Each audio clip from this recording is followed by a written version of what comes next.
Yo, what's up, dudes? Let me hear this first. This is good volume. Yo, what's up, Faros? Yo, what's up, guys? How do you like the... This is a new playlist. What do you guys think? You like it? You hate it? I call it, the relaxing music, if you will. What's up, Zolterish? Yo, thanks. I have to fix it up, though, because, you saw the... Yeah. It was a little stressful at that last bit, man. I was playing very, very careful, but like I don't know how it was perceived by the viewers. It might have seemed silly what I was trying to do, but let me tell you, I've been obliterated on that floor with gloom. So it's like I had to play so carefully, you know? And I saw my rage running out too. And then at the last bit when on 199 when like I lost track of like a ghost that I thought was alive, and I saw very quickly in chat they're like it went in the wall. I'm like, really? It's like it went. There was a ghost that I was tracking. I didn't kill. It was like in the wall. Like I'm like I was looking for it. I'm like, wasn't there a ghost here? It literally went in the wall. I'm like, okay, well, we're good. Yeah, I know. I mean, you know, Faros, one of the big things was I think at first I didn't realize the limitations of a free trial. I forgot that you couldn't do market board, you know? I almost forgot that you couldn't unlock Red Mage. Like like as I was doing, I'm like, oh yeah, Red Mage is Stormblood, that's right. Ooh. I walked up, he did indeed ghost me. That was like the first time I've seen that too. I've seen enemies go into walls, but that was the first time where it looked like I didn't look back at the VOD, but it literally looked like it vanished out of my sight. Like it was just like it just like fucking like it like went out of bounds or something. I would have had to like aggro it just to like force it aggro just to come out of the wall or something. It's crazy. But yeah, like I wasn't aware of a lot of these restrictions. They made sense, but I forgot. Like, oh yeah, we can't do market board. Oh right, I don't have food. I can't do super potions. You know, if I send you like Meiji Guide, they're gonna pay. Oh, you know, use 410 food. Use super potions. It's like, oh wait a minute, you can't do that on a free trial. So it's cool. So I'm pleased. Like I think, you know, if anything, I'm pleased that happened because now it's just irrefutable. Like there's just no dispute now. Like we can't like anyone trying to promote the game and something and promoting this content from the game can't say anymore like, hey, well, you know, it's there, it's out there, it's done. So I'm happy. Yeah, it was right because like I said, I didn't look at the VOD, but and I wasn't sure if I needed one more, and I think my rage was down to like 10 seconds, so that had to be the last one I need to fight, so if it was like gone, I wouldn't been so confused, so. Also, what's up everyone? You like the relaxing music alt? Good. I need to fix it up because I didn't realize the Octopath tracks double up. I thought they were gonna be like, whatever. So I'm gonna fix it up so they're kind of cut in so they can hear more variety as opposed to just like longer tracks. I just put it together today.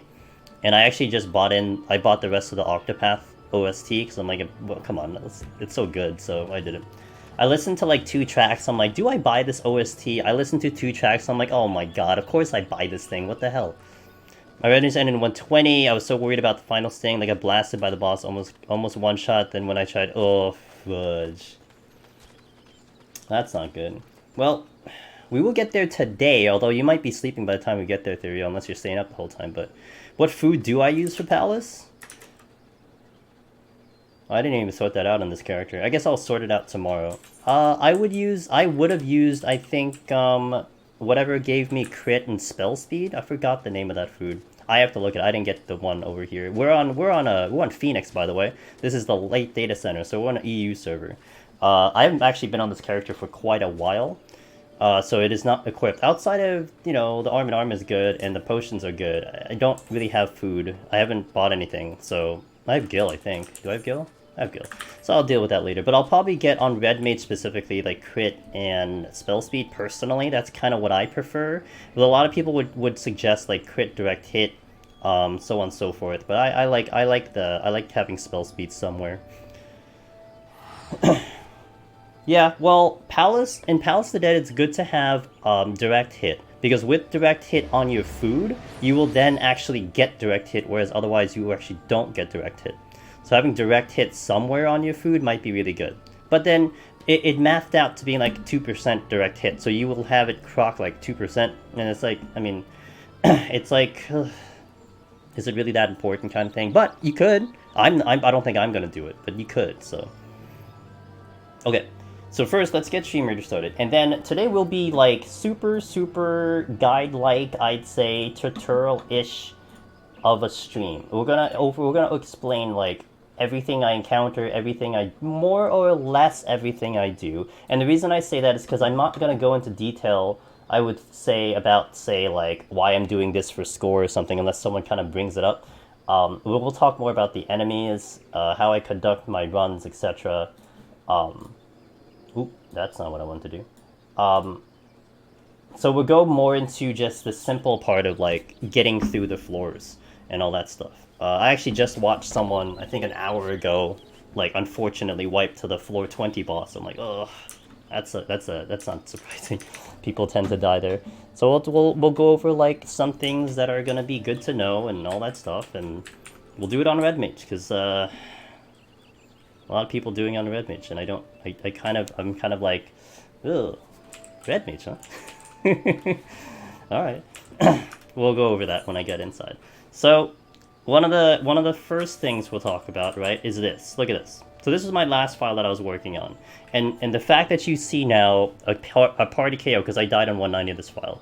If it has a party KO, that means you can't enter. It literally says these floors are only available when KO count is at 0. So that is meaning if you have a KO at any point in this file, you can't continue past 101.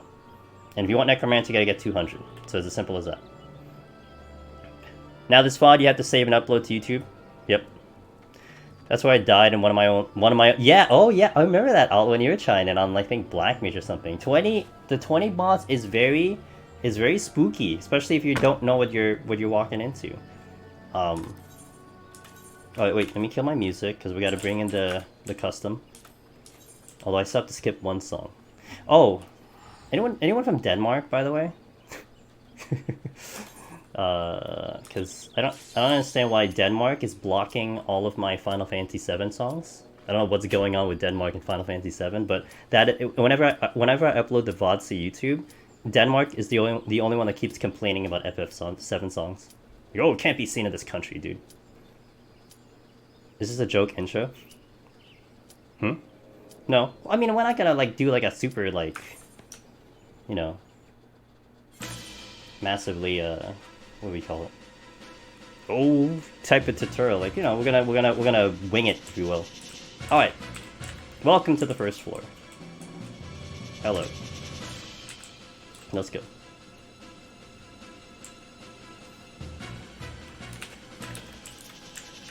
When I asked if anyone is, oh, no. So for some reason, anytime I upload to YouTube, it's blocked in Denmark.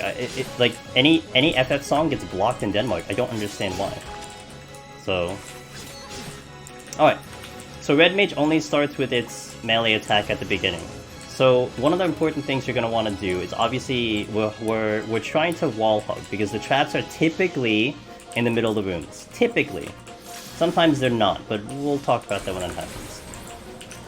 But we're gonna try to hug walls as best we can. I think the best way that you can think about it is, if you decide to run down the middle of a room, you gotta expect that you might be stepping on a trap. And as long as you have that mentality, I think you might be all right, because you're not gonna be too surprised. You're just like, okay, I'm taking this risk.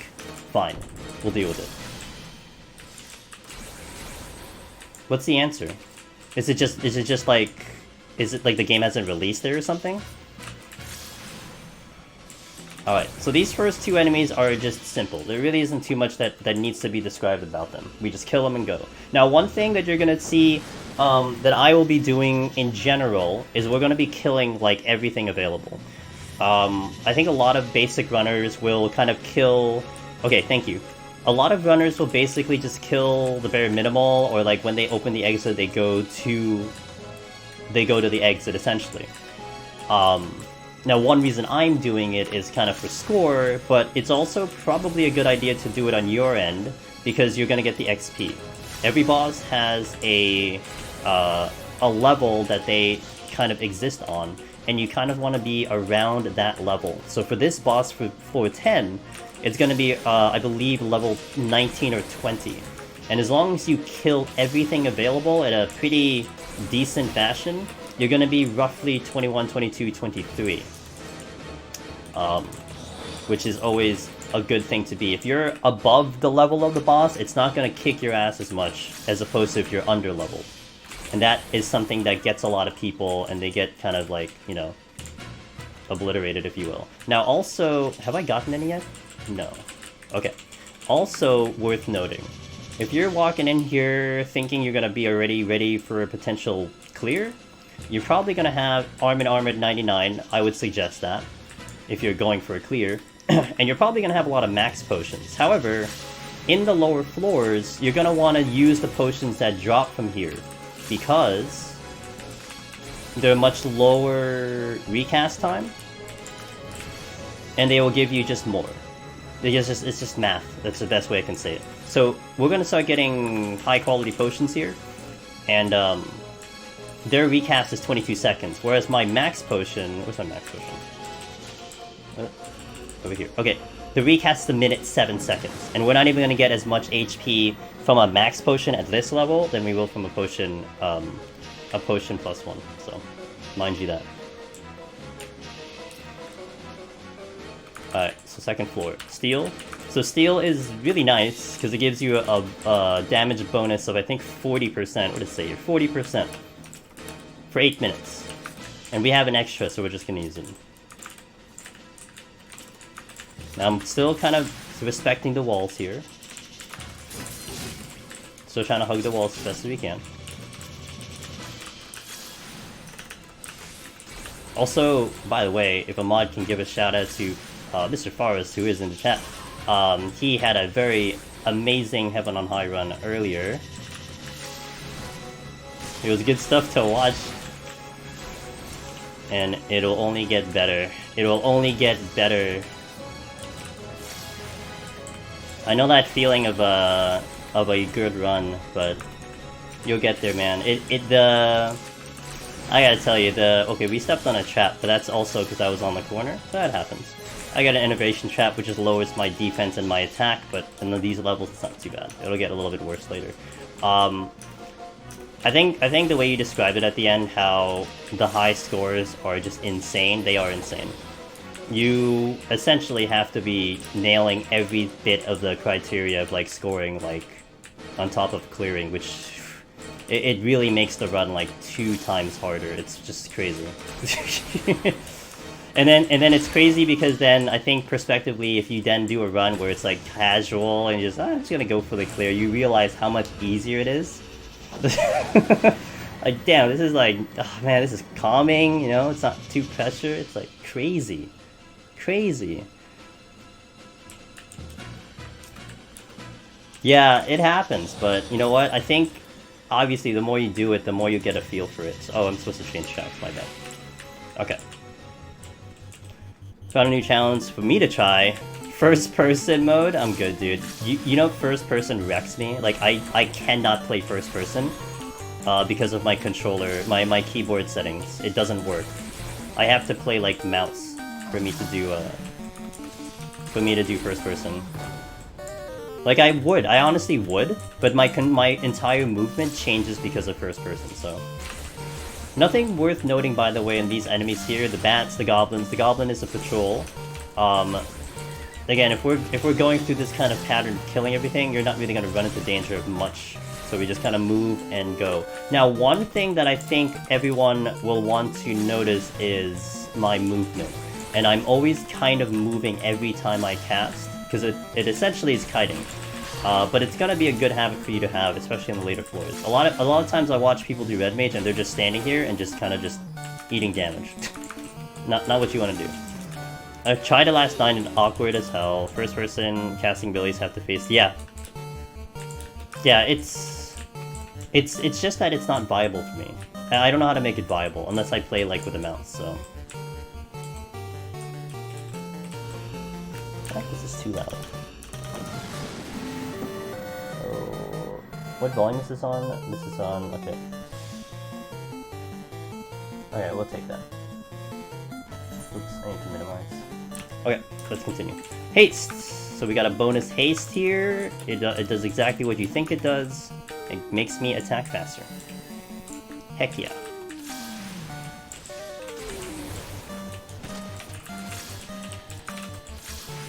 Okay, Hippo is not bad. Bat, not bad. Also, mind the fact that you want to use Sprint a lot.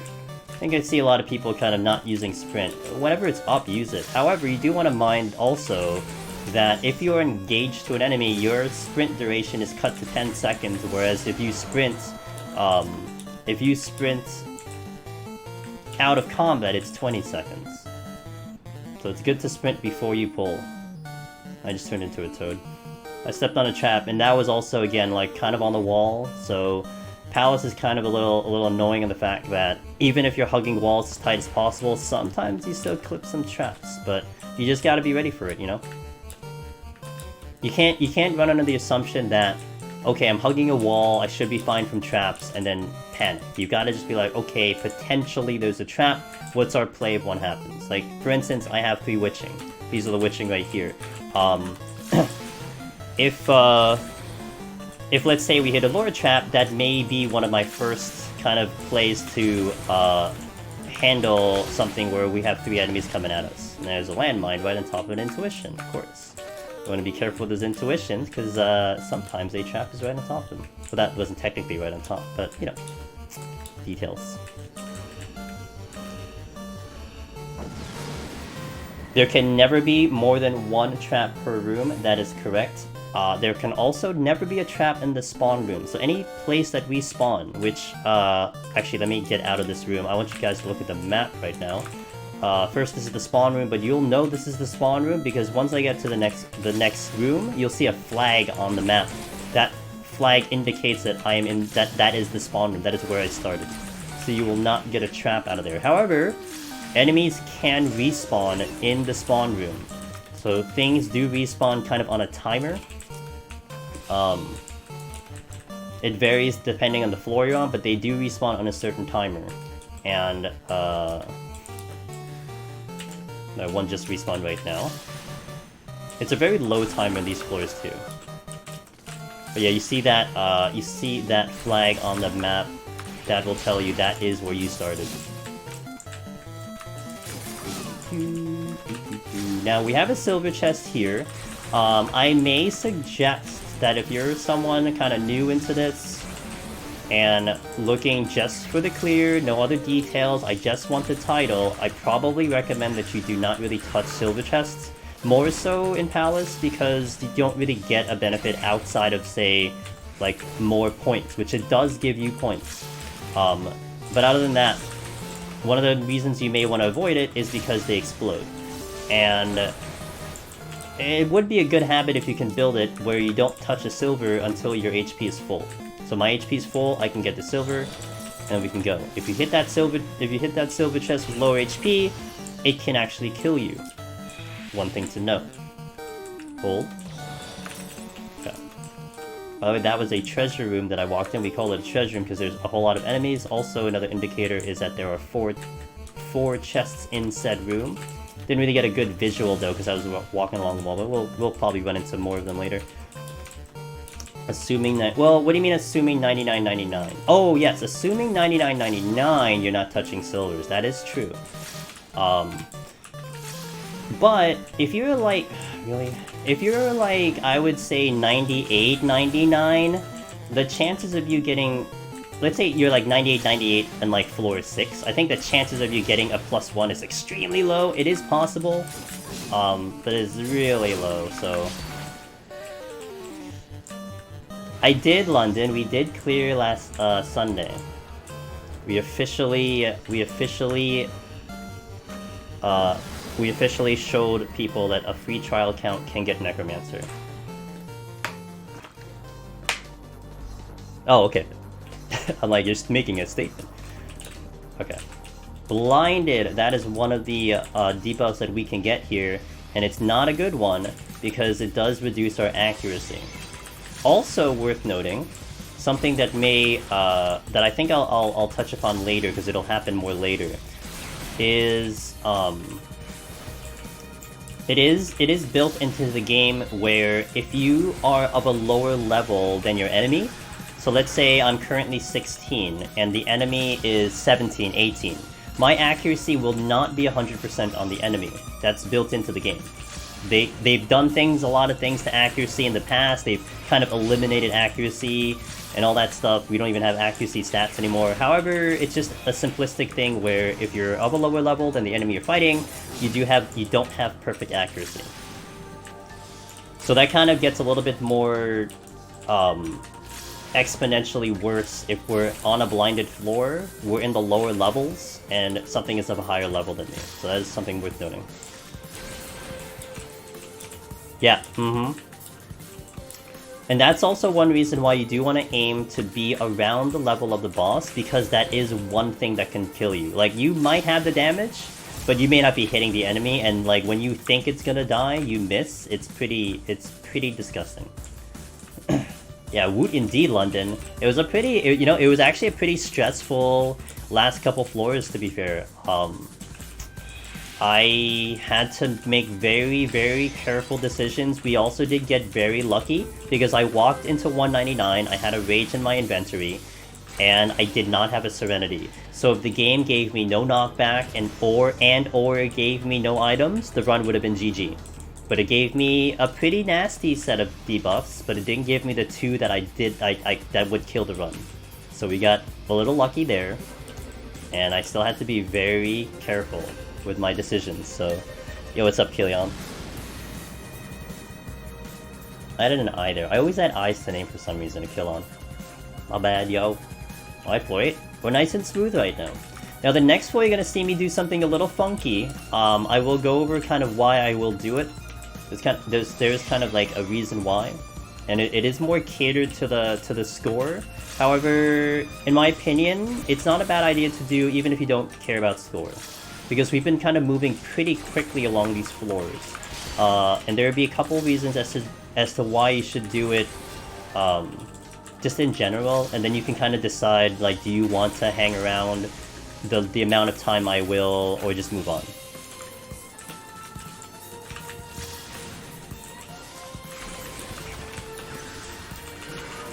What is this? Is that a steal? Oh, that was a steal, right?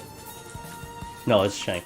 Right, okay. Yes, do I get baited by this intuition again? So, one thing that I will say, this is along the lines more of theory than of something that someone has gone out and literally like, hey, this is actually fact. But I'd say it's closer to fact, is that anytime you see an intuition, that yellow beam of light, that is intuition. One thing that I think is possible is that all traps could be the same locations as the intuitions. So that's one thing that you do want to mind. So you have to be careful. So if you see an intuition and you do safety, you might step on a trap. And there have been a lot of reports of people doing a sight and straight up you see the trap like right on the intuition. And it's like a complete like bait type of thing, so. Alright, everything dead here. We re-steal up. So we are just using the Pomanders as we get the extra ones, especially the Shanks and Steals. Be right back, Hurricane. Oh dear. Yo, what's up, Takeshi? Oh, all tornado warning. Okay, be careful. Alright, so this floor... Wait, what?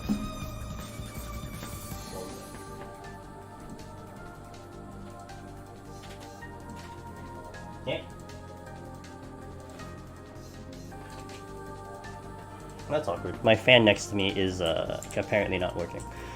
Let me watch for this when I see what I missed. Okay, no problem, dude. Okay, so what we're gonna actually do for this floor, okay? Now this I'm gonna say this how it is. A couple of the high-end deep dungeon runners, the ones that are really good, they go for score and stuff, they will try to do a thing that we call a sub 30.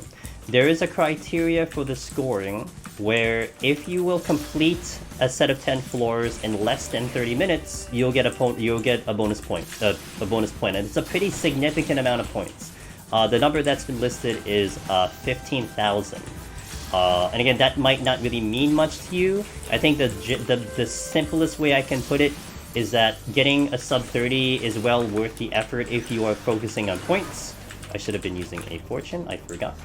It's well worth the effort to get a speedrun over, say, killing everything, blah blah blah, whatever other criteria is on it. So what we are going to be doing on this floor specifically is we're going to farm enemies until it gets close to the 30-minute mark. So we're actually going to hang around here for a while. Now, for most people, if you don't want to chill here for 12 minutes, which I don't blame you, if you had been killing everything up to this point, every single enemy we saw, we killed, you should be around level 20, which I am right now. We've killed everything without any respawns. And you can get to the boss right now, because the boss should be about either 19 or 20. And you'll be kind of even with the boss, so that's a good thing to be. So that's why you may not want to skip enemies at all. And not to mention, it took me 18 minutes to get off 10 floors, killing everything, so that's also something that's worth noting. I think a lot of people will, again, kill kind of the bare minimal and kind of move on, but then what that means is that your level is going to be a little less. And then it's going to snowball later because your levels will be less and less and less. So kind of going for more kills, getting the XP will probably benefit you for the future. So mind that. But we are going to be spending a lot of time on this floor because, one, I'm going to get it closer to 30 minutes, but two, the more I kill, the more XP I get. So, it's a simple set. Well, yeah, I think that storm is rolling in, right? So, I did end up checking Face Rig. That thing is so much fun. There is one, hold on. I think she's streaming right now. And I don't know, you may want to have to ask her, because I don't know what she's using. I'm going to shout out Miss Evening Nisa. Is she streaming right now? Oh no, she might not be streaming right now. Oh dear, I think she finished. Maybe you want to check out her VOD, because she actually, she was using a program that I was able to customize how she looked, and she had it working today. So she just made like her own kind of avatar, and it did the whole thing. It used the kind of the face tracker kind of thing and all that stuff, as opposed to, say, I think Facebook has like certain avatars you can pick, like I think it has an anime girl, and it has a wolf, which I've seen very commonly. So that I think is cool, but you're gonna have to ask her about that. And I think another one of my streamer friends is looking into the same thing. I just don't know what the technology is called, so the future is crazy. Future is crazy. And on Sunday we raided Kyoko Star, who by the way is the fashion report expert, and they were using as well Face Rig, something to that effect. So you don't get any point if you do faster than 30 minutes. That is correct, Power G. So it is just a simple, singular criteria. It's just under 30 minutes or over 30 minutes. So if you finish at 15 minutes, you complete 10 floors in 15 minutes, it is no different than completing a set of floors in 29:59. Same exact points that you get. So that's one reason why I'm spending this extra time here to get it closer to 30, because I'll essentially dump points by leaving early on this set of floors. But again, if points is not your focus, which I highly suggest, if you're just going for a title, man, do not care about points, because it is stressful to go for points. This is still not a bad idea because you're getting XP off of this. And what I think the level that I will be at by the time I get to the boss will be 23. And that does roll over to the next floor, obviously.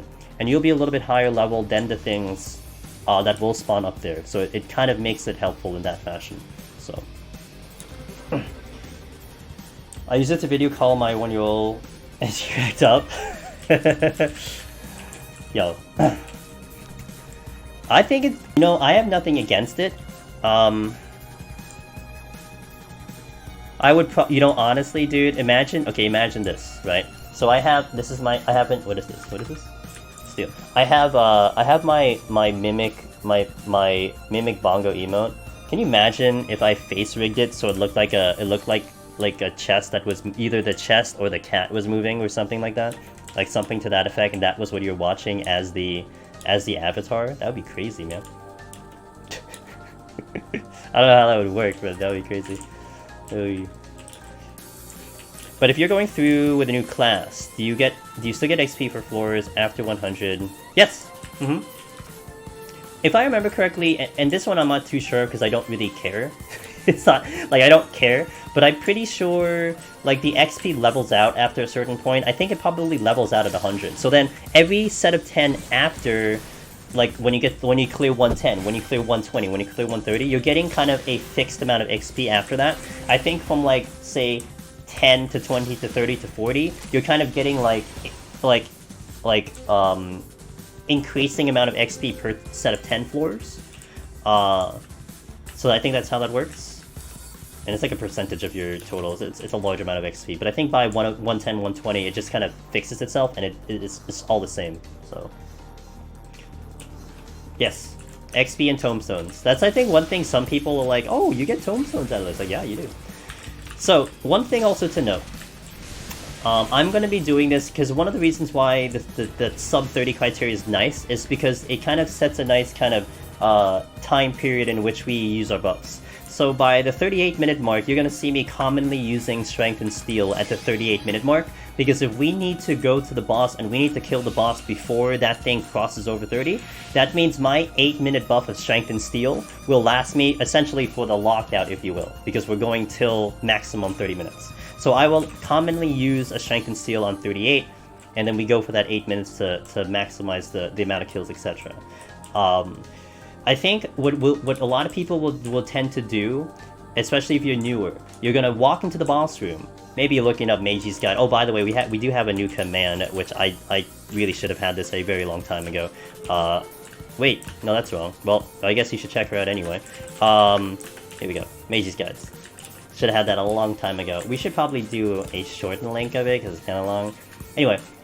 More than likely, you're looking up for a written guide. I would almost say, let me say, 49 out of 50 people are probably reading that guide. And actually, the person I was watching today, when they were streaming and they were going through the guide, they were looking at her guide, guaranteed.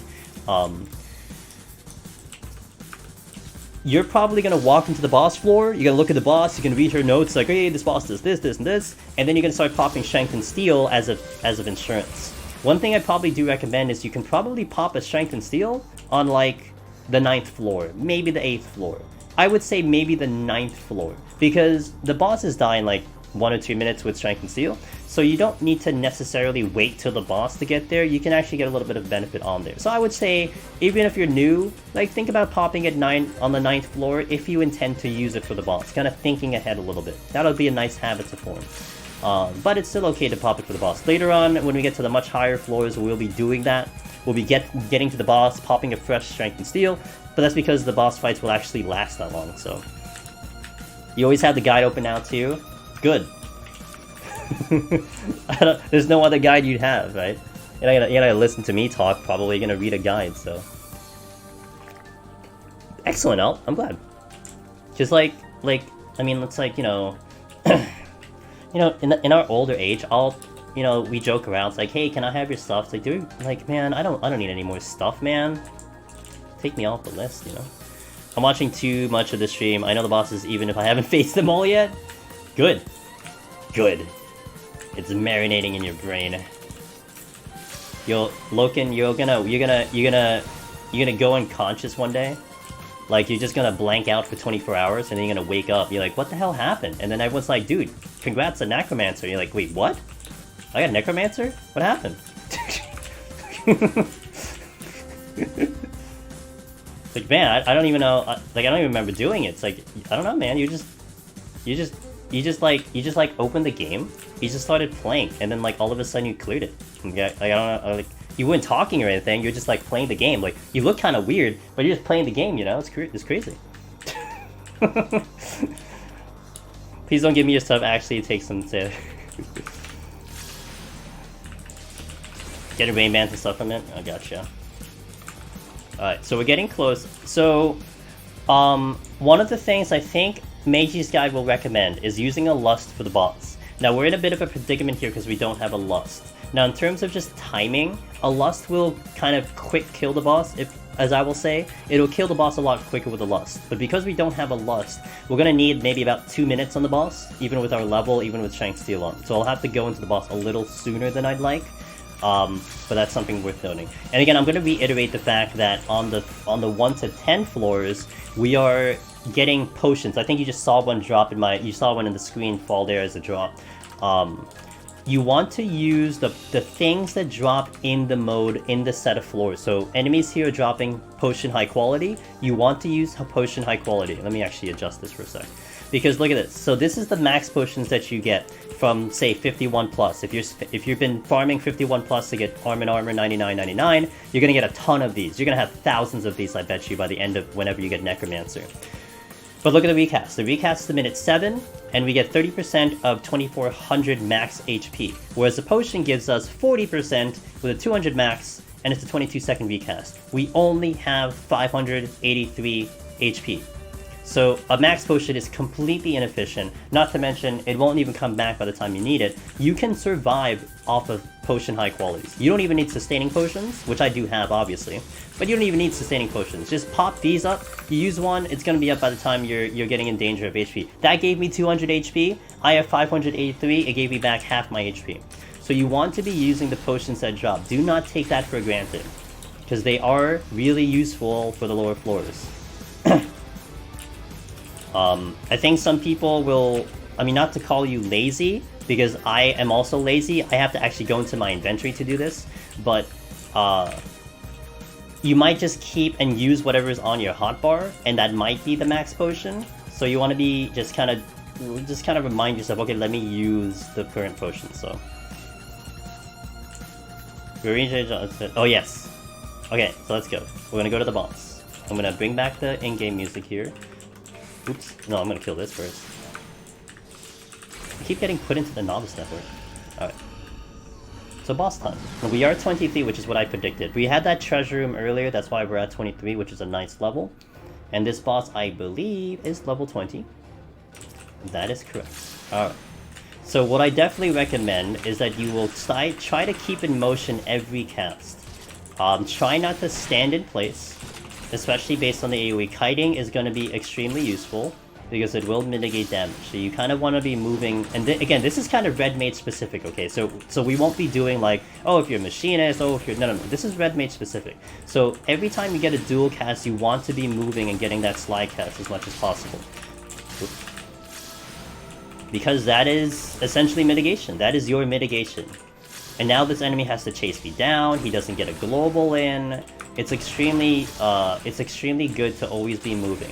And I think the one that might be difficult for people, especially if they're entering into red mage and all that, it's that movement. Because I don't think that's something you typically do in a raid, perhaps. You're always kind of, you know, following the team, going in certain spots. So you're not always in constant motion, when in here you should be in constant motion. So that might be a little bit of a habit that might be difficult for people to kind of break out of, so.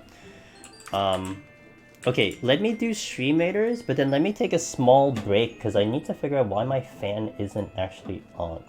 Because I'd like for that thing to kind of be on. Maybe? Because it's gonna get kind of hot in here. I need to see what's going on. Well, maybe the fan... Man, maybe my fan is busted? Oh dear. That would be not cool. I don't know if we win this one. Although alt is farming right now, so maybe we'll win because of alt. Who knows? Okay, while this is going down, let me kill my camera and I'll be right back for a sec. Hold on. Do.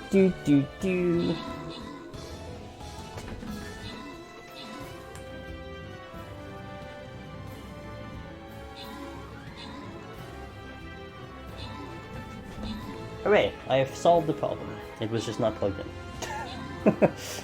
Hey guys, did you know? Hey, this is another tutorial, okay? Did you know?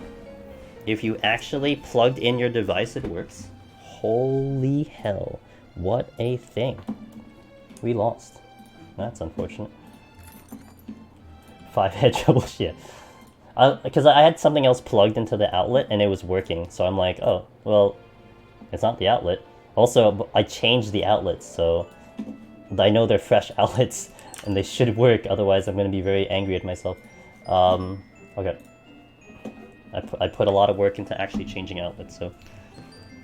Alright, cool. Do I also raid with a keyboard only? So, interesting question there, Gray. if you ever do find me raiding, which will probably not ever happen, although we do have a contract, no, what do we call it? Not a contract, we have a gentleman agreement with a good buddy Llama Todd, where he's supposed to get Lone Hero sometime in this century. He said he would, he promised. But if he gets Lone Hero, I will be raiding with him in Savage, but I typically don't raid at all. But if I do raid, I will, yes, we will be doing keyboard only as well. But I haven't stepped into Savage at all, it's not really my thing. So if I'm raiding, my account has been hacked. Yeah, that's actually a valid statement. Yeah, it's just not my interest, that's all it is. I'm so engulfed in this content, you know? And it covers so much of my time and everything. Is this FF11? Yes, it is. It is FF11, that is correct. I love it when someone is like, that's exactly what they say. Keyboard only must be FF11. It's like, you are 100% correct.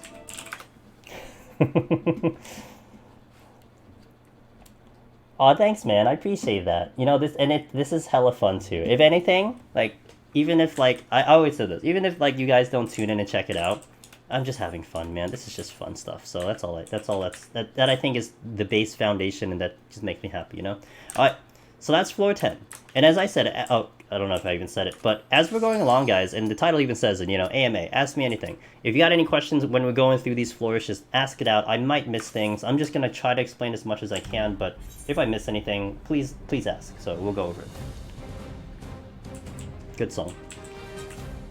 Alright, now this floor is the interesting one, because this is the one that kind of catches people. So I typically, if I have 3 strengths and steals, I will typically open with a strength, just to kind of help me along these floors. And then I won't kind of use one until we get to like a little bit later into the floors, but I typically open with strength, because you may find a couple of the enemies a little bit of a higher level than yourself. Although, because we got to a nice level from the previous set, we are of a higher level to the enemies currently that we see. So this is where like the extra farming and the extra killing and spending the extra time is going to be beneficial, because now we are going to kind of crush these enemies as we go along. Since it's kind of since it got kind of going, did I Manderville dance on it? I don't know what kind of, man, I always joke it's like a blood agreement. Like we signed it with blood. Like we like, you know, the old school like cut the hand, like signed it. But anytime you bring it up, so if you ever find yourself in Llama Todd's chat and you ask him about it, he'll acknowledge it, he'll know. You actually will make him feel bad about it too, and I hope you do, because that man can certainly get Lone Hero. It's just, you know, he's a little busy with the raids. Right now, I think he's helping Milo575 and maybe Dave Greco Art, working on UCOB right now. It's crazy. So he's got a platter full of things to do, and I don't blame him. Man does great things for the community. Not hygienic? Well, look, I mean, you know. Yes, I hope you do. You better. Hey, blind. I can't blood. No. See, that's the thing, though. We did the agreement like long before the pandemic, man. This is a long ago agreement. This was long before Llama Todd was partner and everything, you know. So that was safe. That's fine. If we do it now, forget it. We'd have to do something else. I don't know what we would do now for like that kind of a serious contract, you know. Yeah, easy. There was a period in time he was working on it. He was working on it for a little bit, and he actually got, I think his PB was actually 70. I think he got up to floor 70, so he was doing good. But then, you know, he kind of blew up on Twitch, and you know, so yeah, like literally, he's doing amazing on Twitch. So one thing you'll also see me do, guys, every time I get to a silver chest, in the assumption you're gonna open one up, which again, unless you really want to, I hold and I wait for a second, because sometimes the traps will register a little slow. So sometimes you walk up to a chest, you pop the chest, trap activates, you hit the chest, it explodes, bad combination. So right there, that chest exploded, but I was safe, I didn't run into any problems, so boom, there we go. Thanks, Desi! Yo, thanks, man, I appreciate it. I'm very happy about that one, you know? It was an interesting achievement. It was an interesting thing to pull off, and it was very nice. Yo, you guys need to teach Kyrie the quote thing too. I don't think she knows about it. I think she's gonna be showing up on stream a little bit more often now, and I'm sure she's gonna love quoting things. Also, what did I say?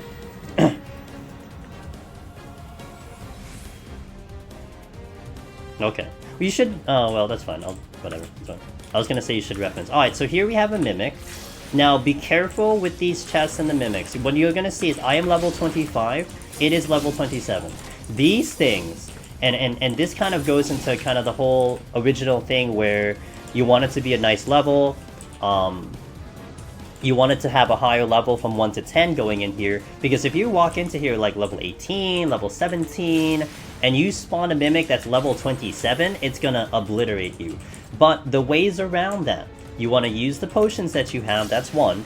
If you have a sustaining potion, you want to do that. I probably would recommend maybe even popping a steal. If you have witching, you want to fully respect that Mimic because it will obliterate you. You saw it really drop me down to half HP in like 2 shots, so...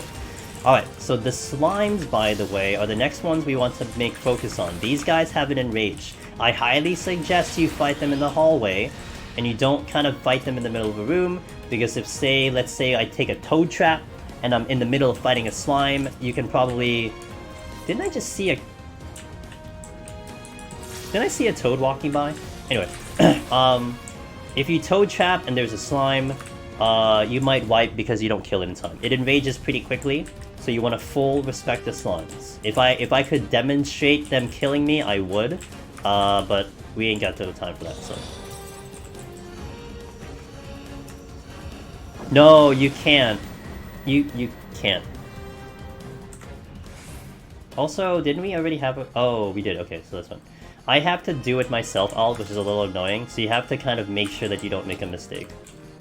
Also, rip Denmark from this point on. Sorry, Denmark. I'm gonna use the witching here. But we do want to respect the... We want to respect the slime. You know, this is gonna have to be one of those things where you'll just have to take my advice. You don't want to risk it. Meiji's guy will kind of talk about how bad these slimes are. But that's one thing we'll do. Yeah, we're playing FF7 music, so if you're from Denmark, you're probably gonna hear me muted now, or actually you won't even see the video, so rip. I'm just saying, man. I think it'll give flair if you make mistakes.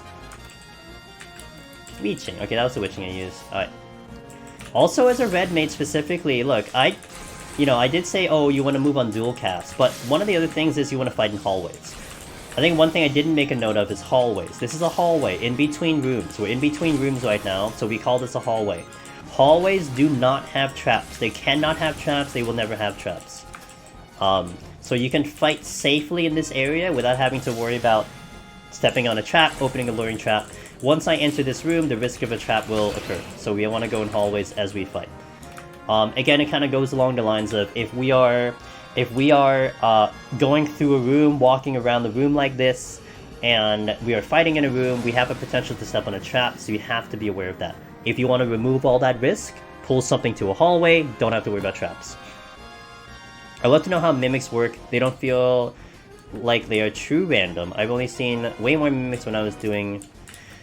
I don't know, man. It's really RNG with those mimics. By the way, I should just do this. I've never seen a pattern with the mimics, personally. Sometimes they spawn constantly. Sometimes you just don't see a lot of them at all. I don't think there's a kind of discernible pattern with mimics, to be fair. If there is one, then I would like to know, but I don't think so. Alright, we're watching my HP here. We're getting to cat, and then we're opening that. By the way, this is a gloom floor. You'll see with the reddish tint of the room. With the gloom floor, you'll see, I'm going to actually keep this enemy alive for a little bit. You're going to see that this enemy, on its stats, it has the damage buff. That's a damage buff on the first icon on the left. The middle will be a defense buff, and the right one will be sprint. So they get attack, defense, and faster movement speed. If you hover over the... I have to use a mouse here. If you hover over the buff like this, it'll say a 4 floor effect gloom. Enemy movement speed is increased. Enemies also deal more damage while taking less. So that is what that is. I think the simplest way to just kind of interpret it is that enemies are now harder, and you want to give them a little bit more respect. So if something was already hard and already kicking your ass, you may want to, you know, think about stealing up or something. You know, give it a little bit more time, know it's going to hit you harder. Watching my HP here, waiting till it's a little bit higher, and then we open the chest.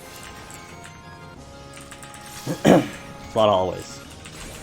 You just managed to work in the word hallway 5 times in 1 sentence. Did I? Nice. Be aware of a trap just in case.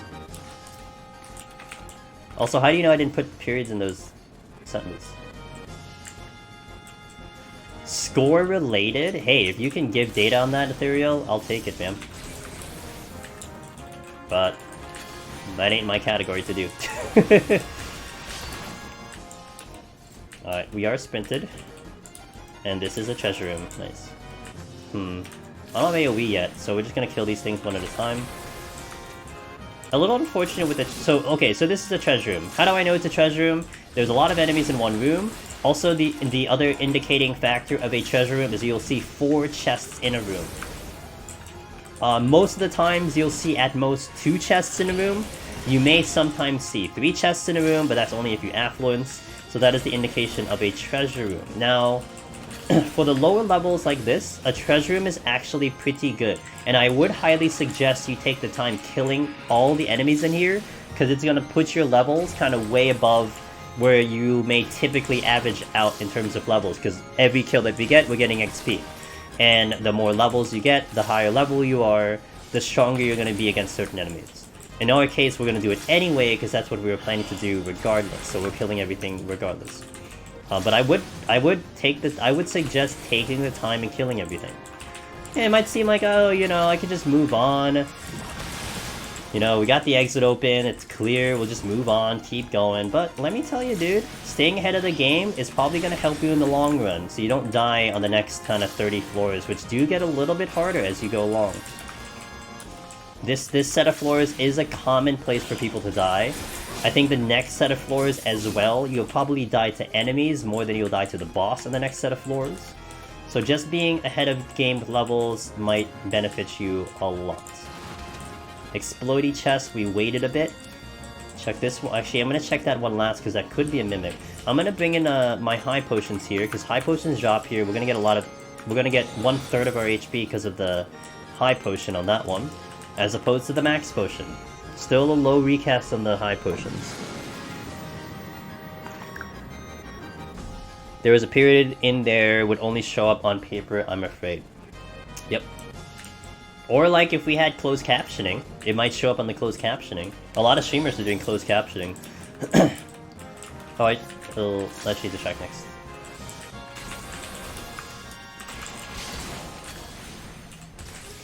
And we're keeping these things in the hallway. I call this room like a donut room, because it looks like a donut with a hole in the middle. These type of rooms are really good for kiting, but they're very dangerous for traps because they're very thin kind of walkways. So this is one of those rooms where you may want to just consider playing safe and fighting in the hallway. Otherwise your risk at hitting a trap is going to be a little bit higher.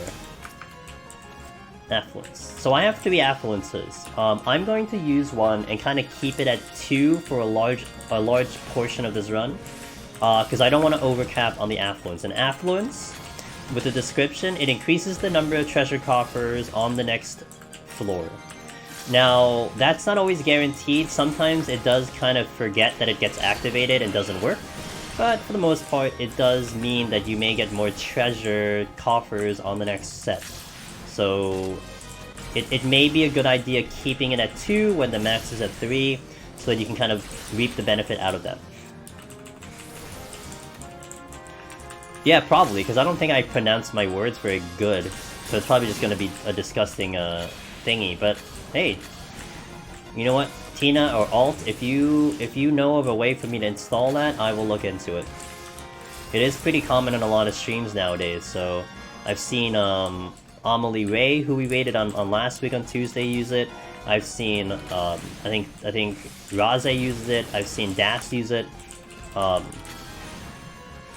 it is pretty common, and it is a good thing in general. I mean, even if it doesn't hit the mark, it's still a pretty decent thing for people if they do have trouble hearing the stream and stuff, they can at least read what's going on more or less, so... Cool.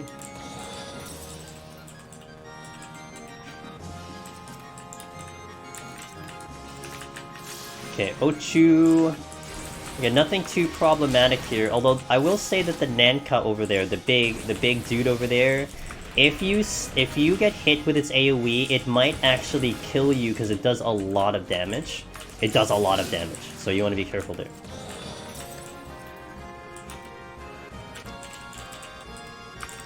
Do you have any specific tips on Gunbreaker? I'd love to tackle that one day after Ultimates. Gunbreaker in Deep Dungeon, Gray? Which one we talking? Heaven on High or Palace?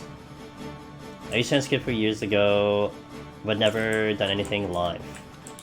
Wow, can you type that fast, Alt? Best I can do is typing fast. No, there's like so I think it's an extension. So I'm not asking you guys to do it. No, I hope that's not what I said. I was asking like if you guys know where I could find the extension. not literally transcribe. I mean, if you want to. Okay, so I'll note something about these Cobra. If anyone out there remembers the raid, the Crystal Tower raid, Circus Tower. I think it's the third boss, whatever the heck the name, the clown dude, the undead clown dude with the big hat. There is a mechanic in that fight where you fight a bunch of Cobras and half the team is Toads, something to that effect. My understanding also is that Toads are a natural prey to Cobras. So for some god-awful reason in Deep Dungeon, that applies. So, you saw a Cobra over there, that gives me a point. Oh, no, he didn't give me a point. You saw a Cobra over there. If I Toad and I aggro a Cobra, it will eventually one-shot me and eat the Toad. 100%, you have to believe me, that is exactly what's going to happen. So, the slime or one enemies you want to fully respect. You don't want to move around a room while fighting them because you could step on a trap, you could die.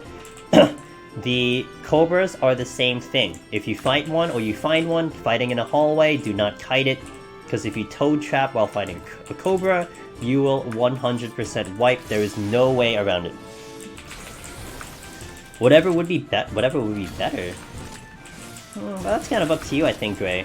Although, I typically do suggest Heaven on High first, only because I think Heaven on High will teach you at a faster pace than Palace will.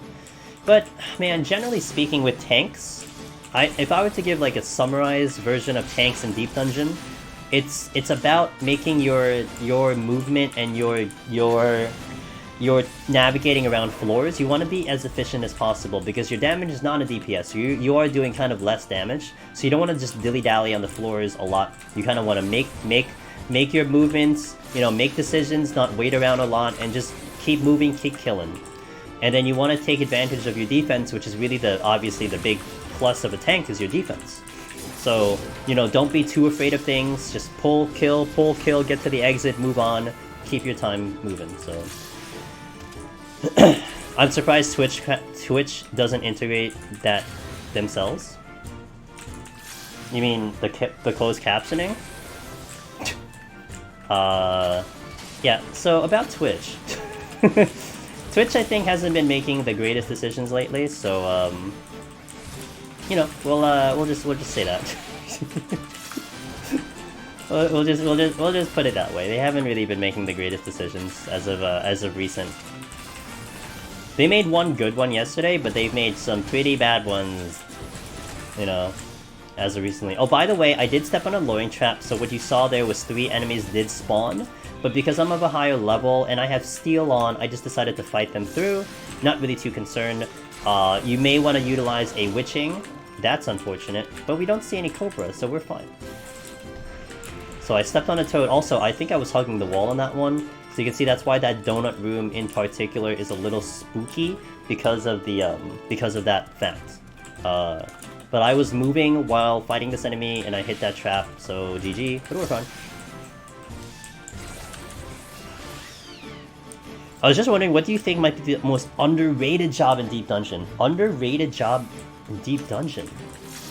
I will get to that, Malice. I'll get to that. Let me finish reading the rest of the chat, but I will actually get to that question. That's an interesting one to think about. For the fact I was paid $300 for transcribing a full 3-hour meeting for people, constantly interrupting each other and talking over each other. It took like 5 or 6 hours to get through it. Jeez. They have leaned super heavy into monetary schemes. Yeah. Look, man, I mean, this is the platform I'm using, and we just have to make the best of it, you know? That's all I can say. But I do hope they listen to the streamers and what they're saying, because they are definitely not happy. Alright, so, back to Malice's question. What do I find as the most underrated job in Deep Dungeon? You know, I think, Malice, Ninja. I would say Ninja. I think Ninja will be the one that I will put on that list. Because I think when a lot of people talk about, hey, what's your favorite job? Hey, what job is good? I think what rolls out of the tongue usually is Gunbreaker, is Red Mage, is Machinist, is Physical Range, is Tanks. But you don't really see people talking about Ninja. But Ninja, in my opinion, is one of the best jobs in Deep Dungeon, dude. It is so good. So good in Deep Dungeon, especially Heaven on High. I have not taken it into Palace yet seriously. I have played it in Palace and I really liked it, but we haven't taken it above 101 yet. But in Heaven on High, it is so good in Heaven on High. So I think Ninja. Wait. Okay.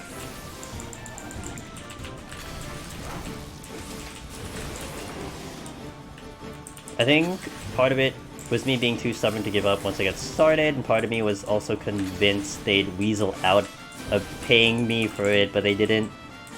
And I'm glad I stuck with it. But shortly after, they changed the rules in some ways to prevent. Oh. I see.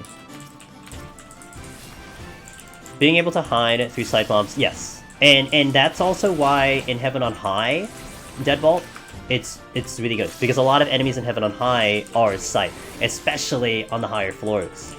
Like, the most dangerous floor is 91 plus. You have basically, I think, only, I think 2 enemies that can spawn that aren't even always there, that are proximity. Everything else is sight. So you can get around those floors so easily on the floors that you really have to push time and stuff, so really good. I'm gonna use the affluence again. I'm gonna be a little weird on my Pomander usage. I'm not gonna be consistent because I'm probably gonna forget talking with chat and everything. But again, if you have any questions as to why I'm using it, etc., please ask and we will go over it. One of the issues is some of the hide mechanics are weird. One of the issue is some of the hide mechanics are weird.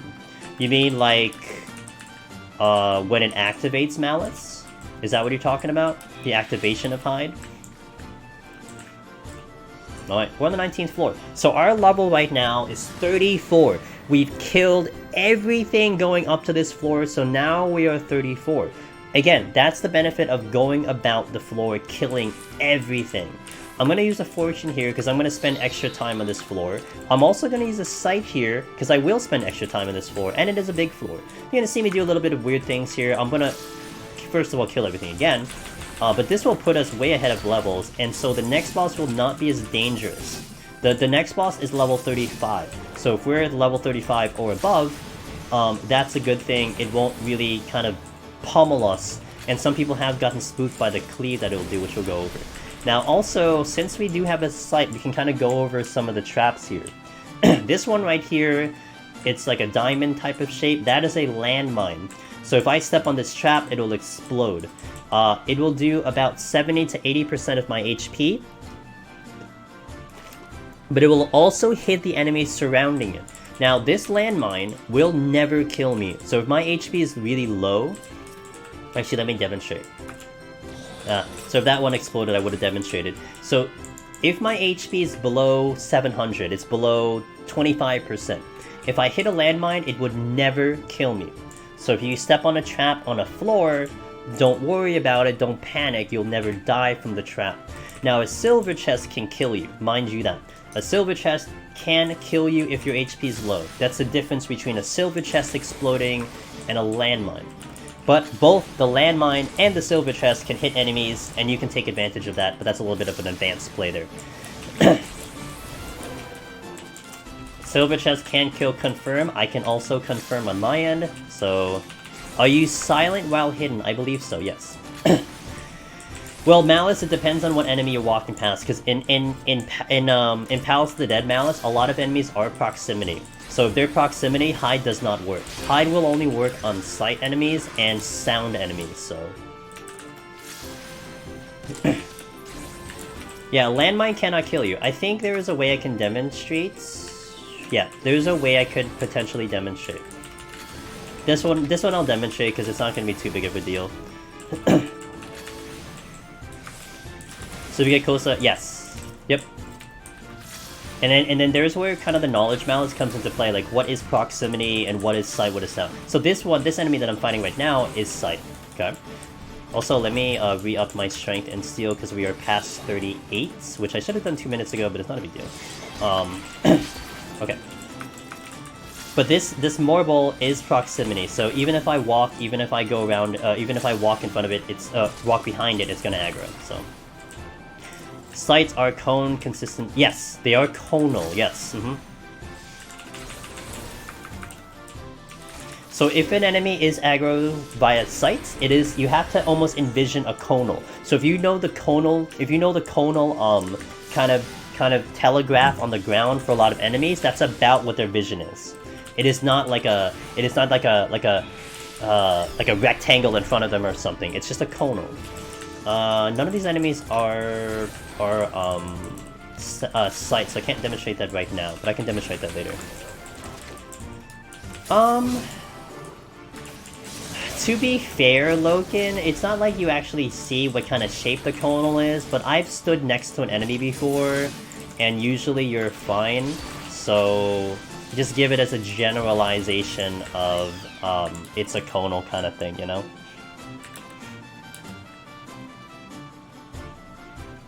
Will Ninja have the burst in? Oh, 100%. I think it is actually one of the best suited melee, because its burst is ridiculous. Because you can set up the boss with Vuln down, because of Trick Attack. So you're already doing 60% damage in the assumption that you obviously have Lust on. So you have Lust on doing 50% Vuln, and then on top of that you have 10%, so you're doing 60% extra damage on the boss. And then you have like your ninjutsu is nuking, so it's like, yeah, you're gonna kill it. It's gonna be way comfier than like Monk or something. Okay, so let's do the demonstration of the trap. So I'm gonna actually take intentional damage here. We're gonna bring my HP pretty low, and then we're gonna actually beat the trap at low HP. So I'm gonna bring him all the way over. I have time to do this. I'm still waiting for that 30-minute mark like the previous set of 10, so we're not really worried about that. So I'm gonna wait till this thing tries to drop me low, although it keeps missing, so that's kind of not... okay, well, whatever. It's not helping, because it's not doing damage. I guess we'll just have to demonstrate it later or something. We'll demonstrate it later. It's literally not doing damage to me, so we'll just kill it. Okay. Steal. We'll use it again.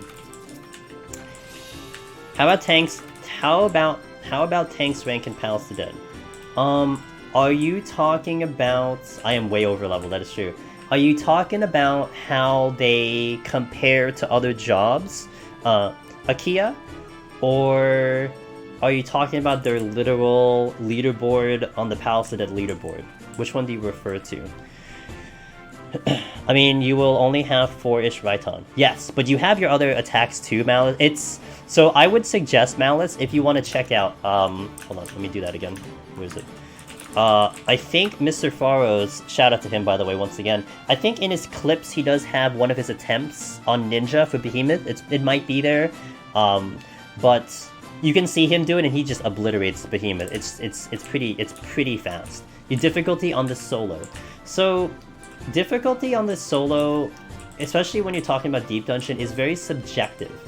I say that because look, if you consider yourself a god tier tank player, you're probably going to do really good in here. Because you might be really good on tank, but you might be really bad on red mage. You might be really bad on machinist. Like, you've just spent all your time doing tanks. So you might be just really good at those jobs, whereas, say, someone like myself, I'm a little bit more used to the range classes, so I'm going to perform better on a red mage, better on a machinist than I would on a tank, period. I think it'll just show in my gameplay. Now, if you're talking about how many clears there are, and in Palace of the Dead, there are not that many clears, as many clears as, say, Red Mage or Machinist in Palace, but Heaven on High, Gunbreaker does have the most clears out of every single job. So, it varies. But it really, in terms of, I would say, you wouldn't really say it as difficulty. I think the way you'd probably put it is more about, like, capability. And I would say it has the same capability as any job in here. Okay, so this one. This does a cleave. That cleave is nasty, but I am a little bit over level to not take a lot of damage out of that. So you see my HP is okay. Sustaining potions are going to be pretty good in here to kind of keep your HP up. And again, I do highly suggest you use high potions. I'm going to use one right here. You're going to see my HP is going to get back to cap. And it's going to be coming back very quickly in about 20 seconds. Now, boss will do AoE right there. After it does an AoE, it's going to do the bee spawn. You have to kill the bees here, because the bees will do final sting if they're left alive. The bees will do final sting after 3 line AoEs from the boss. So the boss will do 3 line AoEs, that is 1. They'll do the second one right about now, that is 2. And then they'll do 1 more after this one. Now, after that 3rd line AoE, the bees have to be dead. If they are not dead, you are dead. It'll start using final sting right about now. Oops, I didn't have thingy for that. So you see my HP is a little bit low. I'm going to pop a high potion here. Did not use a sustaining. And I do have steel and strength on. I do highly recommend having strength and steel on for this fight. AoEs are pretty avoidable. Again, you want to be moving while you're dual casting to kind of help you mitigate damage. This is a longer fight. Mage's Guide will suggest you use a Lust here, but I have not seen a Lust yet. So we're just kind of fighting it that way. So again, that right there is the benefit of being high level. So mind you that boss was 35, I was 36. I've seen a lot of people get to that boss as like level 29, level 30, level 31. If you are below 32, you better brace for impact, because it is going to kick your butt even with steel and strength on. You want to maybe have a sustaining potion ready, or again, use high potions, do not use max potions. Look at this, 1 minute, 7 seconds on max, 22 seconds on high potions. Same as the regular potion recast. Use the high potions because you get more HP out of that. Oh, perfect. I'm gonna use a max potion, okay? So I believe my high potion gave me, I think, like 500 HP. If I use a max potion, I'm getting 500 here, but it's putting it down like a 60-second cooldown. So you just get the same amount of HP. So just use a high potion. You'll get them for free in here. So, yo, what's up, Magnus? Catching up with the fiance. Nice. Hope you guys are doing well. Bird, currently working on solo run. Watch my speedrun video in 2017 to get you to 100. I cleared 140 my first run. Let's go! Wow, the 2017 one, huh? Yo, a teammate. Thanks It's for... been 3 months. Holy shit, Angelus, 6 minute bongo. Holy shit, dude. Hey, thanks, man. Damn, 3 months, man. It's really getting bonkers. Some of these subs coming in now. It's like, damn, 3 months, 6 months, 9 months. Alt's gonna be like 100 months soon. It's crazy, man. Crazy.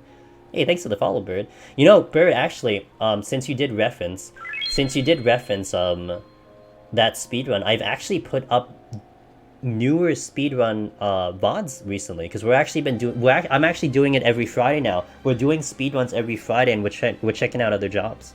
That specific video got a lot of traction from views and stuff. I was pretty surprised. People actually took to that when they liked it. I was like, okay, like I just did this out of like, that video was just literally like just like shits and giggles. I'm like, hey, just do this. Let's just go fast and see what happens. But hey, I'm glad to hear. So are you sitting on 140 right now, or did you wipe somewhere or something like that, or are you just sitting on that file? Also, I'm taking it you're doing Red Mage if you're looking at that one, so just sitting on it? Okay. Well, unfortunately, I won't get to it till Thursday, presumably. So I don't know if you want to wait that long, but I do have other VoDs that kind of cover that. So my nose, by the way, is itchy as hell, almost like allergic itchy. Red Mage, okay. Well, we'll get through the lower floors at least, and then we will get to that on Thursday. So good to hear, man. I hope you do well. Behemoth is scary. The first go Behemoth is scary. It is scary. Yay or nay? Hell Nah, dude. Well, I know Spoofy says heckin'. She says heckin' when she does a hell, so. I guess, no, wait, hold on. Let's go here. Alt is being the cussing judge right now. I mistimed everything on that fight, I'm not too disappointed by it. Bro.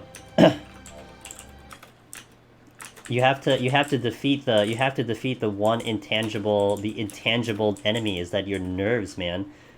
That's not something a guide will teach you how to handle. I don't, I wonder if Meiji put that in there, for her guide. Oh, by the way, you're gonna be nervous as hell, and you're gonna crap your pants, but try your best. and then she should have a line there, and then as you're doing Behemoth. So by the way, also if you're reading this and you're on Behemoth, I want you to scroll down after you try Behemoth, okay? Read my next message after Behemoth, Like, spoiler alert, don't read this next message to you Behemoth, and then, like, you try Behemoth, maybe get your ass kicked, and then, like, at the end of this, like, welcome to Behemoth. That's what it's on the guide. It's like, oh my god. Tells you everything right there. Like, clap. Welcome to Behemoth. Did you get past Behemoth? You're a god. Did you die to it on the first time? Welcome to everyone. For the record, the command can be used by the general viewers. No, not on the whole stream, Alt. I'm trying to keep it clean on Fridays. Don't be spreading fake rumors now. We'll do it on Fridays. But you can still do it, doesn't matter. I was watching some of my VoDs from free trial Machinist Run, that's how I found you out doing the tutorial of the stream. Excellent. General viewers. Welcome to Behemoth, the next 100 pages how to beat Behemoth. Yeah, and then you know what, Ethereal? Meiji's gonna go into like the guide is just gonna go into weird directions. It's gonna talk about it's gonna go into yoga instructions. Like, hey, you want to open this video to learn how to calm your nerves by doing yoga. You want to go into this specific diet because it's gonna help you calm yourself and stuff. You want to drink this specific tea because maybe it'll make you a little bit more focused. You wanna do some push-ups or something. That's where her guide will just go into for 100 pages. If someone's reading, it's like, wait a minute, you need all this for Behemoth? And then it's like you have to do Behemoth to know. After you do Behemoth, you look back at the guide, it's like, oh, actually, it's just actually kind of right, By the way, we are, if anyone is wondering, we are talking about Meiji's sick guide to Deep Dungeon, which you can find the links over there. It is literally the guide everyone uses. Everyone who's starting Deep Dungeon and maybe they don't find streams like mine and they don't see VoDs on the YouTube, etc., they will be popping open her specific guide. So, I need to update the title. Whoop. I'm a good streamer, I swear. 21. Okay. Alright. Now, this floor is the one, I will say that the difficulty spike will increase. So, let's say you got past the 20th floor, okay? And you're of a low level, you're 31, 32, you want to try to take your time on this floor because enemies will be pretty difficult. Now here, I'm going to be a little bit over leveled, so things will kind of melt a lot faster. But it's still kind of worth noting that you do want to be a little careful. Now, I would say that I am making another case for the fact that you want to be of a higher level. Because if you're high level, guess what? Things are going to be a little bit easier. So... Oh yeah, no, that's...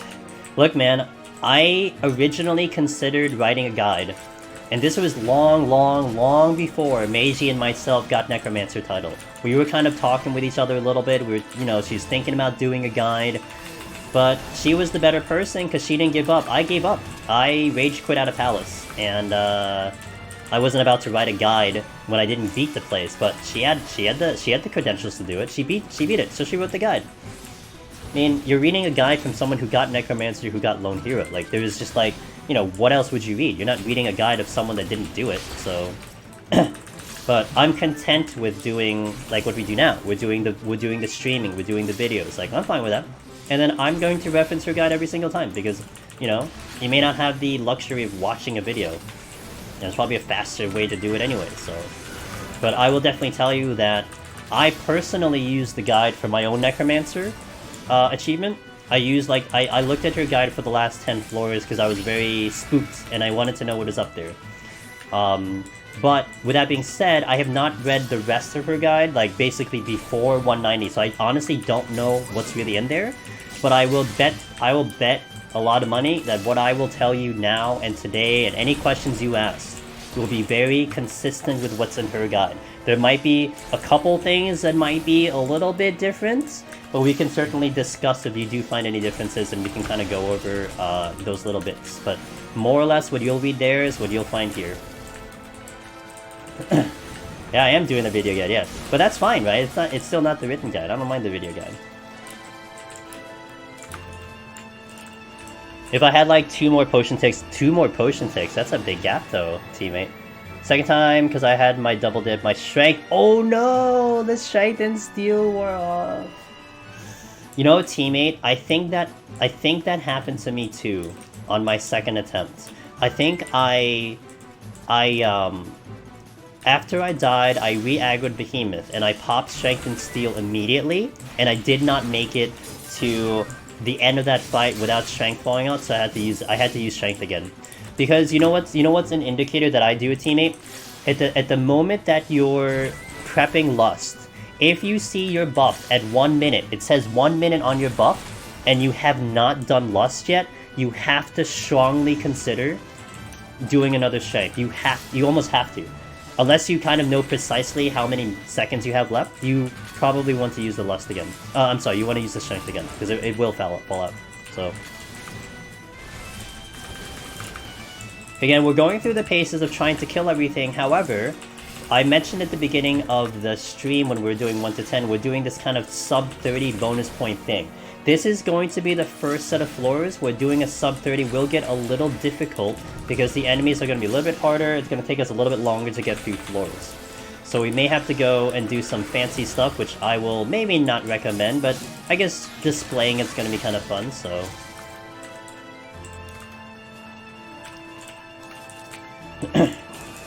My PSA using strength triggers auto... Wait. But PSA using strength triggers auto attack. End up pushing. Oh dear! I see what you mean. I don't think I've had that happen to me personally, but that sucks.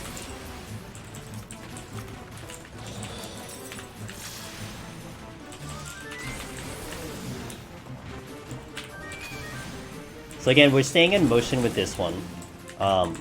As we move. Now, something I will probably say a little bit later, but I can introduce it now. We're going to talk about what I will call the 5-second rule. I joked about this last time. I don't know if any of you out there, depending on where you live, maybe the EU, maybe it's not the same for the EU, but I'm sure the Americans in the chat can relate to this. We have this saying of like, 5 seconds. When you drop a food, you have 5 seconds till, if you pick up the food when it drops on the floor within 5 seconds, it's safe. But if it goes to like, 5 seconds and a half, then it's not safe. You can't eat it. I can tell you that's, first of all, false, but that is just something that people go about. Which I never understood anyway. But, we're going to call this the 5-second rule. As you're watching through me pulling enemies, a majority of these enemies, after the initial pull, 5 seconds after the pull, they will do something. And that is fairly consistent with almost every single enemy. So watch this, okay? We pulled it. About 5 seconds, it'll do something. Right there. That's the stone gaze right there. That is consistent with almost every single enemy that happens. So why is that important? If you're trying to plan to dodge AoEs, you're trying to weave in potions, you're trying to weave in casts, knowing that it's going to bring in an attack within a pretty set interval can allow you to kind of prep to like move, to maybe not get caught like mid-cast or something. And that can overall, I mean, that adds up, dude. If you're not canceling your casts, every single pull, that will help you move a little bit quicker. So mind that one. Again, 5 seconds here. So I would say, like, look at the clock and when I pull. So let's pull two different things, okay? So let's do this pull. Look at the clock on the right side by my map. We pull this at 29.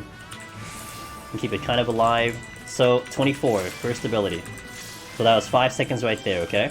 Now let's pull the puck. We're gonna pull this thing at 16, so it should use its ability at about 11. I'm gonna keep it alive for it. 11 seconds, right there. So it's 5 seconds, 5-second rule. And it's very good to know that, especially as a caster. Especially if you go in like a black mage, you know? You know you have about 5 seconds to get a cast in after you pull. Bring it in, dude. I will say red mage is great. But I think you need to know what you're walking into. One thing I do want to discuss, which probably is like a little bit weird to say it in the middle of this part, like I should have said it somewhere else, but whatever. If you get to this portion of the video, I think it's still going to be worth, and we can talk about it again. I've definitely been noticing on different streams and stuff when people are asking, hey, what job is the best for Deep Dungeon? You know, what job do you recommend for Deep Dungeon? If you go into a chat and they say Red Mage, I would highly suggest that you ask them why. And they need a very good reason, otherwise that's not a good enough reason. So let's look at a couple points about suggesting Red Mage, okay? If let's say you're saying that objectively Red Mage is the best job in Palace, then you're just wrong. And the reason why you're wrong is because, objectively speaking, the one with the most clears, I believe, is Machinist. Machinist has the most clears now based on the numbers of the leaderboards. So you can't kind of argue Red Mage is the best in that fashion. You just, you know, if you're just looking at the numbers, right? Forget about gameplay, forget about player skill, forget about all those little intangibles. If you're just looking at the numbers, Machinist has the most clear. So really the answer should be Machinist. If you just want the, you know, the general, hey, what's the best job in Deep Dungeon kind of answer, it's Machinist. Now, one of the reasons why people would probably suggest Red Mage is because that is what they thought was the best job from old information. Because for a period of time, Red Mage was the only job that had the clears for a very long time. For like 2 years, it was Red Mage only. Red Mage only had the clears, okay? And that's a fact. It's only as of recently. And today's date of this stream is September 15th, okay? So as of maybe the past year, and starting in October with Ali clearing Samurai, and moving forward into a couple months later, people doing... Hold on, we got a little bit... Oh, good, I got the level. All the jobs eventually have cleared. So right now, as we speak, in Palace of the Dead, all the jobs have been cleared in Palace of the Dead. It isn't just Red Mage. So, that's one thing to know. So basically, to just kind of just easily give the answer of Red Mage, it's kind of not the correct answer, if you will, unless they give you kind of a detailed, like, hey, okay, it's good because it has Vercure, it's good because it has good damage, and it's good because it has good mobility. And if they go through that type of explanation, I would trust their opinion. Because then they've probably played it, they've understood the job, and they know what the job can bring to the table. But if they're like, hey, it's Red Mage, and then you ask them, hey, why do you think it's Red Mage? And like, oh, I don't know, what people say? Then hold back a little bit and maybe go into it a little bit further, because I think what you might see is the way you need to play Red Mage for a clear is not easy. And I think I've seen a lot of people try to play Red Mage, and I'm watching them like, oh man, I don't know how you can... it's not a good idea with what you're doing. Like, you have to be so mobile. God, my fucking nose, dude. You have to be so much in motion and moving so much and timing your cures and everything, especially in the higher levels, to be efficient on this job, you know? It's going to be extremely different from a raiding experience. And I think if you're coming from a raiding experience as an expert Red Mage player, I think... Hold on, what level is this? This is 43, I am 42. Okay, we're fine here.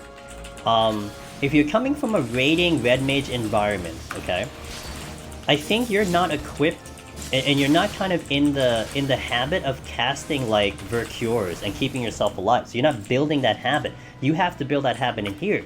And it might be something that's far different than what you've rated on. Like, me personally, I've learned how to play Red Mage, like, in here. I didn't learn Red Mage in a raiding environment, I learned Red Mage in here. So all of my kind of movement, my skills, the way I do my casting, etc., are all based on my Deep Dungeon experience. So it actually I would actually look pretty weird if I walked into a raid as Red Mage, you know? Whereas, you know, a person from a raid going into Deep Dungeon might look weird to me, because it's like, oh, that's not how you really want to do this, you know? So... Because I really like, dude. If they say that, I'll take it. That's at least they gave you a valid reasoning, you know. It's Far's favorite question. Well, I don't mind the question, to be fair, Sarathi. And everyone always asks the question, but it's a valid question. It's just, I think everyone is kind of looking for the direction to go in. You know, like what direction can I go? Tell me the one I need to play.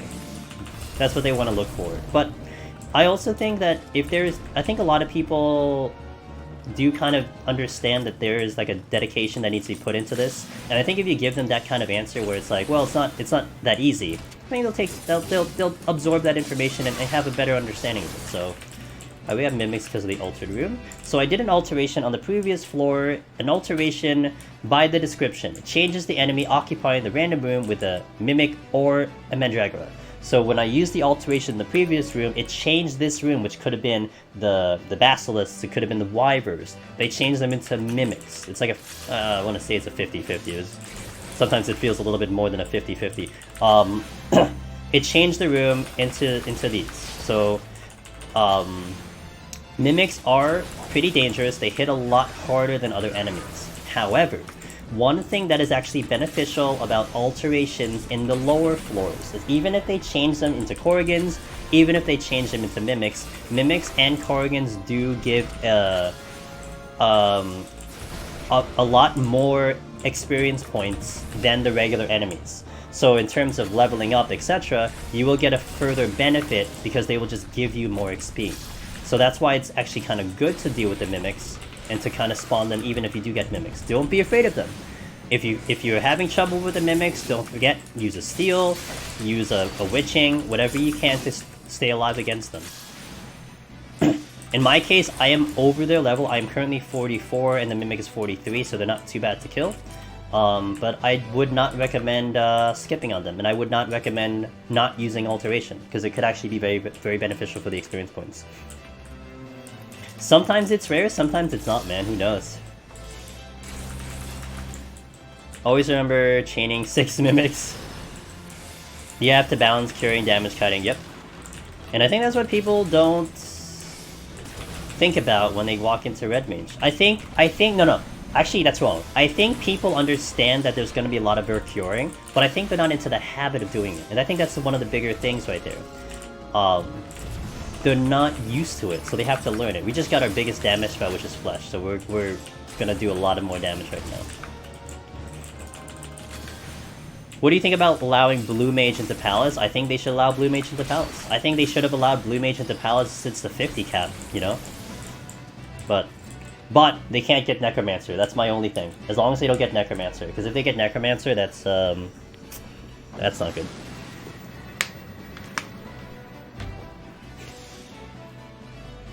If they get like their own title, if they get their own achievement, perfect. But if they're allowed to get Necromancer, man, oh boy, that's gonna cause so many issues for lots of people. It's gonna probably destroy. I would say it's gonna destroy the community. Past and present, it's gonna destroy the community. Like that's how disgusting it would be if they do that. So, yep. Yeah, that should be, but it is. Now look. I mean, some people can make the argument, Ethereal, that maybe Blue Mage is not going to be as easy as people might think, and that's valid. Yeah, we know what Blue Mage has and the abilities that it has. Okay, they could do something to Blue Mage. You know, what's one thing that was a great idea, I think I heard in Far's stream one time, I'm not sure if it was him that mentioned it, or maybe a chat member, a viewer who said it, but what if you walk into here as Blue Mage, and you have to learn the spells as you go in here. So you're not walking in with your preset spells that you learn on the outside, you actually have to learn your spells here. So you have to deal with RNG of spells coming into you. I think that'd be good, because there could be chances when you'll have really good RNG, you'll get the spells that you need right away, or you have to spend extra time to get it, and maybe even, like, let's say in the higher floors, you don't run into chimeras that do Ram and Dragon Voice till 181. You don't pick up that spell till 181. You don't get level 5 Death until 91, 94 plus, right? So you pick up that spell later on. I think that'd be kind of interesting. That you have to, every time you walk in here, you have to learn those spells. So it doesn't become easy, but maybe if you do get all the spells, it does get trivial. But you have to always go in here learning the spells. Yeah, deck building on the way up, yeah. Like that, I think that would make it a very interesting experience, you know?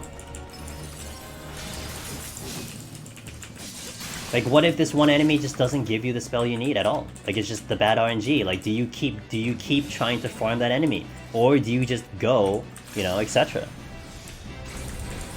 No, 100% it should be a different title, different achievement. That should be the base thing. If it puts it in here, even with the outside spells, you have to be able to do a different one. It has to be. If it's the same one, it's really bad. Really, really bad. What? Really? Did I not get that cast off? Okay.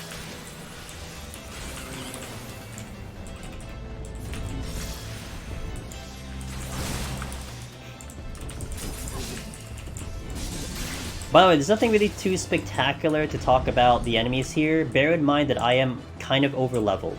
And again, I do recommend that you try to get yourself over-leveled. Kill a lot of enemies, get yourself over-leveled. It will make this experience a lot better. Because if you're not over-leveled and you're under-leveled, you're going to take a lot of pain. Now, when we do speed runs of this, I do speed runs on Fridays on stream, and I put them up on YouTube every time we do it. You'll notice that I am under-leveled on these floors, so you'll see how hard things hit. So if you want a kind of a comparison there, you can do that. But we're doing kind of a clear attempt, setting up to kind of go for the Necromancer title. So it's a different type of run, it's a different type of requirement that we're doing, so mind you that.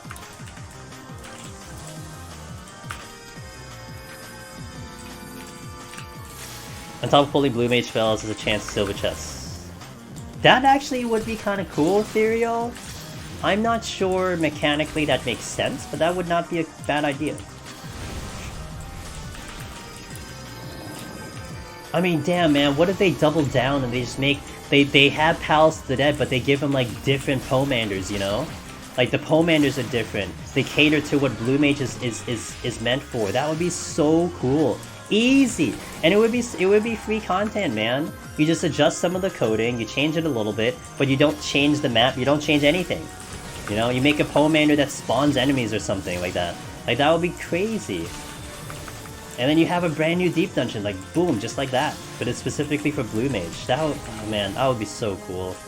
Again, as long as the base means they don't get the same achievements, then do whatever the heck you want, you know? For the artist!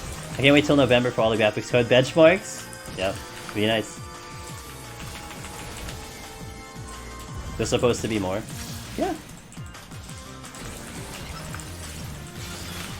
I mean, I think one thing that I can envision with maybe them, if they are considering Blue Mage into Pals to the Dead, is like, let's say they just bring in Blue Mage, like, oh, here's Blue Mage, have fun with it, blah blah blah.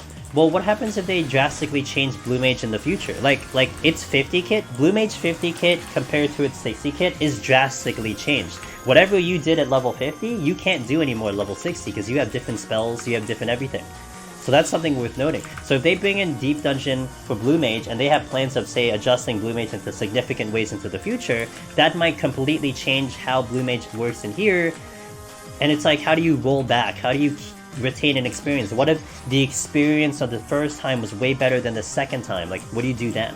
So maybe they want to do something that maybe preserves Blue Mage in a way, if that's even possible, you know? Like, for the most part, for Deep Dungeon here, like, it is kind of preserved as patches go by, as expansions go by. Jobs do change around with what they can do and their abilities, but generally speaking, this mode is well preserved since its first introduction. So, important. Yes, Tina, have a good one on that one. If you want to keep me posted on it, but I hope it goes well, so have a good night.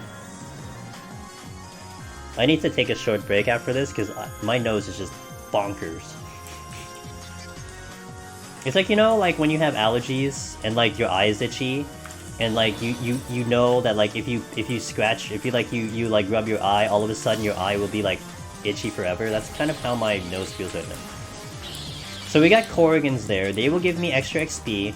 They are from the Altered Room again. I got 50-50 on the Altered Room there. Oh, okay, here's another one that I can mention over here. Also, there's a treasure room over there. I'm gonna do a fortune. So in Palace specifically, we can get enemies that are what we consider special enemies.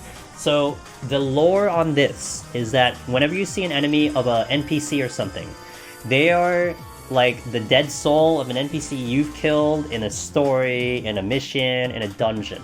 And the Necromancer has risen them to life, and they are stuck in here, their souls are trapped in here. So that's why they're here. Now, the thing you want to be concerned with is that they do kind of hit as hard as a Mimic. So they are a little bit dangerous. They don't have abilities though, they only auto-attack. So that's one thing to note. So you see the text there, it's text referencing wherever they were. I guess this was the guy, oh, this was the guy in the beginning of ARR. So this was before, I think, one of the dungeons where you had to find the Chocobo egg. Because someone stole the Chocobo egg, and I think the Moogle was protecting it.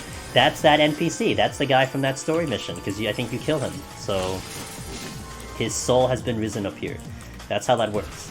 So your only fear about those special enemies is that they will be as difficult as a Mimic. So if a Mimic is kicking your ass in these floors, then you probably want to respect that enemy in general, because they are going to hurt. Now they're very rare. It's very possible you'll go through a 1 to 200 and you'll never see one. So, you know, mind that. But when you do recognize one, it is worth noting that they are kind of something that is there. Now we're gonna do kind of a big pull here because my XP is a little bit higher. Oops, I just tabbed out. Nice, GG. Okay. So I'm gonna utilize my my AoE here to do some damage here, because I am of a higher level, and these things can die a little bit easy. So this looks a little risky, but this is kind of a...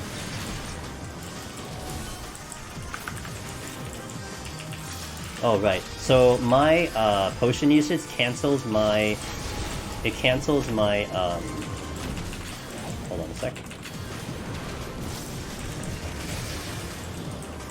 I'm gonna use sustaining potion. It's a little risky. So I have popped the sustaining potion. I was trying to kill these before before they kill me, but I popped the sustaining there just to make sure. I did have a potion going, but we were getting a little bit low for that, so that's no problem.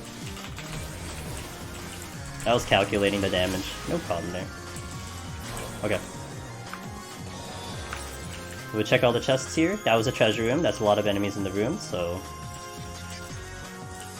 Like I said, there's a couple things I'll do a little funky. That I don't suggest you doing. But I guess it's just displaying the fact that you can do it, if anything, so...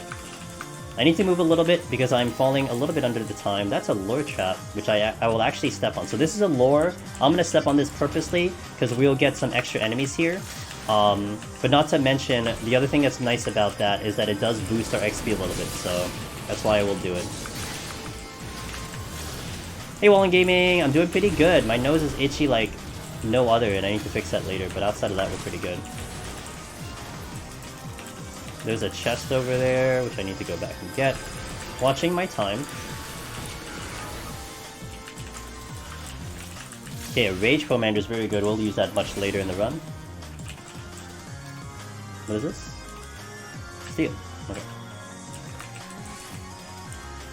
Are the special mobs worth more points? Yes. From my understanding, they are a large chunk of points. I think it was recently discovered that they are like a lot of points. I just don't remember the details on it offhand, but I think Alpha kind of discovered that they were quite the chunk of points, so... We are level 50, by the way. The boss is 49, so we are over-leveled on the boss, so the boss can melt a little bit quicker, which is always nice to see.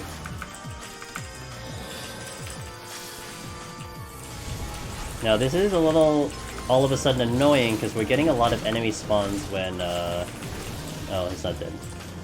Whoop. Long AoE. Okay. So I need to kill this floor in 4 minutes, otherwise I lose my bonus point, so we're gonna see what I can do to go a little bit quicker here.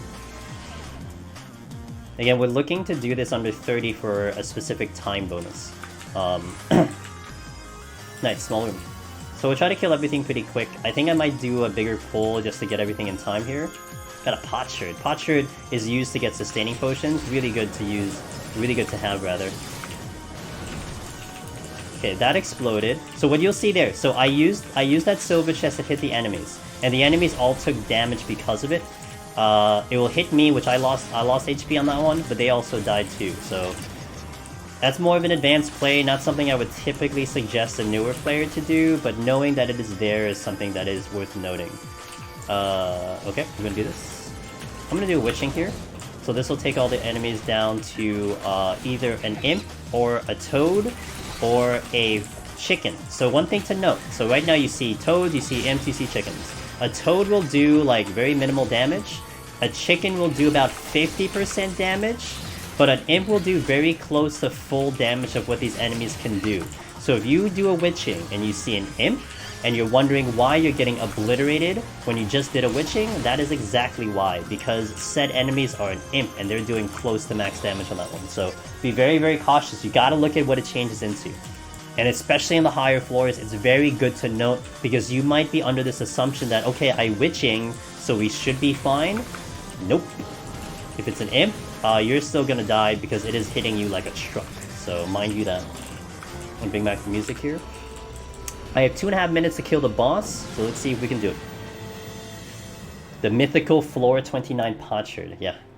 Am I doing a tutorial and points run? Not really a points run, a teammate. I think in terms of points, I'm gonna go through the motions of points, but I'm not gonna go heavy into a discussion on it unless people kind of ask about it, because for me, this is just normal at this rate. Like going through the speed run, opening all the chests, etc. This is just like a normal run for me. So we're not even taking longer than necessary. You know what I mean? We just kind of go about it as how I would go about it. But we'll explain more about the enemies, if you will. And if there's something you're confused on, certainly ask, because I may not cover everything. I'm gonna cover the ones that are a little bit more dangerous and worth noting, but. So this thing, by the way, this does 4 puddles on the ground. So you see 4 puddles on the ground, it will go fire, ice, fire, ice. On the 4th one, the ice, the second ice, you want to get to the middle because the boss will run to the middle of the arena. Otherwise, it'll do fear itself. If you're familiar with the Hydra boss, that will give you a terror, which really makes kind of life a little bit complicated. So you want to mind that. Okay. So I'm trying to not use a sustaining potion here for the purposes of just demonstrating that you don't need one. Now my HP is getting low, but we are doing kind of like, you know, what do you call it? It's doing like little damage. So it ran to the middle. I'm gonna dive in for that. My potion is about to come back up. I am watching my HP, trying to hope I don't need to use my sustaining, but okay, we can use another one. I'm gonna use an X potion here. X potion is what I used. I did not use a max potion because it will have a much quicker recast. So, Frostbite! I made it to floor 131. Ninja! Thanks for all that. Yeah, of course. I have it saved and waiting for it to give it a go tomorrow. Hey, good luck, man. Dude, I cannot wait to go to Ninja. But I gotta do Monk first, so we gotta be patient. As much as I want to do Ninja, I gotta be patient on that. But I'm very excited about Ninja, so. Alright guys, that's floor 30 done. So here's a little bit of the things that may happen on your own run, okay? So up till now, I've killed every single enemy that I've seen, basically. From 1 to 30, we've killed everything. So by doing that, my XP inside Deep Dungeon right now is 51. We are well over level. Generally speaking, what you'll see on a typical run, you may even relate to this if you're watching right now. You might be going through the floors, you might be killing bare minimal. Maybe you're like killing until the exit goes, then you're like, okay, let me go to the exit. We open the exit, let's just get out of here, let's just move on. By doing that and not going through like a lot of kills or killing some extra enemies here and there, you're going to find yourself kind of under-leveled. And it is common to get to, say, the floor 20 boss at 31. You might get to the floor 30 boss at like 46, 47. And that boss, as you saw, even though I was 51 on that boss, he was doing a bit of good damage on me. So I had to use potions just to stay alive, because if I didn't use potions, I would have died.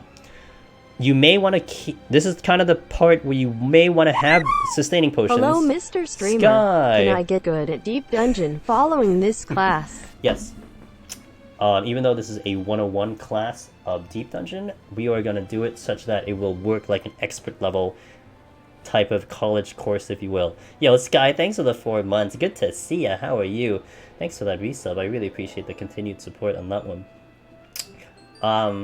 Okay. So, sustaining potions. I would say more than likely, before you start your run, you will probably have access to at least 1 or 2 of these Gilmorian potsherds, okay? These Gilmorian potsherds, let me actually exit out of here so I can demonstrate. We will do stream raiders after this one. Do we have a test? Yes. Clear, get Necromancer. So, we want to touch... We want to talk to this NPC because they are the ones that can allow us to get sustaining potions. So we do exchange artifacts. And here, this is the sustaining potion. This is the key component to solo. It gives us a regen, which is basically as powerful as a white mage regen. It takes like 2k for every 3 seconds on the tick, and it basically lasts full duration. So it lasts 15 seconds, it has a 15-second recast. You'll be chugging a lot of these. If you notice, I have 658. 658 sounds like a butt ton, but let me tell you, you're probably going to use a lot of that through a single attempt. So it's good to have a lot of these. So I do recommend, if you're able to get Gilmorian potsherds, which you will probably get either leveling yourself up, you probably will run into one because people are opening chests, so on and so forth. You get a guaranteed one clearing Ida on floor 50. So you basically can't even solo a whole run anyway, unless you clear Ida regardless. So you get one guaranteed. Getting one gives you 20, so you do want to try to keep them in stock. And they're a lot more useful really on the bosses this low than they are for enemies, unless you spawn a mimic, like I did earlier. Probably be useful there. But I would suspect even for a beginner runner, you will get 20 off of one potsherd. You're probably not going to go through 20 when you're doing 1 to 100. And even if you make it from 1 to 50, you're probably going to get more by then. I don't think you're using 20 from 1 to 50. So mind you that. Good to have. Extremely, extremely good to have. You threw yours a while back? No, wait, what server did you throw them on, Brokey? Can you tell me? Because I'm going to look on the floor to see if they're still there, because I will gobble them up myself. You're making my EU out the tutorial runner? Yep. You're on light, right, Sky? Yeah, this is Phoenix, so we're on light.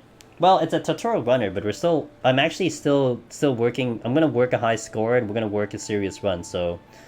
even though we're going to go through full explanation, this is still going to be a pretty serious attempt, and we're going to try to go for a clear on Thursday, so...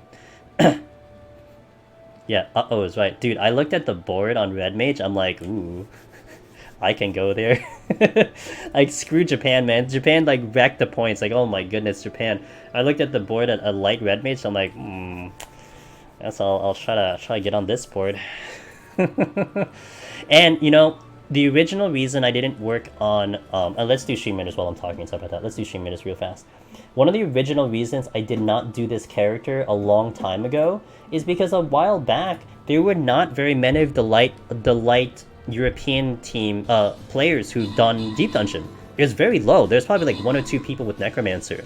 And so I did not feel comfortable just hopping onto this character, which I did have already set up level because of PvP. And like, you know, oh, here, hey, data center first, hey, server first, look at me, I got a server first on EU. It's like, man, it's like, I'm NA, man, I'm not gonna take that away from someone. So I believe, let me just double check though. I'm pretty sure I did check this though. And I'm gonna put the link in here because you can see the leaderboards. If I remember correctly, on the leaderboards for light, there is someone from Phoenix that has a clear. So I'm not taking away a server first. I'm certainly not taking away a data center first. I might take the... Yeah, so there was someone from Phoenix that did clear on Red Mage. I may take over the points though. That is a little bit different. But I'm not taking over like a first of something, so I didn't want to do that, you know? Because it's important, man. People take that seriously. You know, it's quite the honor to be like, hey, I was server first Necromancer. Hey, I was server first Lone Hero. And that might not be something that not a lot of people really talk about and say or something. Like, they're not going to go out and be like, hey, look at me, I'm the server first guy, and people are going to look at you like, oh, okay, cool. Like, they're not really going to be like, you know, but it does mean something to people, so. My Red Mage was 600k off, but my Dancer is on the board when I die. Yep, my main is on Cactuar Bird, but I've been hopping around servers everywhere, but my main is Cactuar and Aether. That's where I have all my jobs, a lot of jobs level, that's where I have my FC house, everything is there. Quad, hey, thanks, man. Oh, hi, Angelus. My fellow East Coastian. Thanks for the 7 months. Damn, I'm so surprised at these numbers, man. 7 months, what the F? Hey! Yo, Cactuar best server, man.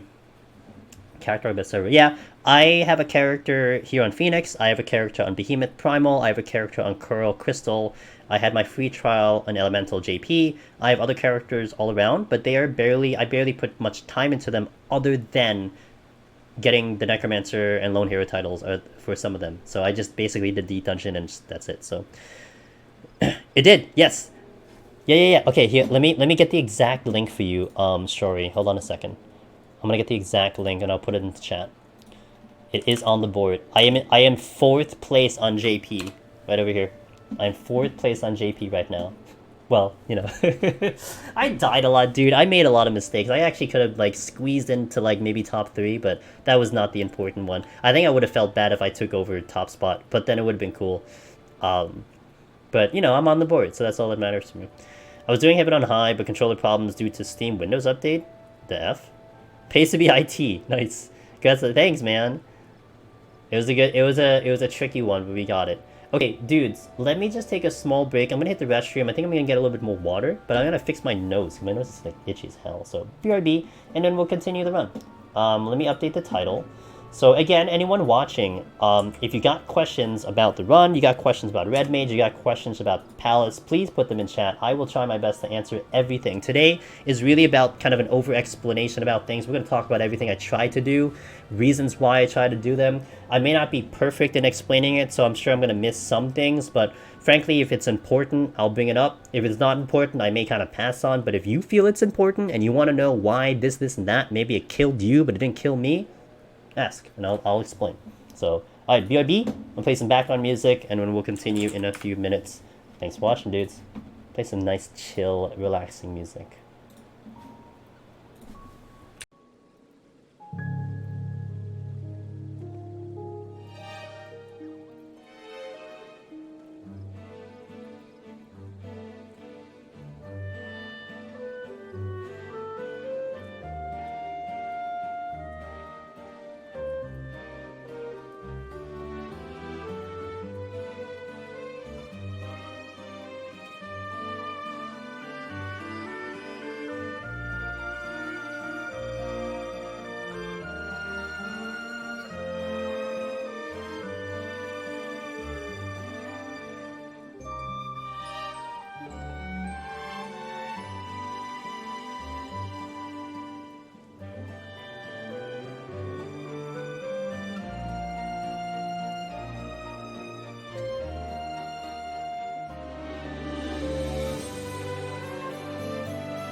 Well, as I say on the, like, I've said in the beginning, that, yeah, we'll talk about score, but we're not going to really focus on score, and if you're going for it clear, highly recommend you don't give a crap about score, because that can be another thing altogether. Score in itself is is a wild ride, if I will say so. Thanks, I Am Rain. And thanks for checking out the YouTube for that one. It went really well. Very happy with it. Very happy. I'm kind of happy it's done, but it was a good run. I mean, honestly, I should have cleared last week, but we had to learn some lessons, unfortunately, that I didn't want to learn. I am forever deathly afraid of gravekeepers. Okay, let's continue. 31 plus. So this set of floors, so I think one thing to note, if you've squeezed your way through floor 20 at like 31, you probably then got to floor 30 at like 45, 46. So you may get to this boss at a low level. You do not want to get to this boss at like 55 or less, because it's really gonna be kind of tricky to kill that boss in a low level. The boss on this floor is gonna be 59, so you want to be close to 59, and that's ideal because this boss will also have adds that you have to kill, similar to the floor 20 boss. And if you don't kill those adds, they might kill you after a certain part, because it's almost similar to 20, where they have like an enrage-ish. But the enrage is kind of built around the boss itself, because the boss will do like a terror move, etc. We'll see it, I think, today, unless I'm a higher level and we kind of one-cycle it. But, okay, alteration, I will use that one. I personally like to use these alterations at the first floor, so we use it for 32, because we could get higher level mimics, higher level Mandies, which can give us boosted XP. And the XP is really nice. And I know I can kill a higher level Mimic, Corrigan, etc. No problem. So that's why I'm doing that. Yo, what's up, Breezy? My nose is still itchy. I think, you know what? I think it's the fan. Oop. I think it's the fan that's blowing into my face. That's why it's making it itchy.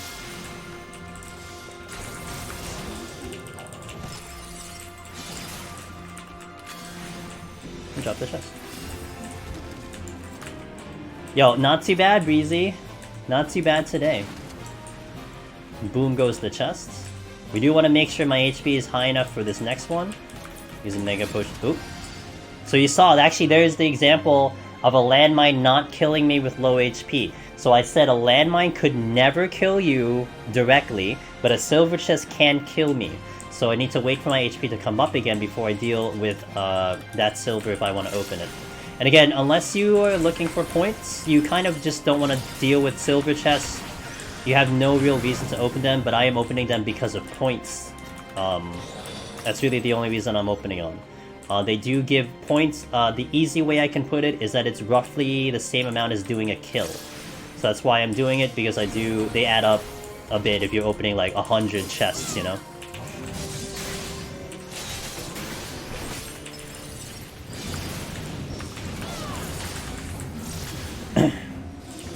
It's been so long since you've seen me. It has been a long time since I've been on Red Mage. And actually, I'm excited to be back on this job, Sky. I'm very excited to be back on this job. You know, when I was working on this job a couple days ago, just to get it ready for today, I'm like, you know, I'd almost forgotten how good this job was. Like, there is a reason why this job is actually good, you know? But I think what we'll see, especially in today's time, and I think more so with lots of people hopping into Deep Dungeon more recently and everything, I think it'll make a lot more sense as to why this job is good. Like, I'm gonna give you the real reason why Red Mage can be good, or maybe not good for your playstyle. Like, it is down to your playstyle. It has to fit your playstyle. Because there are much other jobs, there are better jobs potentially for you, you know? For me, the better job for me would be Machinist, but I put Red Mage at, like, the second place, if you will. But for you, the one watching, the one out there looking to do this content, Red Mage may not be the best job for you. And the way I'll play Red Mage is kind of the way that we'll go about trying to clear, and you may not like that playstyle. It may not fit your playstyle, so you have to mind that. You know, it comes down to, can you play similar to this? And you can play similar to this, you might have good success. But I know of a lot of people who look at the DPS jobs, and they're like, man, I don't like the kiting, I don't like the constant having to keep curing, you know, and they look at like a tank job, they're like, man, I like tank better, because you can just go, you know, you can just stand right in front of an enemy and kill him. That's perfectly fine, because tanks are clear, so you just have to see what fits your style. And try not to force yourself into this, right? That's what you want. You don't want to force yourself into trying to play a job simply because that is the one you saw clear. That's the one that people tell you that is the one to clear. Because that just isn't true. I said earlier in the stream how if you go into a chat of a streamer and you ask them, hey, what's the best job for Deep Dungeon? And if their first response is immediately Red Mage, I highly suggest you ask them, why Red Mage? And if you don't get a good response back, then it's not Red Mage. It isn't Red Mage. If they give you a solid response, like, okay, it has this kit, it does this good, does this, they give you a nice description, then that's definitely a person who's probably tried it themselves, they know what I'm talking about. But if someone is just regurgitating information they've heard, I would definitely either ask someone else, or, well, ask me. If you're watching the stream, ask me. Or just get a second opinion, you know? Ask for a second opinion. Because Red Mage is just not the clear-cut answer. It really isn't. Not anymore. Is that another shiny? Yes, it is. Are you planning on tackling Heaven on... I don't think so, Sky. I don't have any aspirations. Because I have to... Where is this? Oh, you know what part of the story this character is on, Sky? It's like at final steps.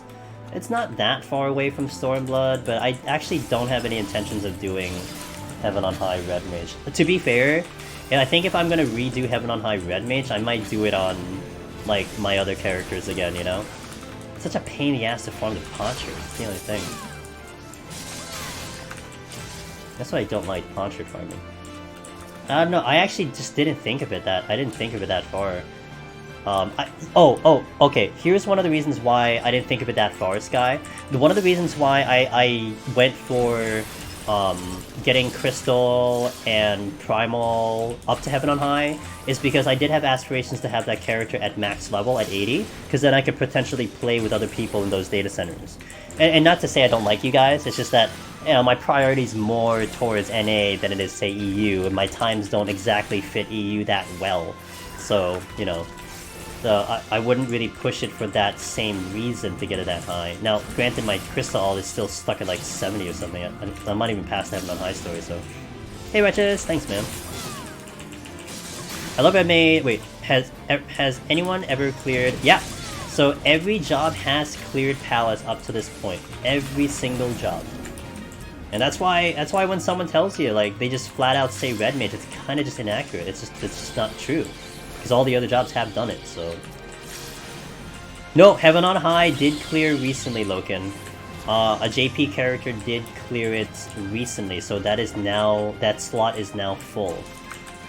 And I think it's on the board. You have to I think you have to look at Elemental for that. But I think it is on the board. Yep, so it is. So the bingo card is complete when it comes to that clear. We are behind on time. I really want a gambler class, but since they got rid of all the randomness, they probably aren't gonna... Yeah, fair. I love Red Mage because it's so easy to swap between single target AoE and understanding with which side your dual cast high split. Yeah. Yeah, I like Red Mage too. I like the way it plays personally.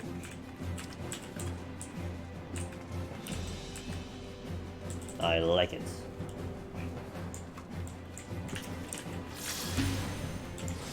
These big rooms have been kind of hurting me. We're kind of going a little bit slow in terms of time. So that's not cool, but we'll speed up later.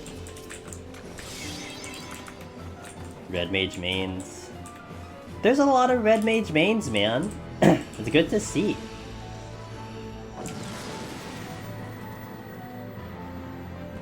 How does the ping feel? I'm using no ping. But you know what? You know what's funny? When I did a ping test just without no ping, my ping to NA is 90. My ping to Frankfurt is 100. I'm like, god dang it. It's just like no different than playing in NA, man. But I'm using no ping right now. It's hard to tell though because the only reason it's hard to tell is because of I'm on Red Mage, and Red Mage isn't really that crazy on the ping, you know? We're doing a big pull here. Also, this will just kind of demonstrate a big pull. I have Vercure in the assumption I actually don't get interrupted. Okay. So I'm gonna try to not use sustaining potions as much as possible for this first 100 floors, because again, people may not have sustaining potions at hand. So we're gonna try to do things with like as little sustaining potions as possible, and just kind of showcase your ability that you can do on Red Mage, I feel. Okay, that's a mummy here. We do have a witching up. Also, I do have okay, so we're gonna do witching here. Just gonna try to get everything. Okay, so now we're gonna do AoE here, and I think I have my AoE combo as well. So I'm gonna use that. AoE combo for Red Mage is very strong, so do not take it for granted. I'm gonna Vercure here. Do some scatters here. A lot of angry chickens. I do have Strength and Seal, this is why this is more viable. Again, we're going about this without using sustainings. Okay. Steal up. Also want to do that just to kind of pull some time back into my thingy. I've been forgetting to use my flights, but we'll go over that next time. Yeah, see, Japan is weird, man. We were actually having a little bit of a discussion in Discord how I think the numbers are just not accurate. Like, so Booster in Discord was saying how he went, I think, from like a 150 to a 110, something like that.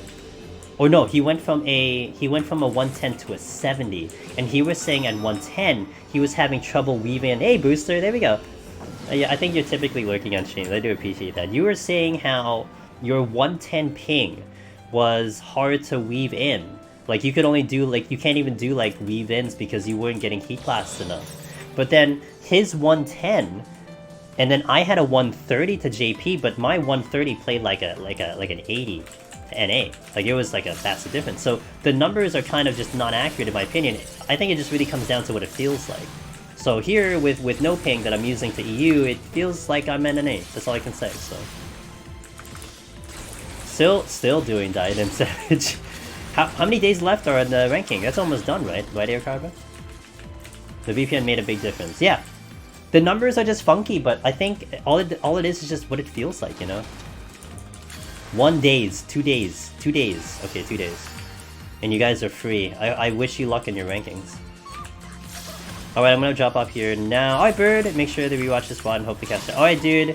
Yo, thanks for popping in. Thanks for that follow, and I hope I catch you again, so. My ping test says I'm 40, but I still visual lag. Yeah, I think, you know, I think the ping is just kind of, you know, it kind of depends on where it's routing, honestly. I think it's just not a clear indicator. I think it just comes down to what it feels like. Also, this song, I love this song. One of my favorite Final Fantasy 13 songs. Oh, that's nice. Bad area for the Toad Trap. We're gonna move over here, because I think the... Oh. Another 0.3%. Like it's buttery, then not. Ooh, I see what you mean. Yeah.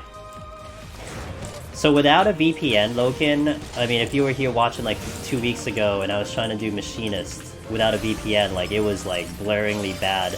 How I couldn't even weave in much in between GCDs. Like I could, but it was so, it felt so like it was choking, you know. But then with the VPN, it's different. But you definitely feel PoTD so far is a way better difficulty curve. It's a real shame we don't have 200 floor palace. Yeah, it's the what Sarathi said. It's a good thing that it's not 200 floors. I'm gonna use a sight here. We have ability down, and I'm actually gonna use the rage here to kind of get myself a little bit ahead of time.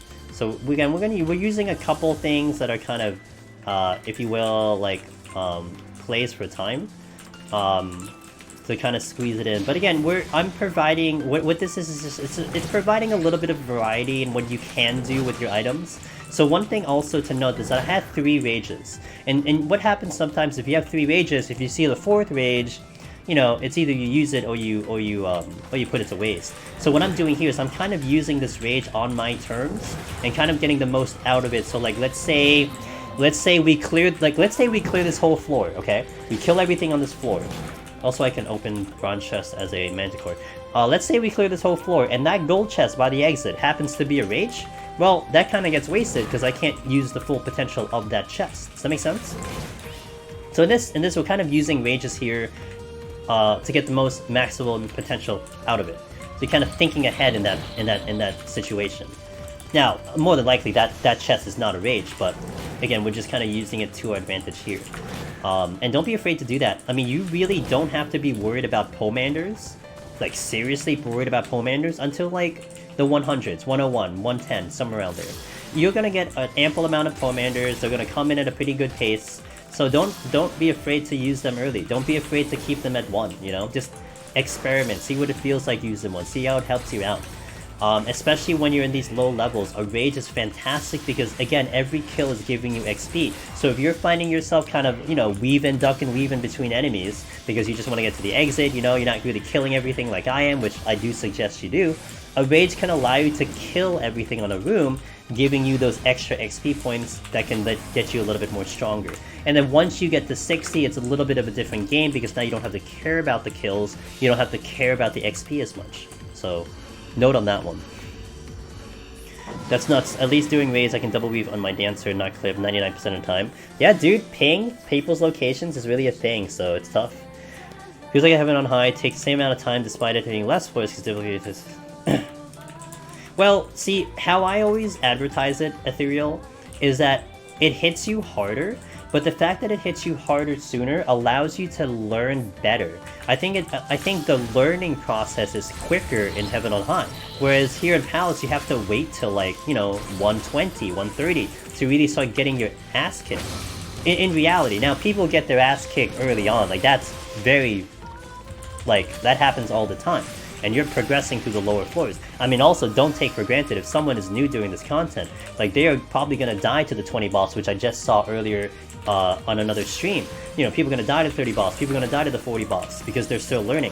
So those are kicking their asses, whereas a veteran player and a more experienced player may not find that difficulty until 120, 130, so on and so forth. So, you know, it is still difficult. It's just once you get more used to this place, you'll start to not feel the difficulty as quickly. Like Heaven on High, for instance, you have sharks on floor 1, which can one-shot you. You're getting that difficulty already, like, right off the bat.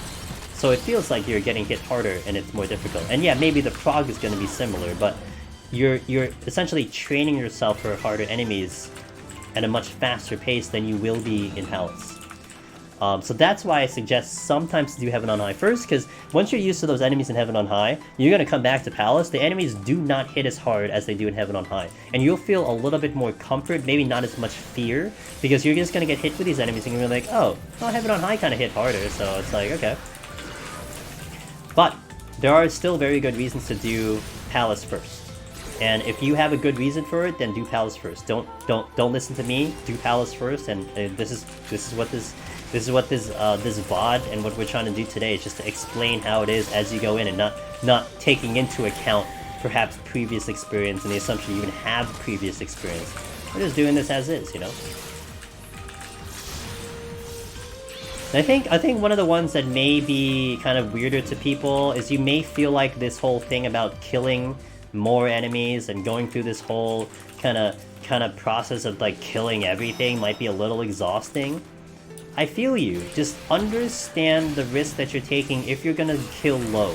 If you're gonna kill low, then your level will be lower, so things are gonna get hit. You're gonna get hit harder. As long as you're okay with this, then that's fine. Just, you know, pop a strength, pop a steel. You'll eventually get to 70, no problem. Just understand that could be the risk. Okay, so I didn't say this in Discord, but I'm pretty sure my natural routing was up through the Canadian Rockies and it curves VPN more direct. Okay, interesting. See, it's good to know. I always feel like I need to build up hums for the first few sets or I'll be in trouble. Nah, man. Nah. But so the logic there, Breezy, that is not incorrect logic. Let me first say that. The logic is sound, because you don't want to get into a situation where you're in a higher floor and you're running out of palms. Perfectly logical. But a lot of times, this is also a strategy I suggest in Heaven on High. If you kind of keep your palms at 2 versus 3, I think that's not a bad idea. Because you're still keeping the stock pretty decently, but you're kind of getting the most out of it. So like here's what? That just spawned right on top of me, hello? That usually does not happen. We were in the spawn room and an enemy's right on top of me. That's interesting. Anyway. Like, think of it this way. I don't even know if that respawned, that just showed up. Like, think of it this way. Let's say I have 3 strengths right now. So what happens if I get a chest, it's a strength, and then I get another chest, it's a strength. Then one could argue, well, if I had used the strength earlier, then I could then pick up these 2 strengths and they would become more useful to me. So that's where the argument comes into using, like, you know, keeping your comms at 2 versus 3. You know, that kind of thinking ahead, if you will. And in the lower levels, it's really not a bad idea. I mean, I will always suggest to everyone, as you're starting off, that you, and actually I do it on all my runs personally, you'd want to have a strength and steel for the bosses. Like, don't run the risk of doing the boss without a strength and steel. Because the bosses are probably going to be a lot harder than the enemies, but they're going to give you a little bit more trouble than the enemies will. So always get to a boss with a strength and steel, make your life a lot easier, make it less complicated, and just save it for that. So you want to save at least one of those for the boss. But it still means you can sit it at 2, you know? Yeah. And then, of course, the clip that my bot shoots out where we had the lore trap right at the beginning of the floor, that's always disgusting, but it happens. Always be ready, that's all I'll say. Yeah, I shall view the 120. I've already noticed enemies are getting a new skill that says, like, the more... Yeah! And when we get up there, Ethereal, well, that'll probably happen a little bit more on Thursday versus today, but we'll go over a couple of those changes, and they are worth noting because there are strategies to handle them. From my experience, I started pumping the brakes at like 60, so that fully stock at 70. Wait, something like that. Yeah, for Heaven on High. Yeah, for Heaven on High, I agree with that one 100%, Pet Shop. 100%. Because 71, you want to walk into 71 with a full stock in Heaven on High. If you're not, man, it gets a little tricky there, so... The worst part farming Aether Bowl? You know what I'm going to tell you, Gray? When I got back into my Aether, my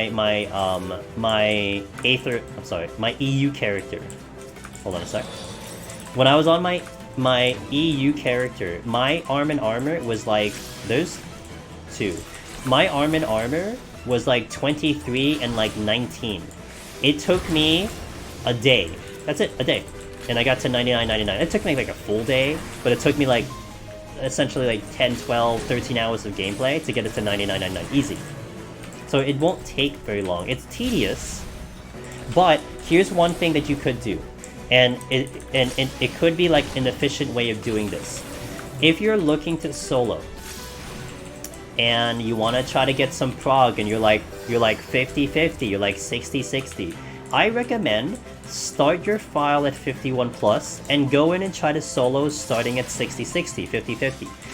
It'll give you a pretty decent challenge, but on top of that, as you're trying to go through the solo paces and learning your solo habits, you're gonna try to get the silver chests, you'll have a higher chance to upgrade your arm and armor, and on top of that, you're gonna start learning the mode at the same time, so you're knocking out 2 birds with 1 stone. And if you find yourself at 101 and higher, 101 plus, etc., the potsherds are going to come much faster too. So you're learning, you're leveling your arm and armor, and you're building your potsherd stock. As opposed to, say, spamming 51 to 60 till you're 99.99. Like, that gets a little bit boring and tedious. Also, you're not building your potsherd stock in comparison to, say, Heaven on High. So that could be a way that you can view it. Like, get to 50-50, get to 60-60, maybe you're 70-70. Get to that number, start soloing. Start at 51+, don't start at floor 1, unless you feel like you're capable of soloing it from the beginning. You know, start at 51, see how high you can get, and then go from there. And then probably by the time you're done with that, you might be able to start a serious run. You might be 99.99, you can start from floor 1, so on and so forth. So it kind of makes the most out of your time. So consider that too. A lot of alterations though. Cool. 8-fold 99 is super easy. See, yeah, it is easy. It's just tedious. Some people find it boring, but there are ways to kind of make it a little less boring. To make yourself have, you know, time efficiency. Okay, so I'm on the 9th floor. Because I'm going through the paces of killing everything I see, I'm utilizing these flights, because these flights will reduce the amount of enemies on a next floor. and I'm getting rid of them out of my inventory simply for score purposes, so I don't recommend that for anyone trying to do their own solo attempts. But if you're looking at score, might be something that can be discussed, but that will be another story altogether. Now I think I need to re-up strength because I may not have strength for the boss. So we have a 2-minute strength and we have 35 minutes, so I will probably re-up strength here. But right now, I'll do it right now. I've been finding that I get the most use out of my palm strength seal when I use about 3 floors before the boss. Yep. See, yeah, that's exactly it. A lot of people will get into a little bit of a habit, or maybe they forget, that they'll only use a strength steel once they see the boss. But if you use it the floor before, 2 floors before, I think if you're starting off doing it the floor before is not a bad idea, because like let's say you pop a strength steel here for 39. Well, you can clear off 39 with a strength steel. The boss this low is not going to take 8 minutes. It will take 8 minutes much later, but it's not going to take 8 minutes here. So use it now, get the most out of it, kill the enemies in this floor a lot faster, especially if you're still looking for XP. I am already level 60, so that's a good thing. But if you're still looking for XP, maybe you're like 55, 56, pop the early strength and get some kills out of here a lot quicker. It'll help. Now I think I'm going to be able to kill the boss in 1 cycle, so I'll spend a tiny bit of time extra here waiting for respawns, etc. Just to get a little bit extra kills. Again, we're mixing in kind of the tutorial type of part of this, explaining everything that we run into, you know, whatever happens, we kind of go about a small explanation on it, but I'm still also aiming for a high score. So I'm not going to overly explain what are the things I'm doing for high score. You can certainly ask why I'm doing specific things and I'll answer them, but I'm not going to go through it in this type of explanation because it might get muddled with kind of the basic info that you want to have. So, but if you just want to go through like what my actions are doing, and then maybe compare it to your own attempts, and then maybe when we get to the 100 score, you can see kind of the difference between your 100 score and my 100 score, and kind of do it like that. That's kind of a very simple way of seeing the differences of the run. Because I am expecting to get a pretty damn good score at 100, a respectively good score at 100, so... Great. I'm using it right now, Killon. I'm using no ping right now for the EU server. I actually did reach out again to Exit Lag, but I haven't heard back from them. I was actually going to use Exit Lag today, but I don't think I heard back from them. I was checking up until I started stream, because I wanted to try them out this week. But I didn't hear back from them, so... And granted, I gave them like 2 days, but... I was going to try them out today and for Thursday, but we'll see. So... That's not happening. We're not getting a 1.5. I have to play on bad ping to get a 1.5. Like no kidding, man. I did my first 2 machinist runs without a VPN. I got 1.5 and 1.507. And then when I popped the VPN, we were going ham on the enemies. I was enjoying the fact that I felt like I was back home in Aether. I get a 1.48. I'm like, oh, what the hell? I play better, I get a lower score. How does that work? What the heck? Sorry if I asked this already, but is there a good way to farm postures for staying potions? So the best way I suggest is get your butt to 101 plus. It's a little tedious. I would suggest trying to do it solo. But the amount that you get from 101 to even 150, and 101 to 150 is still very viable to do that. It's still viable to do those floors without using sustaining potions at all. You can get through 1 to 150 without sustaining potions. You're going to get so many potsherds, assuming that you get to all the chests. So I highly suggest that is the route that you take. I should be able to do this in 1 cycle. The only problem is I don't have Vuln, because I actually have not seen a Lust in 40 floors. But I think I can do this in 1 cycle. Maybe. Usually the Vuln does help, though. So if I can get this to 50%, by the time it gets to the 4th AoE, we should be good. But if not, then we're gonna be a little tricky here. Okay, it is 50%, but I don't have my combo. Oh, I was banking on a Lust here to kind of push the damage, but we'll try. We're actually gonna try to do this in 1 cycle. This could end very badly, though. I'm actually getting hit with this because of my terrible casting. It's fine with a disease.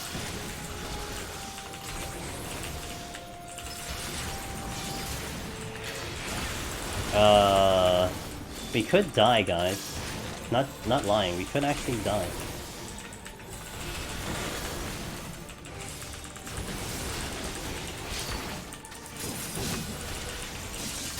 Uh-oh, I'm gonna pot here. Oh boy. Uh-oh. I do have a potion up. I'm getting hit with a tornado. Oh boy! Pot. Okay. I mean, you know, we made it a little riskier than needed, but you know.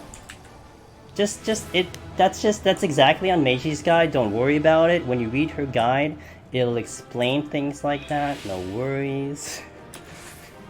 Not even close. We'll file that under, do not do that at home. So what happened there? Okay, this is what happened, okay? Typically speaking, I usually have a lust on that boss. We have not seen a lust for 40 floors, and I've checked every single chest. So I would typically open with lusts, and then I'd have enough time to kill that boss in one cycle. I call it one cycle because after that terror and that AoE and all that stuff, it will then repeat the whole thing. It'll do the 4 circle AoEs, it'll cast more ads, it'll do that whole shenanigan thing. I didn't have lust. I also did not know if I could kill it in time, which we found out I could not, so fascinating. It is intended that you kill the ads, because the ads kind of do an enrage. So what dropped my HP was that they were doing Tornado. They don't cast Tornado in their normal cast. They're casting Blizzard as their normal DPS. In combination with the boss doing the Terror into the wide open AoE, it's almost like the floor 20 bees who do Final Sting. Similar, except instead of Final Sting, they do Tornado. So they were doing Tornado on me, and that's why my HP dropped a lot. So I kind of saved myself because I used the sustaining potion because the ticks were happening. I got my HP back because of it, so. What set? Oh, I'll show you. The set I'm using is a PvP set back from like season 5 or 6. It's a very old PvP set. I think it's called the Hellhound. Yeah, the Greyhound gear. It's a PvP set, so this was an exclusive item. I originally had this character for PvP. It is unattainable, yes. So it is kind of special gear. You cannot get this gear. Sorry. I am kind of showcasing gear that is not obtainable anymore, so... It has a helmet. I didn't like the helmet, though. This is the helmet. Look at this. I mean, it's blue. Oops. It's blue, but it's so, like, weird. That's why I went with the glasses, look. I can visor, though. And it turns the thing. But I went with the glasses, look, because, you know... Which one was it? I think it's this one. I go this one. Yeah, I like the glasses, look a little bit better. It's just a little much, especially with the way I want my character to look, so...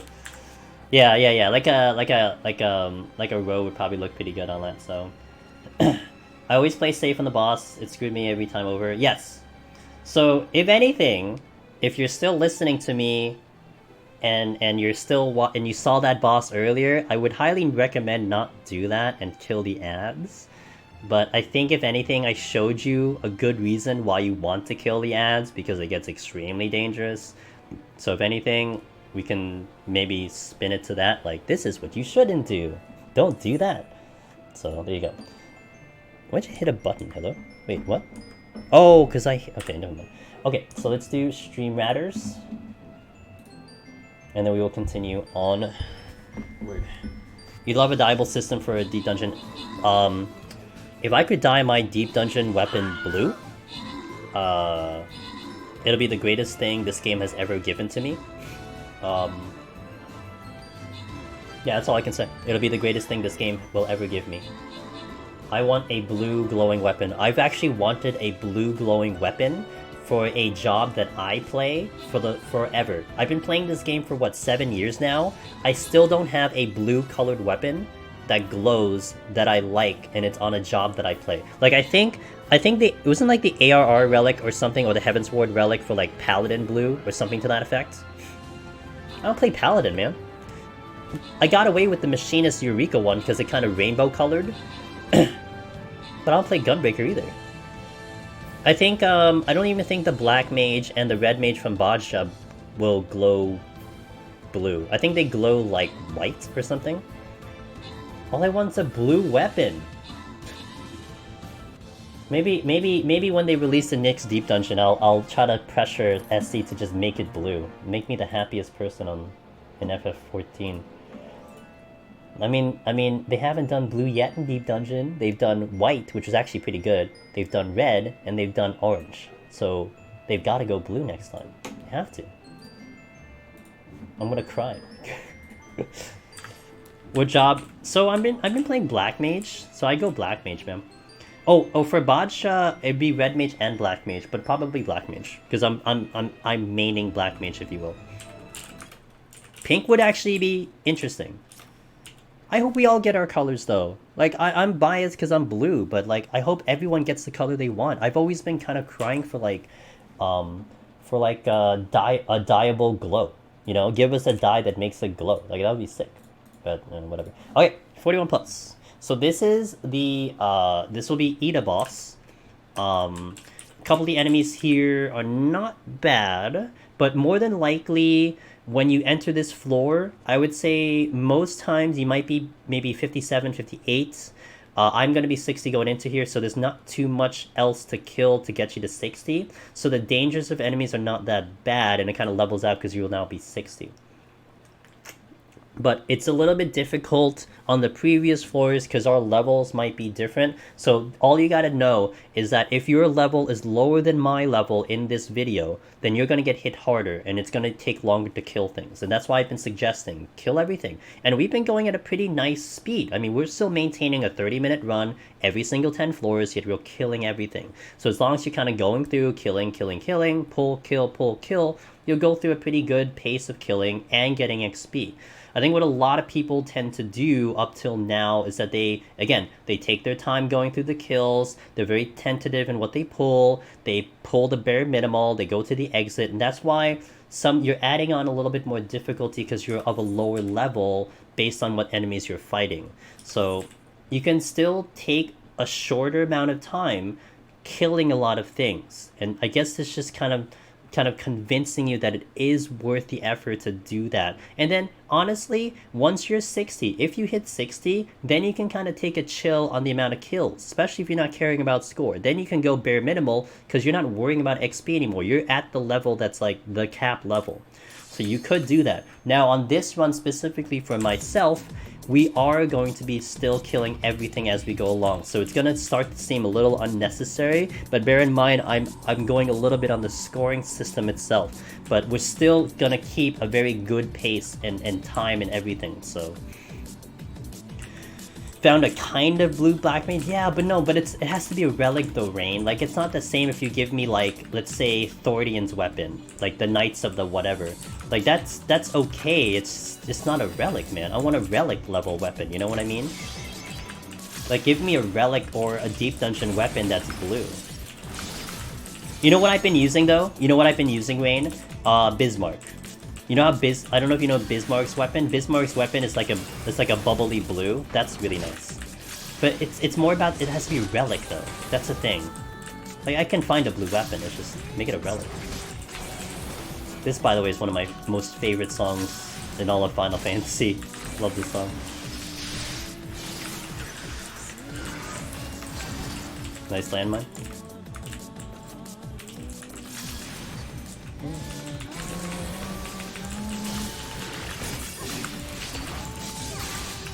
Wait. I wanted to get the most out of my damage there, so...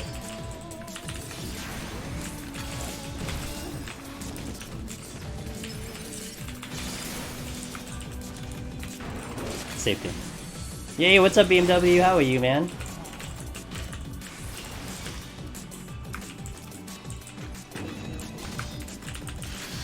Agreed, the book step is the worst, waiting for specific song. Oh, fades. Check out Sirius? Okay, I'll check out Sirius.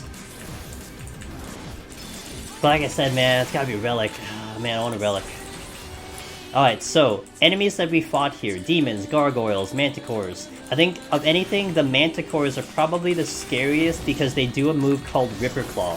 Ripper Claw is a non-telegraph swipe in front of it. So, you have to look for it. Otherwise, if you don't know it's coming, you could actually die. It raises its claw, and then it claws you. So you gotta make sure that you get behind it. You cannot see that move, so... I'll probably try to demonstrate it if we run into another Manticore. Everything else, they do hit respectably hard, but not too bad if you're killing them quickly. Again, I'm level 60 right now, and we do have strength on, so things are melting really quickly. Also, bear in mind, Red Mage is very strong, so, you know, don't take that for granted. You are a strong job in here as a Red Mage, and as I said, this kind of video guide-ish, if you will, is more specifically catered to Red Mage versus kind of the other jobs. And if you want to know about the other jobs, I can certainly talk about them, but we are focusing on Red Mage here. Some of the extreme weapon are almost all amazing. Starting and stopping is exciting. Made it to level 30, got stomped. Good. We made it to level 30. You mean like floor 30 in Palace? Okay. HP is lower, so we do want to mark that up. Yeah, white mage! Nice. Got stomped. Okay. Oh! That's a treasury of Corrigans. That's nice for the points. And we got a rage. Okay. Sometimes you get this super rare. Again, what Alteration does is that it changes the floor to change a room into either Mimics or Corrigans or Mandies, and in this case, it gave us Corrigans. So, well, I call them Corrigans. They're Pygmeoids, but much easier to say Corrigans. So, alright, I can't do that. Okay, check. What's a rage? Check. Afterwards. Oh, let's go over Manticore before I blow this floor up. So I'm gonna pull this Manticore. Watch it. It's gonna have a move called Ripper Claw. Okay, you have to make sure you get behind it. Ripper Claw. No telegraph, and it's a swipe in front of it. So if you do not get behind it or to the side, you're gonna probably die, especially without a steal on and with HP down. So mind that.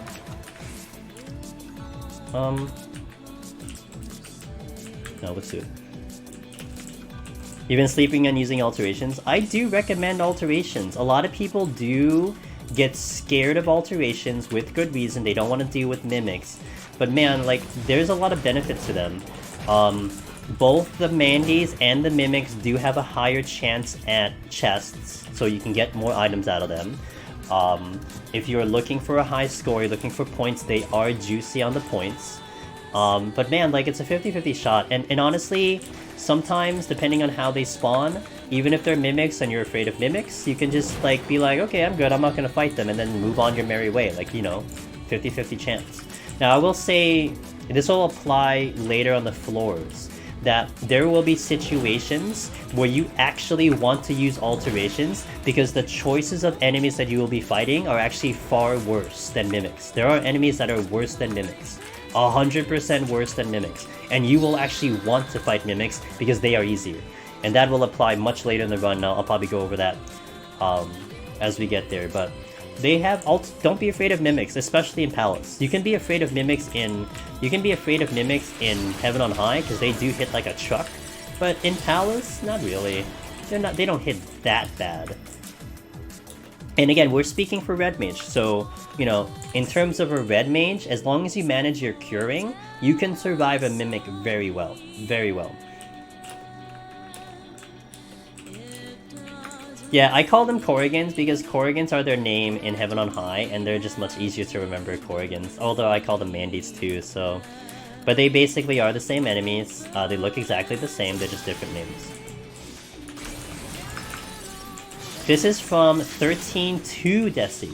This has actually two names to this song. You either find it as the name Village and the Void, or I believe... Oh no, I don't remember the other song. Uh-oh, I don't remember the other title. I think Village and the Void will be the good one. But this is the aggressive mix of Village and the Void. This is one of my favorite songs in all of Final Fantasy. Love this track. Because I don't know if any of you played 13.2, but there was a lot of places in 13.2 where you would go into the field of battle, okay? You hear this song, this kind of soothing song in like one of the fields. And then if you aggro an enemy, it gets into the same exact song, but it's an aggressive mix of the song. Think of if you've played back in ARR, you played Coil. Coil has the same kind of music transition where it's like a really like, you know, dramatic Coil theme music, and then when you pull an enemy, it changes into a much beatier, faster song. That's exactly how the music kind of works in 13.2. Such a great like way of doing music in my opinion, you know? So this song has a second song exactly like this, just not as kind of high beat, etc. It's a lot more like a chill song. It's just they call it an aggressive mix because if you aggro an enemy, you get the aggression part of the song. It's such an awesome way of doing things and with music. I love it like that. I think Diadem was also another case of that before, the early Diadem. You had like the calming music. If you go into Diadem right now, you'll have that music that you hear as you're gathering, etc. But then when you engage in battle, you get like the one that you hear in Palace, which is more like faster and stuffing. And that's the same thing. It transitions into like a remix version of the song. That's what this song was. So Red Mage will heal through Pox. That is right, Loken. So if we get that later on, you'll see me do through that. So that's why Pox is not too bad. And with the damage of Red Mage, honestly, it's really not terrible. I'll sit on Pox a lot if my purities are kind of in a low position. But yeah, so. Yeah, because you know why? Because I don't like the slow version booster of the Coil song that much. It's nice. It kind of has a Star Wars feel to it, in my opinion. But the remix version, which I believe is called Spiral, right? That's the name of the track, Spiral. It's so good. But it is like it's exactly the same song. It's just a remix version of the song. I love it. I love when games do that. Final Fantasy VII Remake kind of did that too. With they did that with I think 2 songs. They did it with the Bombing Mission song, and they did it with another song that I believe was called The Maze of Metals, and then it changed into Critical Shot. And Critical Shot is one of my most favorite battle themes of all time now, which I think might claim to play this. I'll point it out when it comes into there, but kind of that whole idea of transitioning into a remix version of the thing. Now, bear in mind though, so this has a remix version of the song, right? This has a calmer version, and then it has a remix version. It was basically the same composer from this game to 13, same composer for 7 Remake, so it's like not a surprise that they pull that kind of stuff off, so. Yeah, it is S tier. It's like super S tier, dude. I think it's my top OST right now, in my opinion, and it's a pretty close race right now. Like 13.2 is way up there, 13's way up there, Shadowbringer's way up there, but man, 7R is just so good. Wasn't a run, but thanks by the way for the advice. Yeah, no problem, man. And again, today is I think the best day too, because I really am catering this stream to just answer as many questions as we go. We'll just explain things that might be misconceptions, whatnot. I want to get everyone through to Necromancer, man. All you guys that are giving it a shot, thinking about it, I want to get you all through there.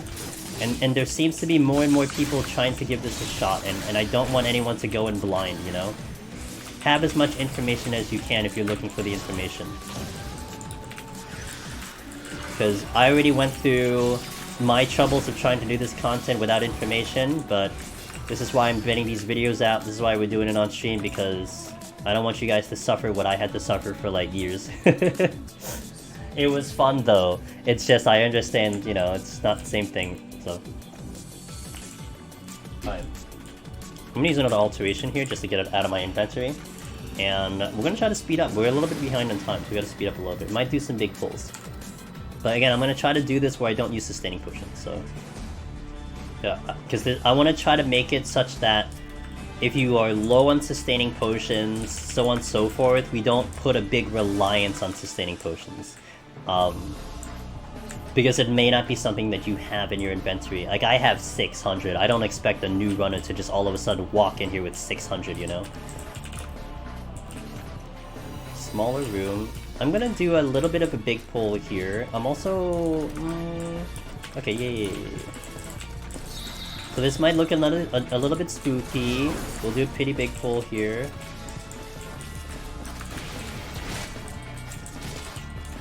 Oh, I might get paralyzed though because of the boot. Strength, good.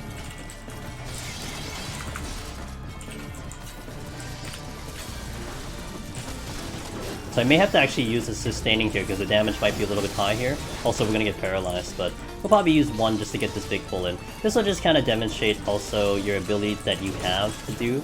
So we use the sustaining there. So that knight, by the way, that noise that the knight made, it just did kind of an enrage-ish where it did an attack bonus on that one on itself. But it's not gonna be too bad. It's not gonna like one-shot me or anything.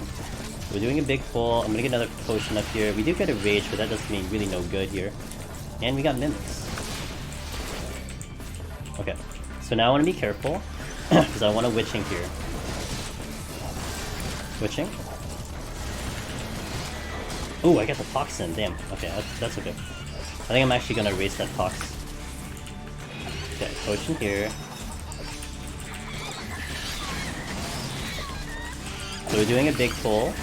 This is kind of showing off the capabilities of Red Mage right now. I'm gonna go here into... Yep, and we're gonna do our AoE, AoE gauge user, which is so strong. It's so powerful in Red Mage. And we just melt everything dead. About 2 sustainings there. Okay. Serenity. Okay. Fortune. PS5 Showcase, yes, I think so. I am excited, but I'm gonna be working when that comes out, so I'm gonna kind of miss it. I might sneak in and maybe try to listen in while working, just to see what's up. But I wanna be kept up to date on whatever comes out for the PS5.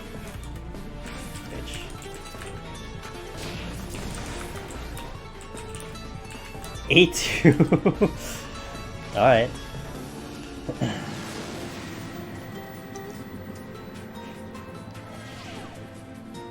I would love if there was a mode where you use your score as points to buy... No, I mean, that's not a bad idea. They're pretty good ideas there, Ethereal. I just don't know what they'll take up, what SC will take it up on. So here, I would suggest, we have no items, which means that we can't use potions. But as a red mage, you know, we're a red mage, so we can cure ourselves. I would say try to respect this a little bit, try to respect the fact that you are a red mage, but if you feel like you're risking it, because this is also gloomed as well, and use that serenity, man. You might have 3 serenities, just get rid of it, get rid of the gloom. It might be a little bit tricky, but in this instance, we're gonna kind of respect the buff and keep it on.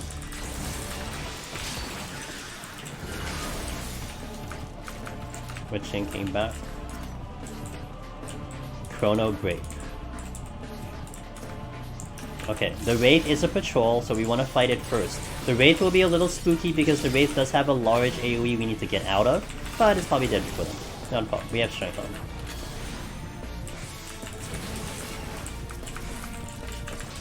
Intuition. Don't need it.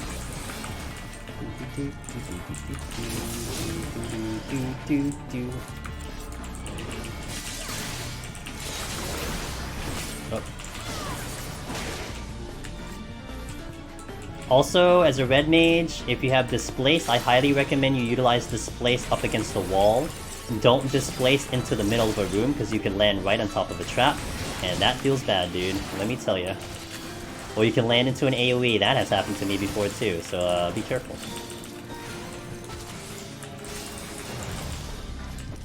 I've been saying... Now, I highly think this is not doable, okay? I don't think they're gonna do this.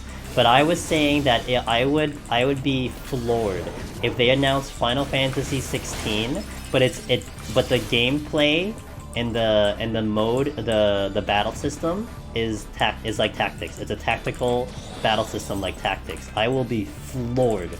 I'm gonna be like so happy. So it's not necessarily like a Tactics sequel, it's a brand new story, brand new characters, but the battle system is Tactics. Maybe a souped up version of Tactics. That'll be bonkers. Bonkers. I love Tactics, man. I think people would love that, in my opinion. Like just step away from the action RPG for a bit, because you have action RPG coming in with 7 Remake, right? 7 Remake is gonna take care of action RPG for like 2 or 3 more games, or more games like that. Go a different direction, create a brand new version. Just for one iteration, you know? I bet you like FF17 is probably gonna be the MMO or something. You're gonna get into that weird cycle. So have something different, you know? I think that would be so cool. Because like 7 Remake is crushing action RPG. I have not had any fun with like an action game essentially until like 7 Remake. They did that system like super good. I love that battle system. And I hated 15 battle system. I thought the 15 battle system was bland, really. And like 7 was essentially the same battle system, just way better. Way more to it. And that's kind of a big deal, you know? So okay, we are moving. Is there any way you can play Tactics current gen? There was a game, it was Fae something, Fae Tactics, that released on Steam. And that just released, and that's like a tactics game. Also, another tactics game would be like Fire Emblem, 3 Heroes, but that's on Switch. So I'm not sure if that's what you were kind of referring to, but that's a tactics game too. I think there's others as well. Yeah, no, I was, when I first heard that 7 Remake was going to be like an action RPG, I'm like, cause I remembered, I had shades of 15, and I did not like 15. But then when they're like, hey, you could actually play like a turn-based, because we put both modes in, you know, you can switch between the two, I'm like, ooh, that's cool. And then when I played the demo, I ended up playing it like an action RPG, because I just wanted to hit buttons, I'm like, okay, this is not bad. But then, like, when you did the harder content in 7 Remake, you started to realize, like, yeah, okay, it became that action RPG, you hit buttons really fast, you mashed buttons okay, but then when you got to the harder stuff, you're then all of a sudden having to strategize and think about how you're going to conduct a boss fight or something. And then it kind of returned back to that kind of turn-based tacticalness. I'm like, wow, like, that's cool. It ended up becoming, like, both modes altogether. You had the action, fast pace of it, but then you had the thinking part of it. You had to plan and figure out how you wanted to conduct your stuff, so that's really good. I'm gonna increase the volume of this one song. Yeah. So that's why I think, man, if they go the route of like a tactics game for 16, I think it would be one of the best decisions they'll make, because they already are conquering action RPG with 7 Remake. They don't need to do another action RPG, you know? Like the thing is, like, through all the Final Fantasies, there was always a different bit of flair to each Final Fantasy, right? They had, like, the battle system, I guess, in its core for like 1 to, like, what, 9, right? Or 10, actually. It's like it still had the core of that turn-based bit of it, with the ATB and all that stuff. But, hold on. But they all had a little different, like, feature to it, additional feature to it. So if you kind of go the action RPG route, I think it's, unless you're gonna do something like ridiculously different than what 7 Remake gave you, I mean, I don't know how much different you can get from that type of mode, right? How much more variety can you get from an action RPG type of game? So if you just go completely out of the box, I think that'll be a nice change for people. One would hope that they give us a really good product, because I know a lot of people will be. I know I'm probably gonna get a PS5 simply to play Final Fantasy 16. Well, I'm gonna get one to play 7 Remake 2, but you know I'm probably gonna get one also for like for 16.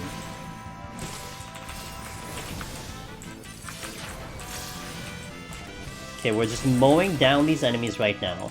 The persona does cast Paralyze, so I want to probably fight it kind of solo right now, because we will kill it in enough time before it gets paralyzed up, and we have no way of stopping the paralyze other than killing it.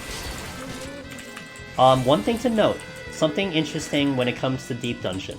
The bigger the enemy, generally speaking, the more HP they have. So this dragon does actually have more HP than a Hellhound or the Blood Guard. Their HPs do vary, but kind of the bigger the enemy, the more HP they have. I don't think that actually applies in Heaven on High. I think in Heaven on High, their HPs are more or less kind of uniform, with the exception of maybe the Mimics. But in here, they are actually meatier if they're bigger. So Chimeras later, dragons, some of the other patrols, will have just more HP. You'll feel it as you're fighting them. You're like, wow, this thing takes a little longer to kill. Yeah, they have more HP. Now, does that really matter? Not really, because you still gotta kill them, you know, regardless of how your point of view. It's like, if they're in your way, you gotta kill them, so... But do note that they do take a little bit longer to kill. We're almost to Ida.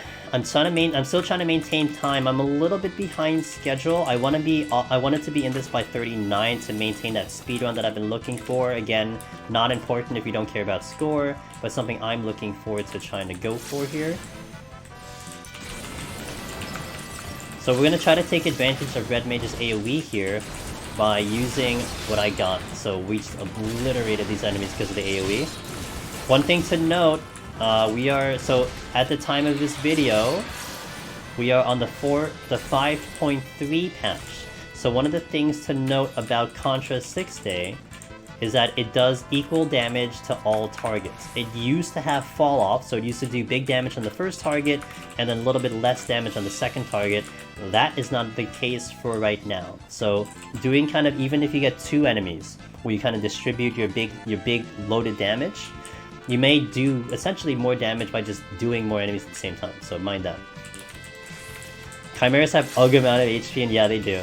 They are meaty, but man, they are the best to kill, you know? It's like, you want to fight them because they're the easier ones to fight. But understandably... Oh, hold on. Oh, I didn't want to do that. I wanted to mash myself against the wall, but I went into the room. Hello. Checking all chests. Those are like, you know, the HP values are just kind of like little details of just some things that I've just observed and people have observed. Like, they're not going to be like a game changer that like you now fight this one thing with more HP, but it does, you just notice it, that's all.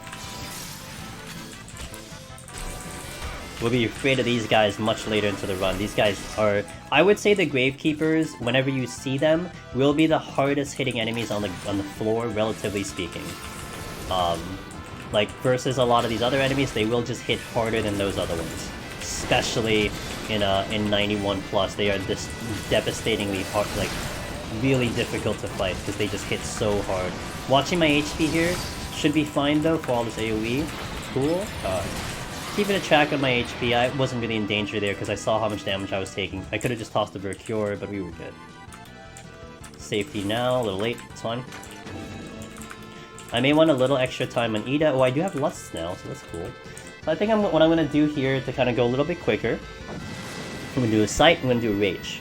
That will help me go a little faster, I think, especially if we do it off the beginning, unless we have no knockback. That is something worth noting. We don't have no knockback, so it's fine. I'm going to burn out my flights as well. I did that in the previous side, we're going to do that again, just because I don't want to use them. Again, the flights reduce the amount of enemies on a floor, on the next floor, but if I'm trying to kill as much as possible, that becomes kind of a conflicting situation, if that makes sense. Okay, small room, so that's good. We'll do the Rage. Again, it puts us at 2 Rage, which is not a big deal.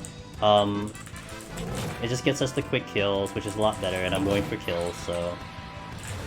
We're stepping on the lure trap intentionally to get even more kills out of here.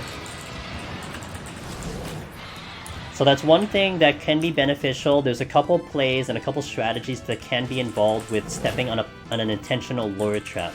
Now, one thing to note is I have a Fortuna.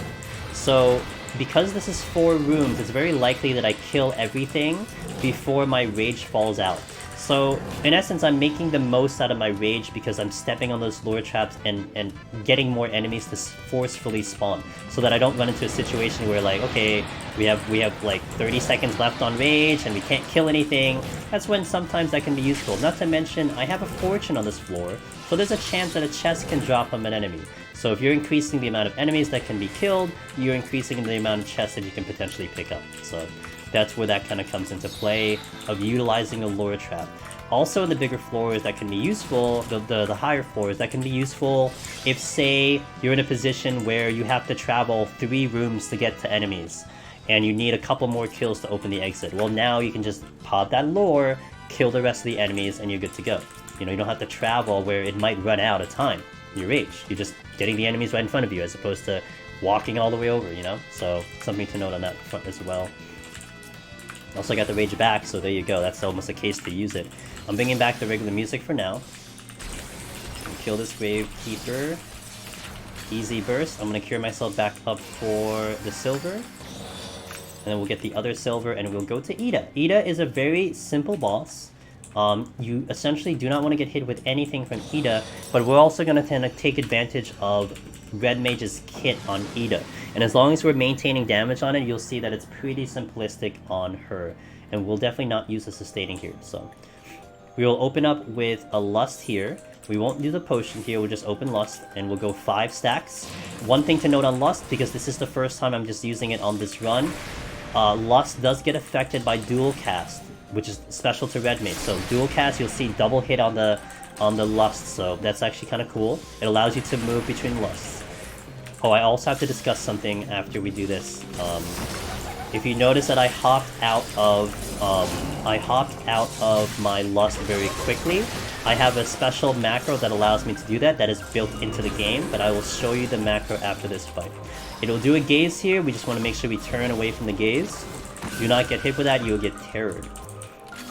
Now, Ida will alternate between this AoE, I'll just do a displacement here. After this AoE, it will follow up with a second inside, so I can cheat and go right in. A lot of times it'll just go in and out. That's kind of its mechanic. Sometimes it starts in. I think the start of the fight, it had that donut in, and then it'll follow up with the one going out, usually. Which I think it didn't do it that time, but you get the picture. Here again, I'm gonna turn, I'm gonna Ver-Cure myself, take this time to cure. Allows you to kind of make the most of your turning around here. I gotta move here, I'm gonna Swift cast here, and then move in here. I'll actually do a dual cast because I'll be able to make it inside, no problem, without losing any GCs in that one. Boss almost dead already. I'm gonna save my Displace and my Corpse just in case I need to dive out. The rest of its damage are not important. Now, if you see the seals on the ground over here, there's 5 of them. If you get hit with in health, which is that giant AoE, these symbols will light up, and then when it does its bigger AoE, which you see all the the blood coming out, it will do increased damage. Black Honeymoon. It will do increased damage with the amount of symbols on the ground. So you can survive probably up to 2, but you kind of don't want to get to that point. And really the AoEs are easy to dodge, so it's really not that big of a deal.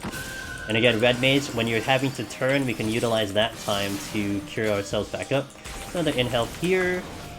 I'm going to displace after this, because it'll hop me up back here. Done. Easy boss. Have I played? I did. So I played that game and I fell in love with the soundtrack. I actually just bought the whole soundtrack today, and I have it on my playlist that I will use if I go AFK now. I think I'll actually be playing that music a lot in the beginning of stream, because I'm setting up kind of a chill playlist right now. It's a combination of basically 80% of Octopath, a couple Final Fantasy VII R ones, like Tifa's theme, Aerith's theme, a lot of those chill songs, and I have a little bit of Shadowbringers, mostly the night theme. So the night theme in Amarang, the night theme in all those areas. So it's like a nice, super chill type of playlist, and I kind of like it at the start of stream, especially when you're gonna go chill. I like the battle themes, but those songs are great too. So I'm gonna play them for a little bit. Amarang's great, yeah. Alright guys, so that is 50 done. So if there's any questions about those first 50, please ask them in chat. I will answer, but I think it's pretty straightforward. A lot of people do get caught up in those early floors. Mr. Zyron, yo, what's up, dude? A fantastic runner in stream who is a really good runner, and someone who's been 2-hour drive. Whoa, 2-hour drive to work. Yikes. Well, hopefully I'll give you some decent entertainment, my friend. Oh wait, we're doing stream here, sorry. Okay. Yeah, if there's any questions about that first 50, please put them in chat and I will answer anything you got, but I think we went over at least the important things. One of the themes, I would say, for the run itself was that we kept our levels high. Again, my purpose for killing everything is a little bit more catered to score, as opposed to just because I wanted to get my XP up. But they kind of come hand in hand. So by killing more, we get higher XP, so that means our levels are higher. And if you're staying above the levels of the enemies, you're going to have a much easier time than if you're low level. If you're low level, a lot of the enemies are going to are going to really kick your butt. So if you find yourself getting your ass whooped by enemies on floors, check your levels. Look at their levels. They do say it on top of their heads what level they are. Look at your level and compare. Look at the boss level. Again, we'll run down the boss levels. Floor 10 is level 20. Floor 20 is level 35. Floor 30 is level 49. Floor 40 is 59. So you want to be either close to those levels or above those levels, and you have a much easier time against those bosses. If you find yourself at a much lower level, it's not that it's impossible, just be prepared that you're going to get hit pretty hard, and you want to strongly consider using a steel, using a strength, and maybe if you have sustaining potions, which I suspect you probably at least have a couple, you want to maybe use them for that fight, okay? Save them for that fight and use them for that fight. Highly recommended. And play it safe, man. Definitely get a steal up even if you're close to the level. Just play it safe. Like, you're going to watch me, I'm going to have a strength steal every time we get to a boss. It is a little bit by design in terms of how I'm conducting the floors, but I still recommend it, man. I honestly don't even know how hard these enemies hit without steel, because I always have steel on. So, just have it on. Play it a little bit safe, get through the bosses. There's kind of no risk. And kind of don't feel that like, oh man, what if I use the steel now, I don't get it later? Don't worry about it. You'll be fine. The palms are going to come back in the assumption that you're checking chests and you're not skipping everything. You should get it back, no problem. You only need to worry about palms maybe especially if you're starting off maybe by 80s. Getting ready for like 91. You kind of want to have a pretty good palm stock there because that's a pretty big prog there, so... New job! Alright. Hopefully it's a good job. Hopefully it is worth the 2-hour drive. Alright, so that's the first 50 down, guys. 10 more floors and we are halfway through the stream. So hopefully we are given pretty good information today, I hope. Again, I do open the floor for any type of questions that do come in. We had a good amount of questions early on, so that's good too. But if there's anything you're confused with, just ask it away and I will explain. Oh, this is my favorite battle theme now, guys. Right here. This is called Critical Shot. This is officially my personal favorite battle theme of all time right now. How do I know all this? It's in here, man.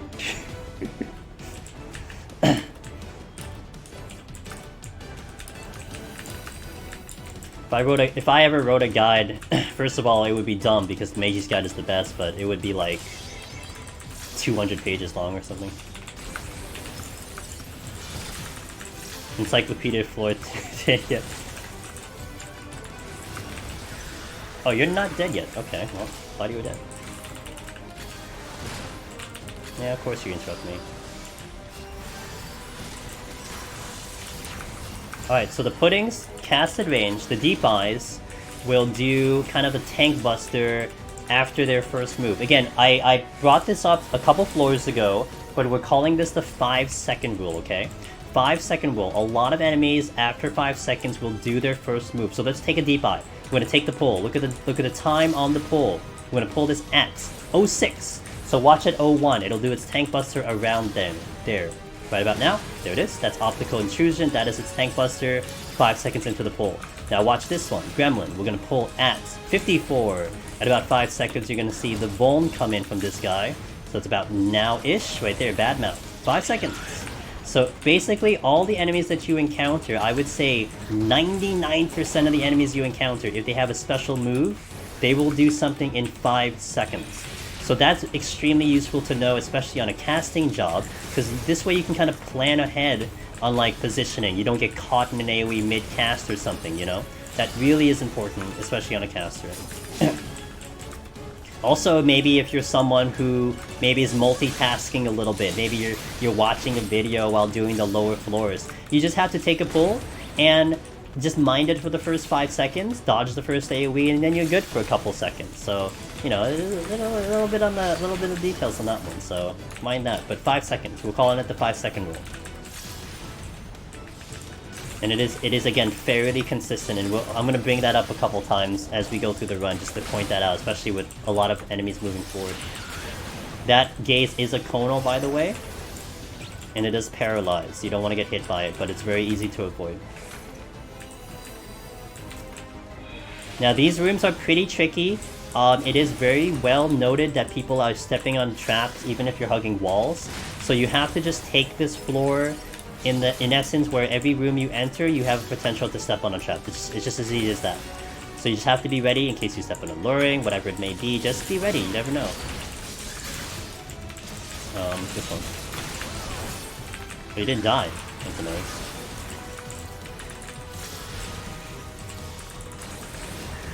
Okay. We'll get that intuition. Fortune.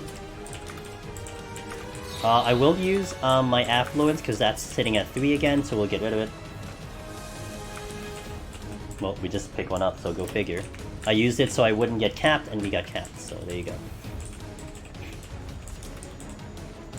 And this is a intuition that I used. Got it. Okay, and then this chest I didn't check, I think. Steel, we'll use that, that's nice.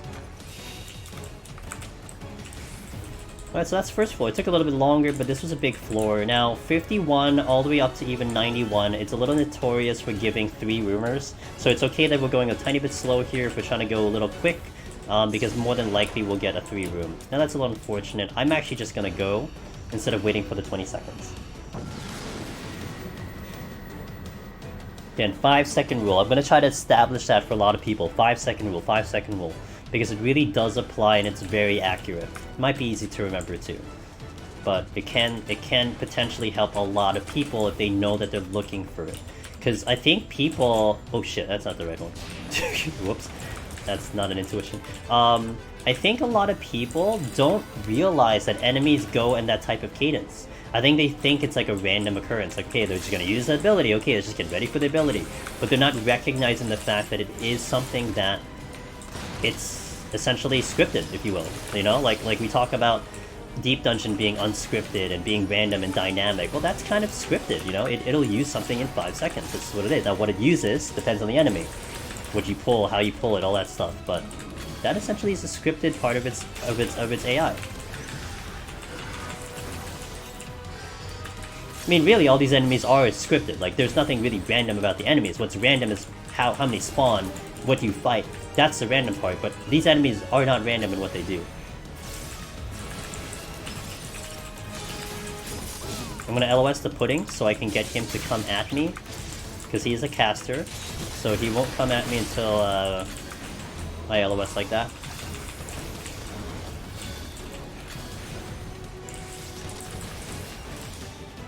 Gonna displace into the wall so it doesn't become risky. Steal again, we'll use it. Check this last chest. Chimeras can be a bit funny what they do. Yes! We'll get to that when we get out there, right, James? But Chimera are probably the one special one that kind of do whatever they want. Which makes them nice, which also makes them not nice. But they are, you know, thinking at all the enemies in here, I think they're the only enemies that do that. They're the only enemies that don't have a script. It's actually refreshing, to be fair. Because, I'll be honest, man, coming from FF11, you deal with things that just randomly do whatever the heck they have. They have a list of abilities, they just use whatever they want, etc. So, knowing, like, learning how fights here are all scripted and they go in a certain order, it's like, oh man, as long as I memorize, that means I know everything? That's kind of boring. But again, that's me coming from FF11, so, you know, mind you that. But it was something I had to adjust to. I think for me, I played back in ARR, so that's when I first started playing this game. The first time I realized that this game was scripted fights was when I was fighting Titan hard mode. Because every time up to there, I thought it was just reaction. I thought something would do something and you would just react to the fight. And then when it came to Titan, I started to learn that you couldn't react to Titan because you had to know what was going on. I was trying to react to, like, you know, to pummels and stuff, but I couldn't get out fast enough. Like, landslide would be so difficult because I was just like trying to react to landslide. And then I started to learn, oh, this is actually a pattern. He does it in a specific order. Oh, I can pre-move and then boom, we got it. So it took me a while to kind of understand that. But there we go. We know it now, so... But that kind of applies here, really, so... Knee mix. Now you're gonna see kind of the power of Red Mage here. Monk, when I take Monk in here, I have to use Tornado Kick to kind of kill these. These melt on Red Mage. Red Mage is so strong against these, and you have a lot of avenues for really good damage. I have my melee, I have my off globals. It is powerful.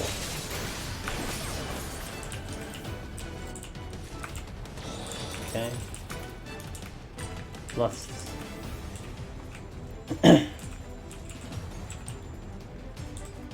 Oh, I need to change tracks now.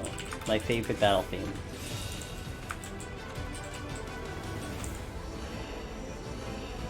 Alright. Maybe come back later. Speaking of 8s.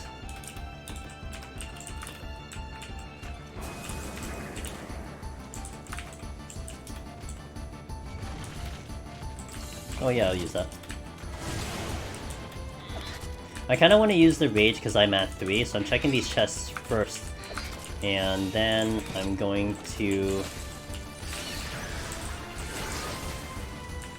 get over here first. Check this chest, which I think I used. Then we'll Rage, just to get this, just to utilize the Rage, not waste it.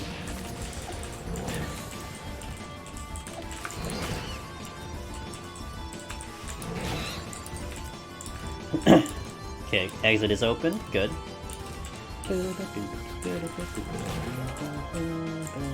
Nothing special. The imps, though, are very tricky enemies to deal with.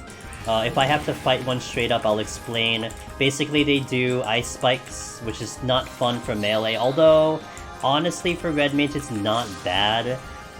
You just want to make sure that you're not that close. But imps are a lot more dangerous later on. But they're not bad here. Just the ice spikes you do have to kind of mind. If you don't have steel on, that damage can kind of come at you pretty hard.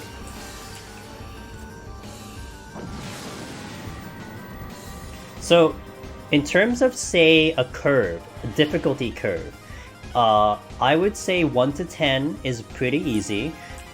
11 to 20 does ramp up a little bit, especially with the slimes and the cobras and the boss. But that can be mitigated by getting higher levels. But then at 21 to 30, even with higher levels, the difficulty does ramp up a little bit higher.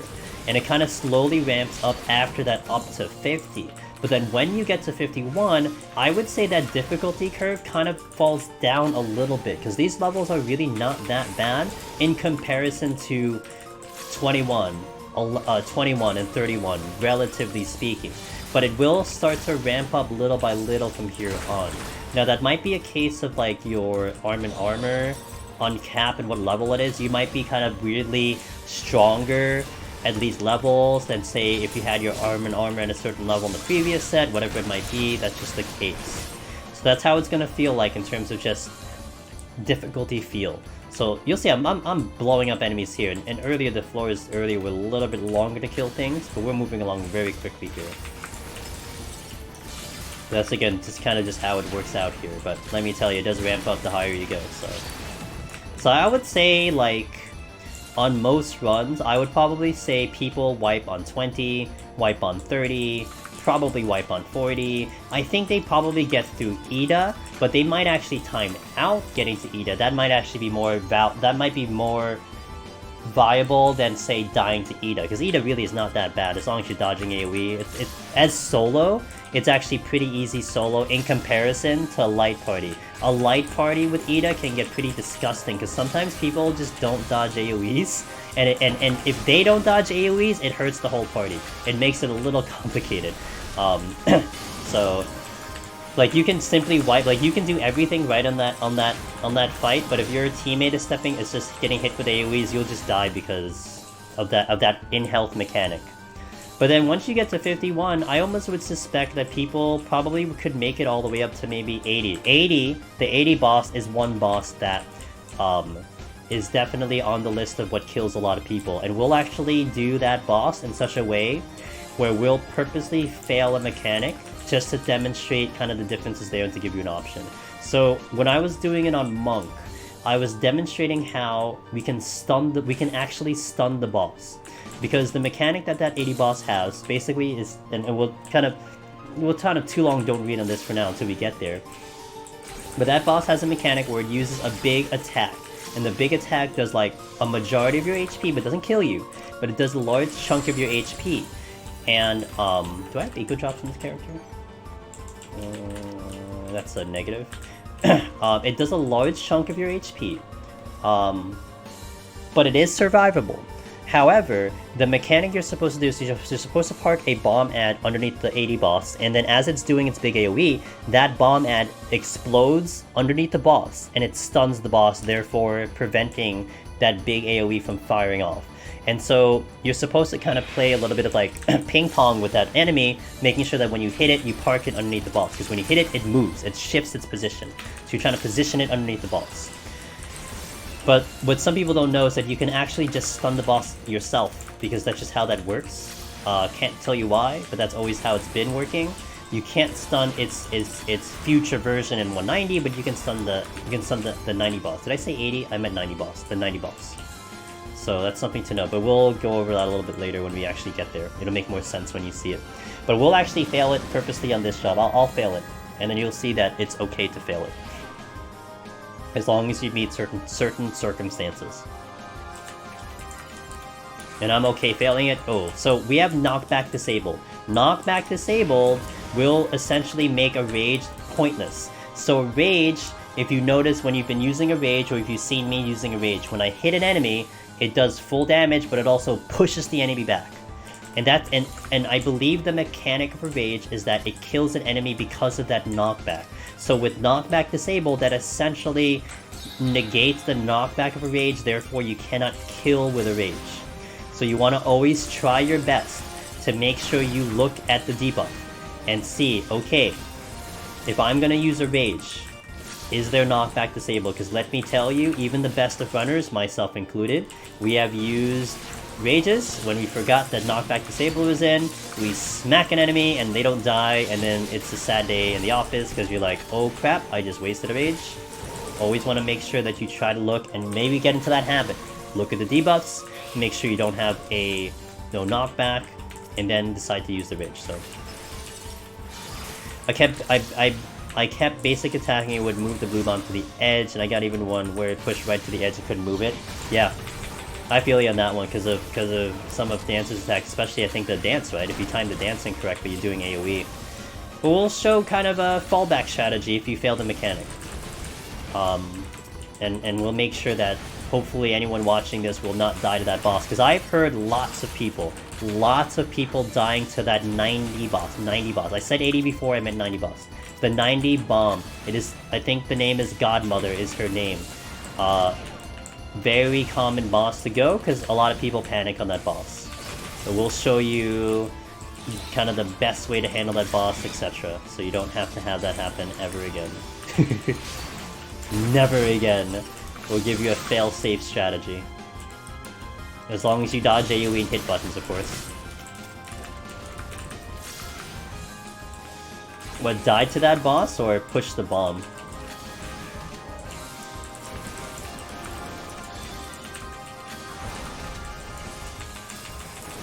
I think I remember one time, I actually don't think I ever died to that boss.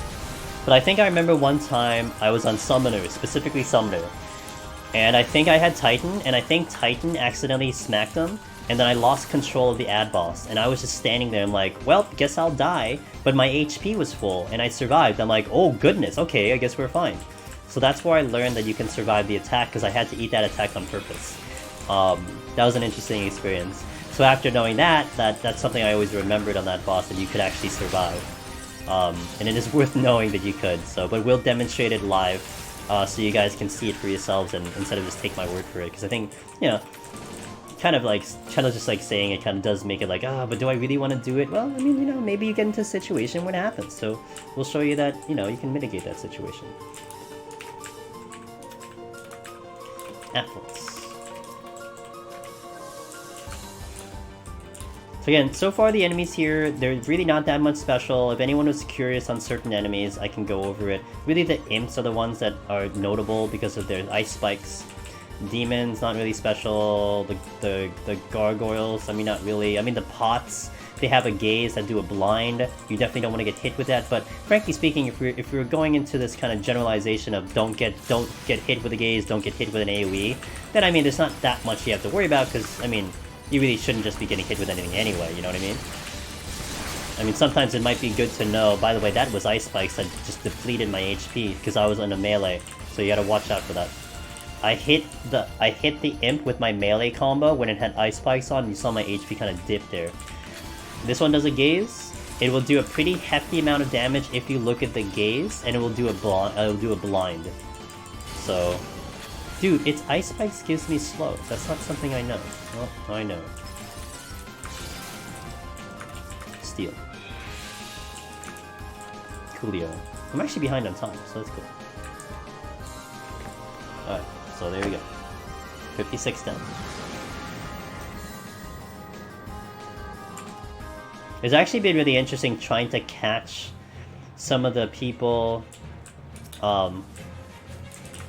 like trying to do this content for the first time, because I get to see what kind of mistakes they make and how they die and stuff, and it becomes something that I can now, like, okay, this is what you can do to not have that happen to you, because sometimes I can't even envision sometimes how people die, but they do, you know, so... It will, yes. However much damage it typically does, Breeze, it will affect you.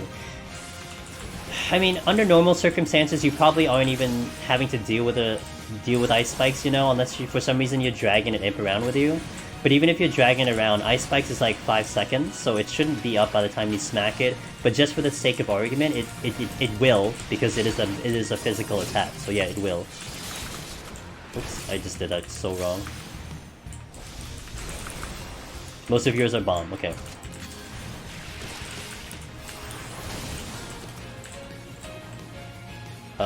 Let's cap out our HP here to do the silver. Those damn trap chests, you gotta get into the habit, Ethereal. Make sure your HP is capped, look at your HP bar. You know, some people, I don't know how you play, and I don't know, and I'm not calling anyone out, but I have HP here set up underneath the character, underneath the enemy, where if I hit them, the bar will show up. If you're at full HP, there will be no bar. So like, see, I took a little bit of damage, my HP bar will show up above my character. I never look at my numbers below my screen on my HUD. I am looking at my character for my HP, so I'm gauging how much HP I have based on the bar above my character. And there are people that I've seen who have their settings set where that bar is always showing at 100%, and I'm like, oh my goodness, how do you do this? Like, I use that indicator, like, okay, this enemy doesn't have a bar above it, so it's at full HP. I don't have a bar above my head, so I have full HP. And then when I see a bar above the head, okay, it's starting to deplete HP. So it really weirds me out when I don't see one or the other. I almost don't understand how people can play like that. But that is my indicator, I don't look at the numbers. But that's where I see. So if I'm walking up to the silver chest, I'm waiting for my bar to disappear, and I'm good to go. And I've gotten into that habit. Wait for the bar to disappear, or see if that white bar is almost full, and then we can hit the chest. But that's just a habit you have to form. Now I gotta wait and give myself a heart attack. When I click them fast? Don't click them fast, dude! That's a big mistake, man. Never click any chests fast. You gotta recognize them. Even the chests that drop from an enemy. Sometimes the enemy's model might be so big that you do not visually see what that chest is. So don't go click happy on a chest, because you could be fighting something, it was almost kicking your butt, you're at like half HP, it drops a chest, you get excited, you pop it, it's a blue chest or a silver chest, and it explodes. Gotta wait till see it. Make sure you verify what it is, and then go for it. I'll use it. We are kind of behind on time still. I'm gonna use a strength soon at 38, so... 58 coming in.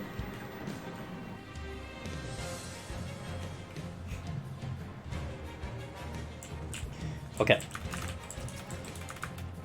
I'm gonna use the strength in about 7 seconds here. Right about now. Oh, no, I have to dual cast. So the thing interesting with dual cast, if you sprint, I believe, if you use a palm in between dual cast, you'll actually cancel your dual cast, so mind that. Get it off first.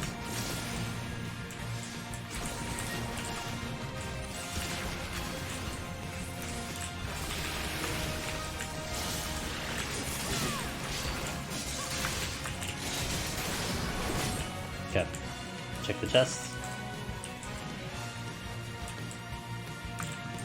Strength came back.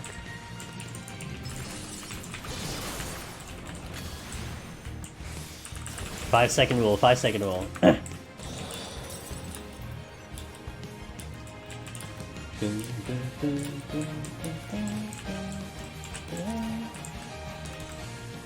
Steel's nice, we'll have steel for the boss, very good.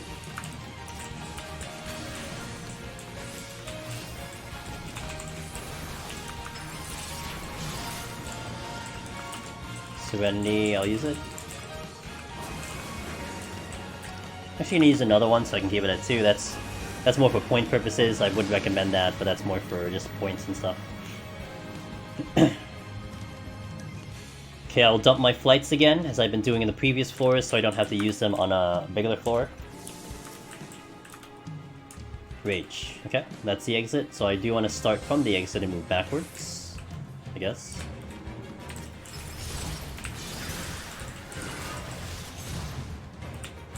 Ironically, I die on healer when I don't play healer, get the furthest I've been. Well, I mean, healer has its own challenges, you know? Okay, we already stepped on the trap here, so what I'm actually gonna do is I'm gonna witching here. Okay, I'm gonna safety. I'm gonna get a Vert Cure on myself just to cap out HP, and then we'll kill all this. I don't really need the Fortune, I think, although I probably should have used it, but we'll kill everything here. The chickens, so they change into 3 different things. A toad is the best option. A chicken is not bad, but if you see imps, you have to be a little concerned, especially on the higher floors, because imps will hurt you. Now, because we are doing red mage specific, it is worth noting that imps on the higher floors do have a higher chance at actually interrupting your spell casting. So sometimes getting an imp is doubly bad, especially on a red mage, because they will interrupt your spells, and it gets really annoying. And it does it more frequently than like the original form altogether. So you have to mind that if it is an imp, you have to take that into consideration. Use Surecast probably to mitigate that, or just like, I don't know, like Steel or something. But getting an imps are really bad on specifically red mage. So not too bad on another job. Red mage is the one that kind of suffers, unfortunately. But that will happen more in the higher floors than really the lower floors. Oh, I missed. That's unfortunate.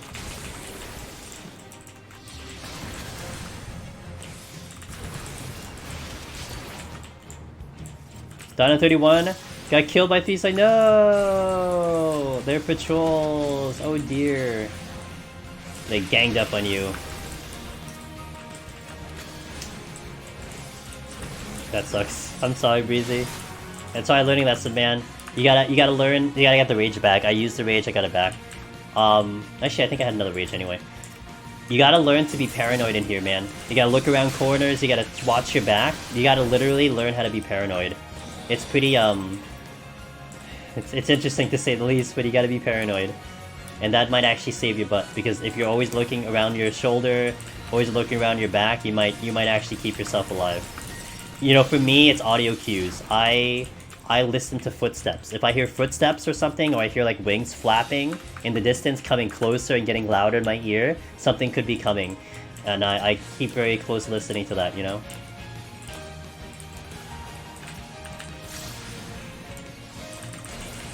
Tried to use witching, but AoE, but couldn't AoE. Oh, as a warrior, no. Did you have sustaining potions or no? I think a sustaining potion might have been able to keep you alive, but it also kind of stinks because you have to burn them, so... We'll bring back the in-game music.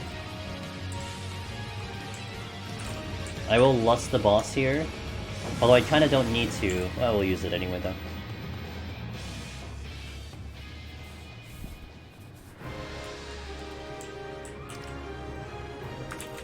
I did, yeah, I didn't think I hit it in time. Ah, okay, gotcha. You know, I watched someone, the person I was watching today, they hit the button for their sustaining, but they did not realize it didn't go off, and they didn't recognize that their HP wasn't coming back up, and they ended up dying. It's unfortunate, but, you know, it happens.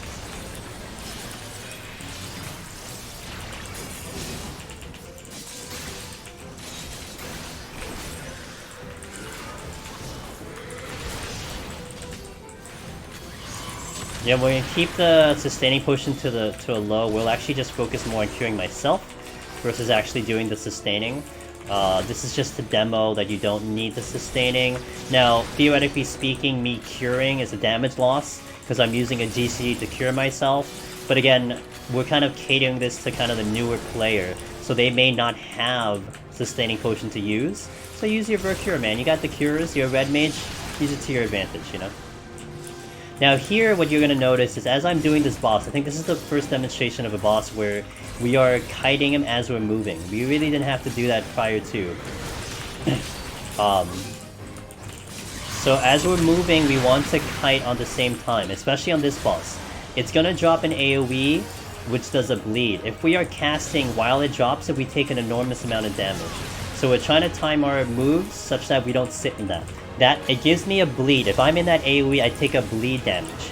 And in this floor specifically, it's not terrible, but let me tell you, once you get to 160, being in that bleed damage for any amount of time is devastating to your HP. It's gonna hurt like hell. So getting practice on this boss to be able to move out of that AoE kind of preemptively so you're not sitting on it is a good idea. So I kept thinking I need to change the keybind that maybe it's not responding. Ooh, yeah, that might not be good. If it's not responding, that might not be good. You want to have that button on a button that is a sure shot will activate. I have it in a very nice position. My potions are always on Alt 8 because that is a very good position for me to hit. It's a little bit of a crossover for my hand, but it's in a nice position and it's on the same one every single class. I do not change it. Keep it consistent throughout.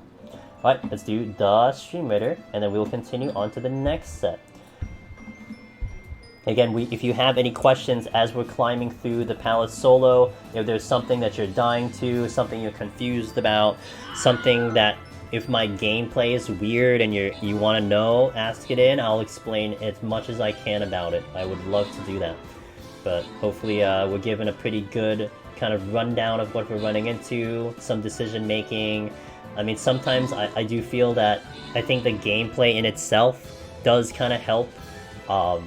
Just seeing it might be enough for some people, and that I've definitely understood from all my previous attempts and the VoDs and everything. But today I kind of wanted to try to kind of explain a little bit further, even if something seemed a little bit like, you okay? Is that the game or is that? Huh? Oh, I guess that's the. Oh, I guess that's the. Okay. It seems so weird.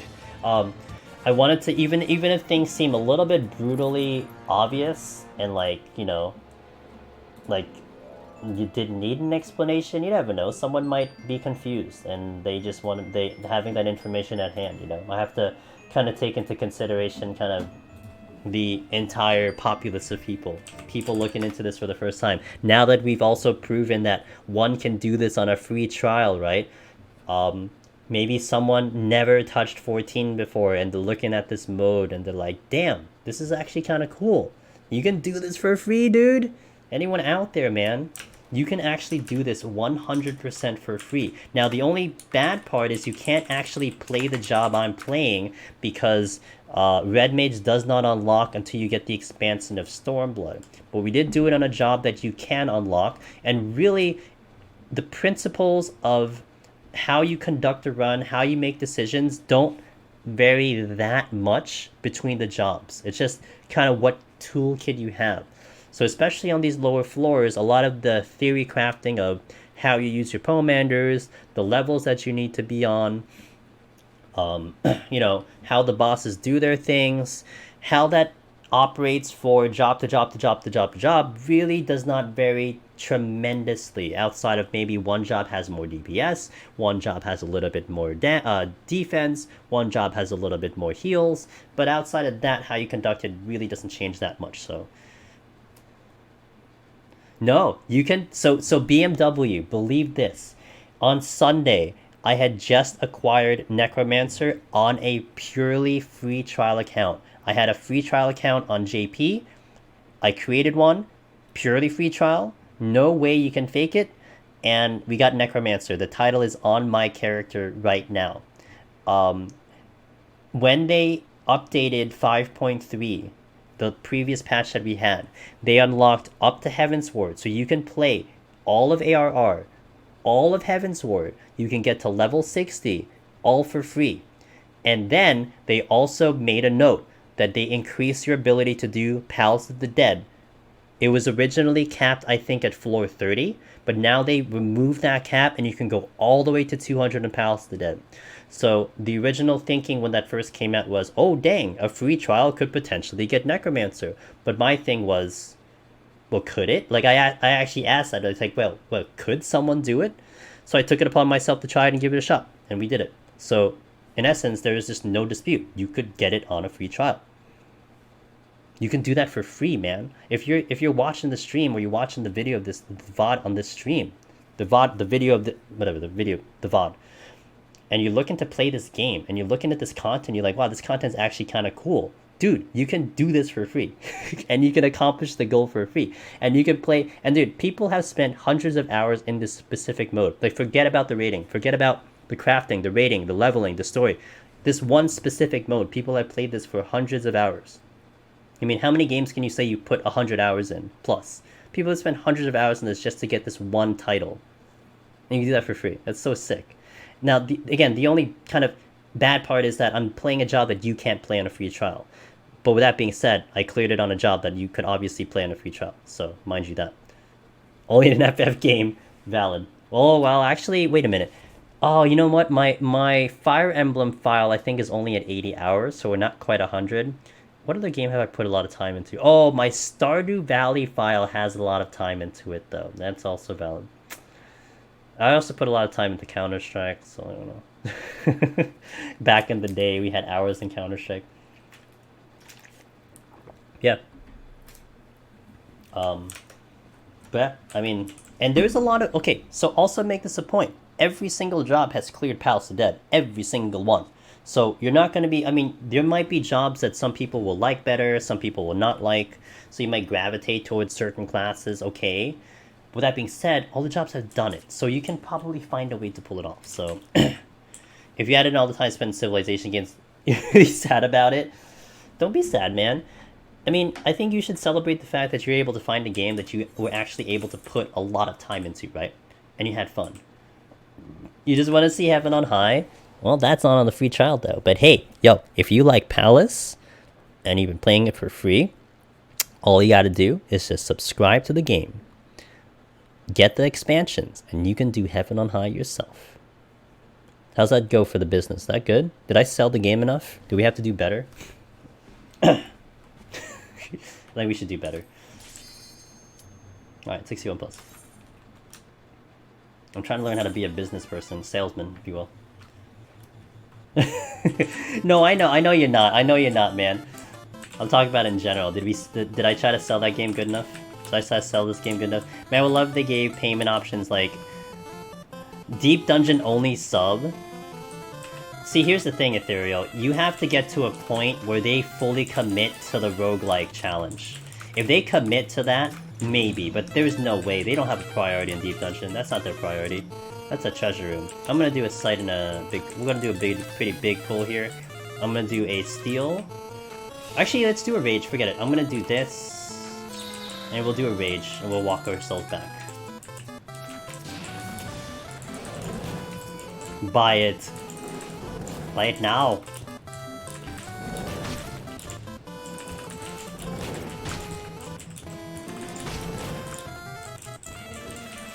But I will say it is pretty amazing that you can actually do this content to its full extent. And complete it in a free trial. Unbelievable. And man, if you like roguelike stuff, you're gonna like this game. You know? Or you're gonna like this mode. First of all, you'll love this game, but you'll like this mode. You know, I actually delved back into... Okay, let me start this conversation saying... there was a panel, an online PAX panel that they had over the weekend, and it was on Sunday, and they discussed the title of the panel was "What is a roguelike in 2020?" And they had a whole bunch of like game developers from the current games of their games that are within the category of a roguelike. You had, I think, Spelunky, Undermine, A couple other games I wasn't really familiar with, because I'm not really into that category per se.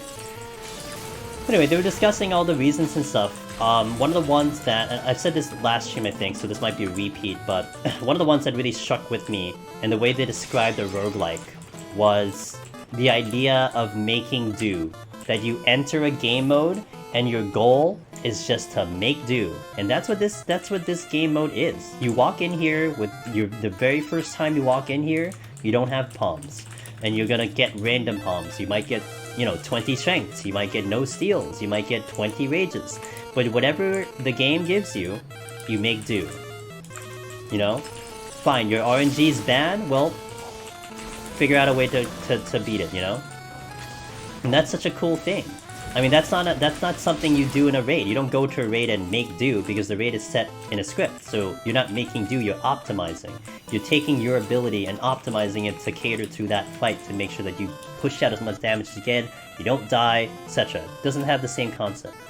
I think the other thing that I saw as a definition, which was a little bit newer than I saw, in the difference because I was trying to see the difference between the way they define a roguelike and a roguelite, because they have those two terms. Now, one of the ones that was interesting in the panel was they felt like the industry was perhaps doing away with the concept of a roguelite, because a lot of roguelikes right now are just like, they kind of are so variety that it doesn't really need like a further category, if you will. But one of the nice definitions that I saw that really kind of made it a lot more sense to me was that a roguelike, which is what I would definitely define Deep Dungeon as, is that you're going into the mode, and at some point, you're going into the mode, and more than likely, you will walk in here for the very first time, and you do not expect to win. However, at some point, as you gain experience on the mode, and as you learn how to play this, that the way that you will win will be based on skill. So your skill, as your skill improves, your chances of winning improve. And you have, RNG to deal with, blah blah blah, the randomness as you go in each run. And the other characteristic they gave was that not only is it that your skill will allow you to win, but the fact that losing is satisfying. That you'll go into a potential run, and you'll lose, and you'll die, but it isn't as tragic as just a simple, let's say you go into a raid right now, do ultimate, do whatever. You're progging, but in essence, every time you lose, that's just it. It's just a loss. You're looking to beat that mode. And yeah, okay, you're getting better, but in essence, you're looking to try to complete it. Whereas in this mode, sometimes even if you try your hardest, and you know that your back is against the wall, you've done your best, right? Okay, you did the best that you could with whatever pomanders that you get, the RNG just kicked your butt.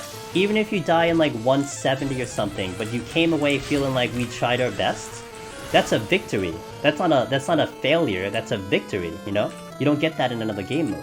That's one way they describe kind of a roguelike. However, with a roguelite, they said how the definition that was given to that was that the first time you enter into a roguelite, you're obviously not looking to clear. However, the game mode is designed that as you get more runs in, your character progressively gets stronger and stronger and stronger, where it gets to a certain point that you'll be so strong because of the time that you put into it that you will eventually clear. Whereas I think what they described it as the gear and the in-game mechanics will equal out to your skill. So if you had more skill, you will clear faster than someone with less skill, but in essence, the person with less skill will eventually be aided more and more by the game because your character will get stronger and stronger, therefore they eventually will win. And that's the difference between a roguelike and a roguelite, which was interesting to me. That's like a great definition of trying to explain the difference. So this definitely is, I would say, more really a roguelike in that fashion, where we do have armor, we have something that carries over, but in essence, the way you're clearing this mode does come down to just skill. And when your skill increases, you will get better at this mode. Even someone with a god tier RNG, if they don't have the skill, or even simple skill to kind of manage the floors and everything, you're probably not clearing, so. Rating in this game is still one of my favorite things in all the MMO. It's great because it's all of you versus yourself. Yeah. Going into Palace right now. Yeah, let's go, dude. But I hope that explanation made sense to people in terms of just describing how this mode kind of goes about. And I think it's just such a great way to explain it, you know? And man, I just can't wait till they do the next deep dungeon in here, because I think it's gonna be sick, man. You know, I think it's gonna be amazing. I think they're gonna put a lot of time into it, and we're gonna get a sick product, and it's gonna eat up hundreds of my hours. I know that, because so far Palace and Heaven on High have obliterated hundreds of my hours. So imagine if Square was like, yeah, here's your random raid enemy show up. Good luck. On deep dungeon, man. Is that on deep dungeon? But that again. So if you're someone out there who likes a roguelike challenge, you know, like the games I mentioned. Again, I'm not too well versed on it. I'm pretty much a very amateur roguelike person, because that's not really a game I typically go for. But you have Spelunky, and I believe Spelunky 2 is coming out, like, if not now, very, very soon. Undermine, I believe. What other games are there? Oh, Binding of Isaac, which I saw Sharp play, and that was really fun to watch. I was very tempted to get that game. I might still get that game. So if you're fans of those games, you might be a fan of this mode. I think the only thing you really have to learn is how this game mechanics works, like with the different jobs, you know, how to do like an MMO type of fighting style. But really, it's really not that bad to learn. It's pretty easy to learn in my opinion. The way that's going to get hard is getting to a point where you become efficient and optimized and making the most out of what the game has and given you. And there's where the challenge comes in, so... Alright, we're moving along. Again, I'm not really talking too much about the enemies that we're encountering because they're not that bad. Really, once we get to the higher versions of these, then we'll start to talk about each individual one. But frankly, as long as you're handling them one at a time, you really should be fine. Again, I mentioned the fact that you should be fighting in hallways, etc. As long as you're fighting in hallways, nothing too concerning. Every time you step into one of these rooms, you have to make sure that you know that you could step on a trap. You don't want to be fighting these things and then moving through unless you're ready to know what's going to happen to you. In my case, I kind of have the knowledge of what could happen, and I'm ready to react if it needs to happen, so on and so forth. But here we're fighting in a hallway here, making sure that we don't cause any issues as we climb. Cool. Let's control, hold. So every time I walk that silver chest, if I plan to open it, gotta hold, make sure I don't step on a trap, and then we open it, because we could combo. I've died to this. I've comboed a landmine into a silver chest, died. So you want to be careful with that. That's something that I am not willing to demonstrate either.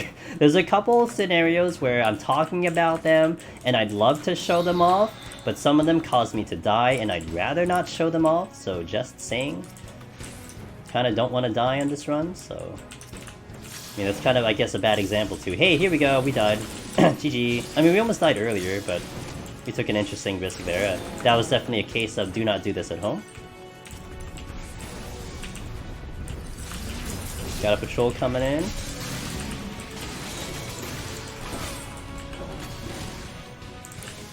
Also, as a red mage, by the way, guys, really use your corpse and your displacement as much as possible. Displacement just makes sure you anger yourself good.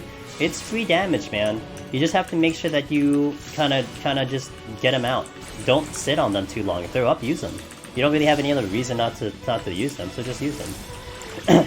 100 ways to die tutorial. You know, I wish I could do a video of that extent. We just record every way that you can die and then put up like a video like that. That would actually be a lot of work, but I think that would be pretty amazing. And there's a couple that you can force.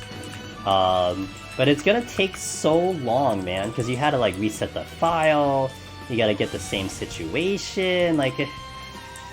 But maybe down the line we can do it, you know? I'm actually gonna try to get into kind of video editing and creation, because with the new PC and all, it allows me to do so. I have a powerful PC, I am going to use it, and that's one of the things that we could do, is that we can actually make videos and stuff. I started to dabble into making some, but I've only done very simplistic things. But I'm very excited to get a little bit more serious into it. And thanks to you guys, man, for making that possible. I don't have this new PC without you guys. We are playing on the new PC, and it is such a glorious thing to look at. I'm looking at it right now.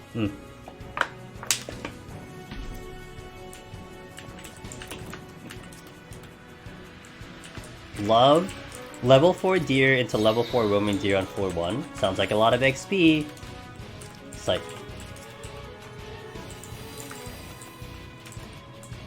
Korrigans. And a lore trap. I'm gonna step on it.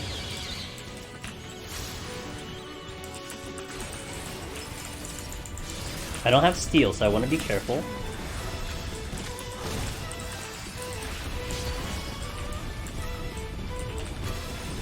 This song, by the way, this is Blinded by Light from FF13. This used to be my favorite battle theme.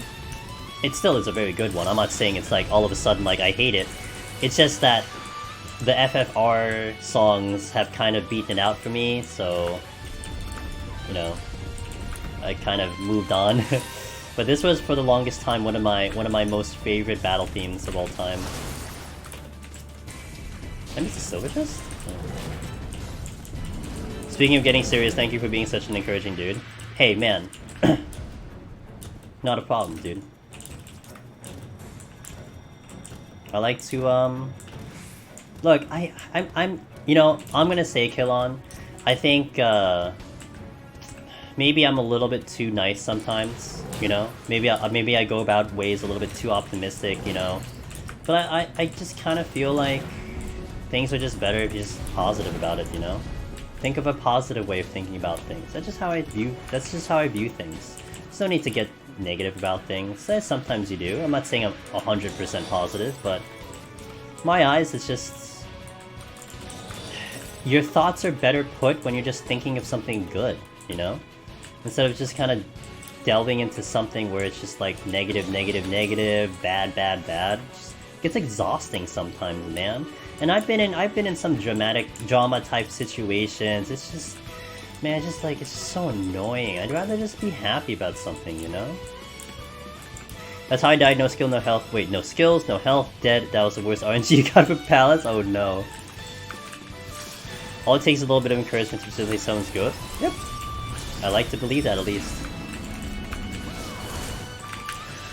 That's why it pains me when, like, man, like, maybe someone is really... Imagine, like, and maybe this has happened to you, and I personally can't recall if it's happened to me. But, like, maybe you walk into something, and you're, like, so happy about it, and then you tell this one person, that one person's like, no! Don't do that! Like, what does that do to your mental state, man? It's like, all of a sudden, now it's like... You're like thinking, man, should I not do that? This person told me I shouldn't. Like, man, maybe I was thinking wrong all along, you know? It sucks. That's such a bad, ugh. Hate that. Someone believes in something and they have passion for it, then encourage them. Maybe that person is just looking for that one little thing to just push them a little bit over the edge so that they can really jump into it, you know? And then someone ends up being that other person that pulls them back and it's like, no, you can't do that because... You know, I think it's bad. Something, you know? Don't kill me. But maybe they have constructive feedback. Yeah.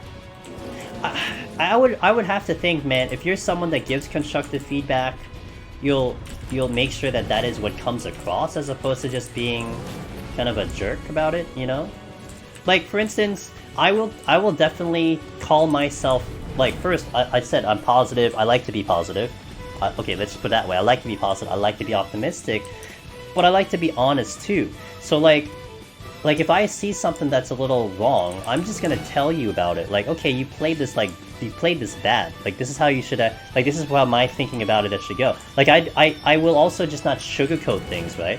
I'll just kind of tell it to you how it is. So in essence, that's kind of my way of doing constructive feedback. That I'll just like be like, okay, that's just kind of bad play, but I think you can do this, you can do this, you know, you can do all these little things, and hopefully that makes sense or something to that effect. So I hit my microphone. That's how I kind of do it, but I feel like some people kind of go through kind of like the hard ass way of doing it, right? Almost like an old school like hard ass type of feel on it. This, I don't know. Maybe it works, maybe it doesn't. But I don't speak for other people. I just speak for myself, you know. That's all I can speak for. That's all I can control is how I conduct myself. And whether that works for you or not, that's up to you too, so. Yeah, that's how I've always viewed things, Takeshi. I mean, I've done kind of a teacher role in kind of real life, etc. And I don't it kind of irritates me sometimes, and I've encountered a lot of people, even like teachers, where like they're trying to teach something, right? But then they're kind of set in this way of teaching where it's like if you don't understand the teacher, you're kind of in the wrong. Like you need to understand it the way I'm showing you. And that kind of comes off wrong. Like my first instinct of things is like if I say something and then someone in chat is like, I don't understand what you mean, then my first instinct is just to completely reword it or give a completely different example in the hopes that I explain it in such a way that you understand it.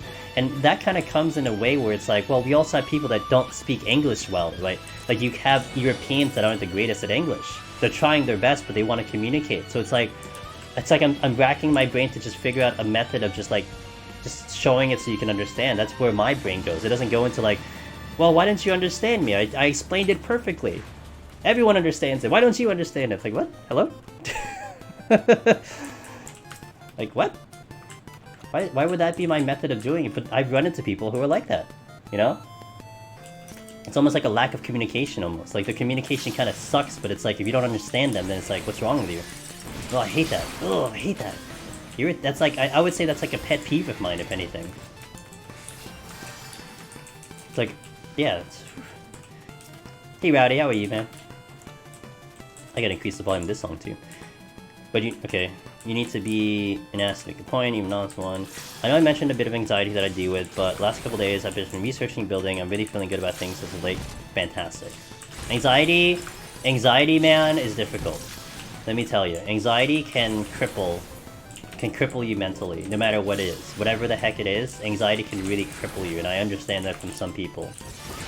So I get it. So I'm glad that you got to a point, perhaps, that you can beat out the anxiety.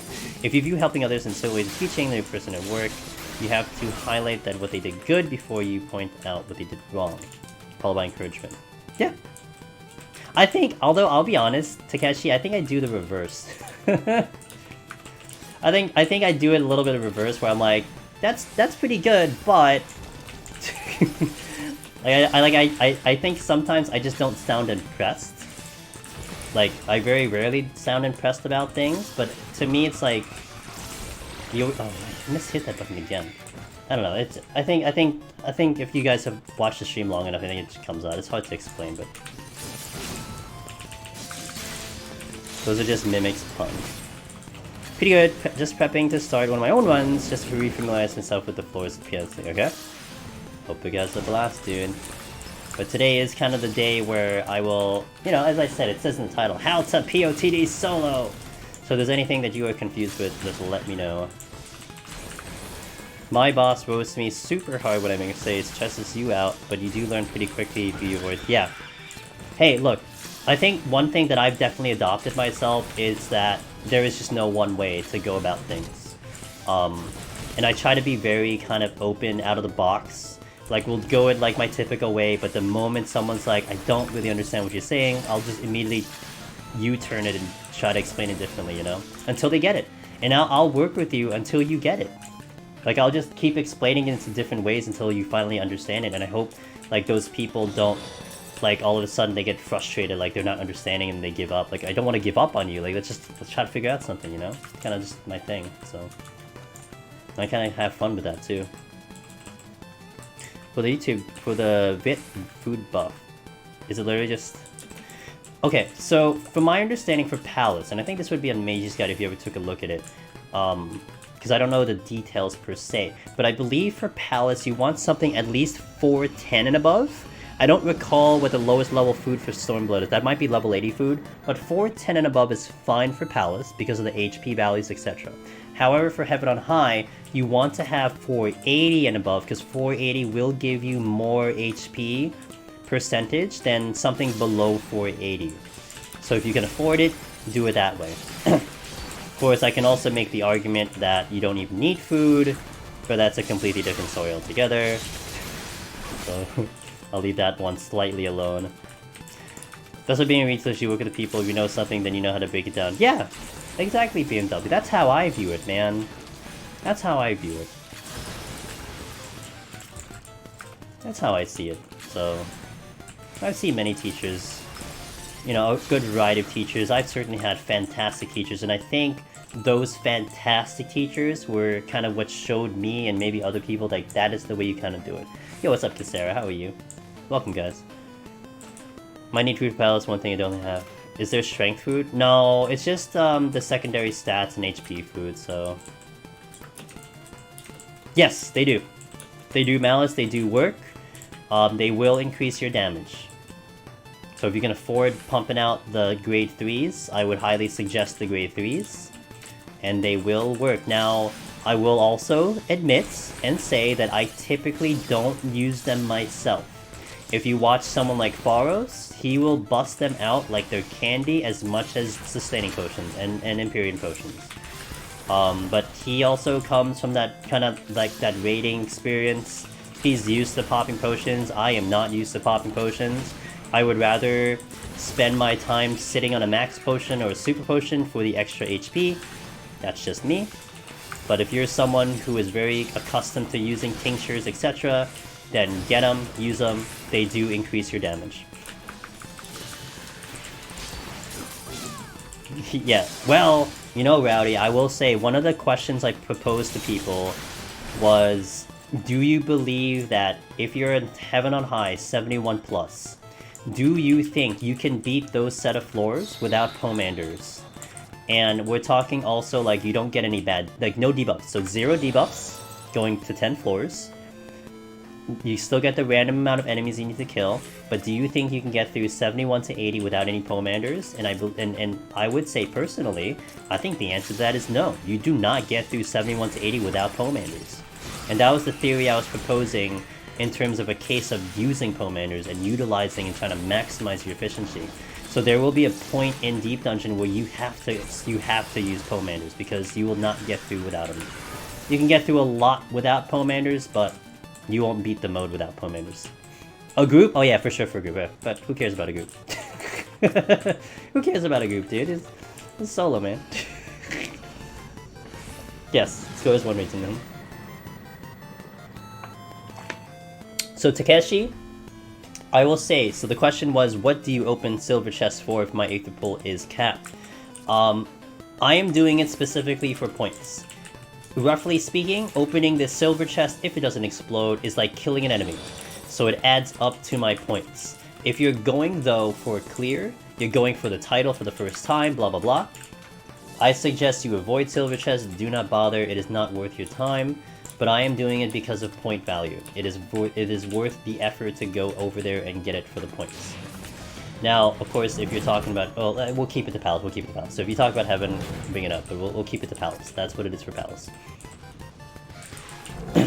What point is that in Palace? Which floor do you need Pomanders from? I'd say, for solo... It's hard to say.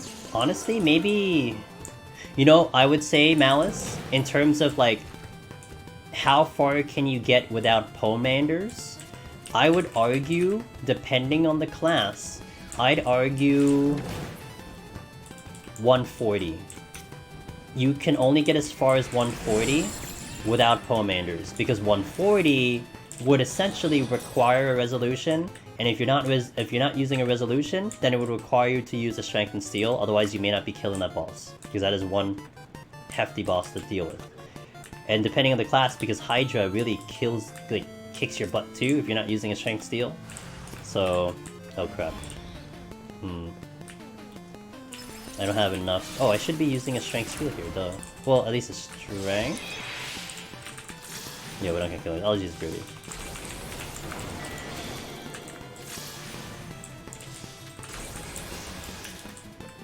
Now, there is something I am debating, guys, and I'm still trying to figure out what I want to do on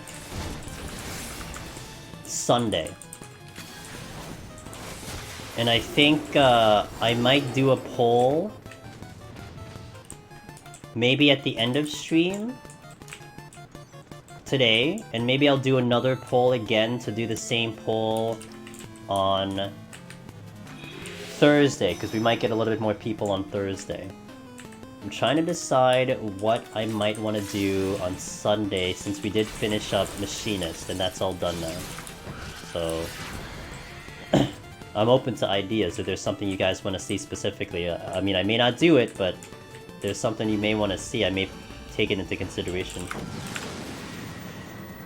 But Sunday, we typically... So, generally the root of Sunday is that it's a clear attempt of something.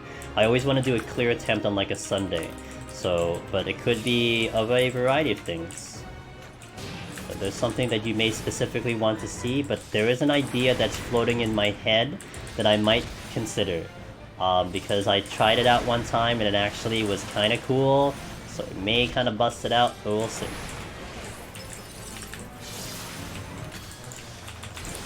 Astro Clear? I'll take it into consideration. Lol. It'll be, if I ever do Astro, it'll be me. It won't be a clear Astro, it'll be me trying to learn how to play the damn job.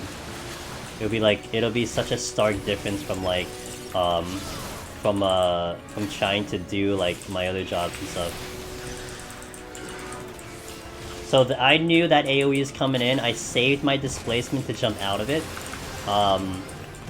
And you can either displace or you can sprint. So if I sprint, I'll be able to get out of this if I had the weight. This guy opens with a weight attack, so it gives me a slow movement speed. It's not too dangerous here. Again, this will be something we'll explain a little further when we get to the later floors, because right now these bosses right now are kind of a joke. Not really too worried about what their mechanics are. But their mechanics are exactly the same in their higher versions 100 floors from now, except they hit much harder and way more dangerous, so that'll get kind of further explained on that front. But really, this should not give you a problem on your own attempts here. I think these are easier bosses than the 20 and the 40 boss, so... White Mage, yes. Scholar... a long time ago, but I wouldn't call it worthy of a mention because that was just way back when. White Mage I did take seriously in Palace, and I had actually gotten it to 188, so we actually got pretty high on White Mage. I got to 188 on White Mage, and I think I did that about a year ago, so I think that was still... Was that Shadowbringers? I think that was Shadowbringers. I think so. It's either Shadowbringers or like super late Stormblood that I did that 188 on White Mage. I think it was Stormblood. So the score is up there in the leaderboard, so you can see the date and kind of reference it there. But old scholars exist. If it existed, maybe you could do it nowadays with Schologist. Well, Rowdy, here's what I'm gonna tell you, Rowdy. The world first scholar, which was Meiji herself, and also we do have a command for the Bible Deep Dungeon writer of Meiji with her guides. I probably have to put that into shorter bit form, but anyway. The world first scholar was Meiji herself, and she did it about maybe 4 months now. I think 4 months ago. So she did it in Shadowbringers. There was not a clear on Scholar until she did it in Shadowbringer. Yeah, you know, I feel you, Rowdy. Honestly, all the healers, with the exception of White Mage, is a bit of a slog. You know, you have less damage tools and all that. It's going to be fascinating to see what they decide to do with healers moving forward into the next expansion. Perhaps the next expansion will actually make Deep Dungeon for healer even better, who knows. But right now it is pretty rough to do healers, so it is something that, it's tough, but it's doable. That's all we can say. Someone's done it, so it's doable. You know, whether you want to do it, that's the question, but it is doable.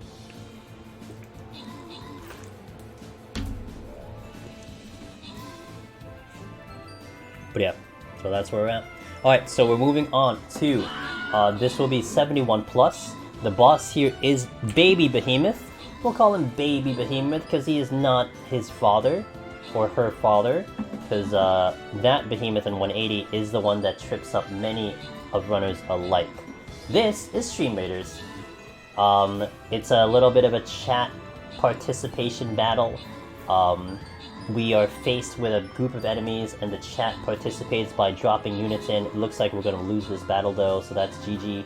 But the chat drops in units. We try to beat these battles. It's kind of like a chat participation thing. We'll keep playing. We'll try it again. So you'll see in chat, you'll see a link here. You can check that link out, streamraiders.com. All you got to do is just link up your Twitch account to it. Pretty painless. And then you'll start with a starter set of units. I believe you start with a warrior, a archer, and a tank. And then as you participate in these battles, you'll get currency, you'll get more units if you win kind of the bonus at the end, and you'll progressively increase your army. So this is my army after playing this for a couple months already. We have quite the selection of units here. And the more you play, the more units you get. It's a little bit of that RPG feel, you know, it's kind of cool. But it's so low maintenance. It takes me all of a minute to start battle. A person can put units down every 5 minutes, but you don't really have to go every 5 minutes. We get battles in every 30 minutes. It's a pretty low maintenance type of thing, but it's kind of cool for the chat to participate in, so. I'd say the biggest thing with 180 is probably the food mistake and knowing when to stop, install, so you have all your bursts for the final 15. The food, Rowdy, I would say is one of the biggest ones. Depending on the job you take, tank, I got used to removing food because you baked it into your rotation. But like for me, for instance, on like a machinist or a summoner, I knew that if I had to rely on removing my food, I will fail because I know I'm going to forget removing food. So I actually did those two on Summoner and Machinist just without food, period. Yeah, we lose damage a little bit, but I don't have to run this risk of having to drop food. And then when we also did the free trial effort on JP, I didn't have food, period. I didn't have any food options anyway, so I didn't have to use food, period, and we handled that pretty smoothly too. So if you want to play it safe, you just don't go food. Although for tank, I probably would suggest food because you really got to pull as much damage as you can from tank. But for DPS, you can get through. For when I do melee, when I've been doing monk, I just leave food on because I don't need to take it out because it's not necessary. So, Seraphine, 180 Behemoth is evil. I started leveling 8th level in Heaven High just to avoid losing there again. I feel ya, man. Dude, Behemoth is one of the ones that, man, look. I think the runners that may be in chat, or maybe some of you guys who have tried it before, that is just the one boss that just does something to you mentally and to your body and physically that you just have to experience to understand. I can tell you that it is one of the hardest bosses in this game. It gives you the most stress, it gives you the most anxiety, but words don't do justice until you go up to that boss. Either you watch an attempt or you do it yourself, and then you'll understand. Like I can tell a new player like, oh, the 180 boss is gonna kick your ass. It's gonna create all these like emotions that you can't even fathom. Your hands are gonna get sweaty, your heart's gonna race, and then I can tell you this, and you'd be like, nah, I don't think so. No, you just have to experience it, and I think every single person who did understands that. Every single one that gets to that singular boss, that one boss in Palace of the Dead, you'll probably all agree that one of like any of these reasons, your hands get sweaty, you get nervous, you get anxious, your body's shaking, you know, your heart's racing. One or all of those things will occur to you when you get to 180. It just happens. Even if you've cleared it, even if you one-shot, it doesn't matter. You still feel that pressure. Because when you see a meteor dropping from the sky, nearly killing you every single time and it's spamming it, you get the fear put into you. I hope they patch up the dungeon. Yeah, same. You know what? One of the ideas that I heard presented before, Rowdy, and I was bringing it up in stream earlier, it's not only it's maybe the idea that you bring in Blue Mage, but you don't let it bring in the spells, and instead you will learn the spells as you progress through Deep Dungeon. So you're actually building your deck, as someone put it, or you're building your spell kit fresh every single run. Every single run is new. You're building your kit from the beginning of the run as you climb through. I think that would be cool. I think that would give it a nice little interesting flavor to it, so that there would be a potential possibility where you might actually skip an enemy that could give you a spell, but now you've lost the chance to get it because you didn't spend the time to get it. Or you spend extra time, you get extra spells or something to that effect that can help you go through further. But basically every run you do, you have to build up this deck of spells to get you through, and you have to make decisions on what spells are you taking, what spells may you be skipping for time, you know, what are important for you. And maybe you also have to worry about like a limitation of spells, so you can't pick up all the spells, you can only pick up an X amount. So maybe you want to make sure that you don't pick up this one spell or take this one spell because you know, it may not be useful to you to like a build that you're making or something like. But if you get like a decision when you're fighting an enemy, oh, do you want to pick this spell, and you take it or you accept it or you decline it, like I think that'll be so cool. you know? And then as you build up through the higher floors, you know, you don't get the crazier spells until you're further up into those floors. So do you wait out to get a spell later on? Yeah, would that be what? I think that would be so sick, and that would really put in this idea of a roguelike, right? That you're trying to do something where it is that randomization generated type of content. So you're taking in Blue Mage. Every time you take Blue Mage in, you have a different kit. You could have a different kit. You might find a build that you're happy with, but the next person might do a different build completely from you. But you still have to build it within Deep Dungeon. Like, wouldn't that be sick, dude? Oh my god. I'm already thinking, like, that actually sounds amazing. What the heck? Okay, so we very casually kicked an Anzu's ass, but let me explain it when we start to fight this, okay? Because an Anzu, I've actually watched an Anzu kill someone, so let's actually take that into consideration. I think there's another one. Okay, so Anzu, worst enemy in Palace. Now they do a dive, they do a belly flop, but they will only do a belly flop once these specifically, not the higher ones, these specifically will only belly flop when their HP is lower. So you'll see, I'm running around with this, and this thing, I'm actually gonna steal just in case. This thing is not doing the belly flop, okay? If I get it below about 20% or something, right about here, it's gonna belly flop. Wait, there. It only does it at low HP, and that belly flop is very painful. It gives me a bone down, it stuns me, really bad news. That has killed people, so I highly suggest if you're handling an Anzu, make sure your HP is high. Do not take that one for granted. I would probably play the heck out of Blue Dage. Yeah, would that be so sick, dude? We should actually write that down and like submit it somewhere, because I think that idea is just ridiculous. And that is like the essence of a roguelike. Like that right there would be literally, they should just literally recall Deep Dungeon as the roguelike dungeon or something. Were you sad that there wasn't a Deep Dungeon? Was I sad? Not really. You know why I wasn't sad in particular, Takeshi? It's the fact that I still have so much to do with Heaven on High and Palace, that now, like, because Deep Dungeon is getting pushed further, maybe it's in the next expansion, it gives me more time to complete the tasks that I was looking to do. Like, so what do I want to do? I want to try to see if I can get a high score in the world, but that's very difficult. I want to complete Heaven on High in all the jobs. I still got 4 left. I want to maybe complete a majority of the jobs in Palace. I want to continue doing the speedruns in Palace. Like, there's such a large list of things that I want to do in Palace the Dead and Heaven on High, that now I have time to complete them. Because if the Deep Dungeon were to show up, it was I think slated for potentially 5.35, which is probably happening in November. If the next Deep Dungeon was happening in November, I'm leaving so much of what's on that plate, like I'm pushing it all to the back burner. And that would be great, you know, we get the newer content, but like, you know, I gotta push all that things aside. Where now I will have the time to maybe complete my massive goal of completing Heaven on High in all jobs or something to that effect, so... Look, I understand people are talking about the content drought and stuff, I get it, but for me, man, there is just no content drought. Like, I am loaded with content right now, and I am not complaining, so... I wish, Takeshi, there is not. But I wish. There is not. I've kind of been someone who's wanted that for a while. But I think with that being said, I think they initially probably didn't think all the jobs could eventually solo, or it wasn't taken into consideration or something. But now that it can, maybe they added it in the future, who knows, so... Those belly flops are basically Death and Palace of the Dead, Heaven on the high levels. Absolutely true. You do not want to play with Anzus. They are very scary, and they are very painful. So, and I've seen someone die to those on this level, so mind you that. Hey Ori, what's up, dude? How are you today?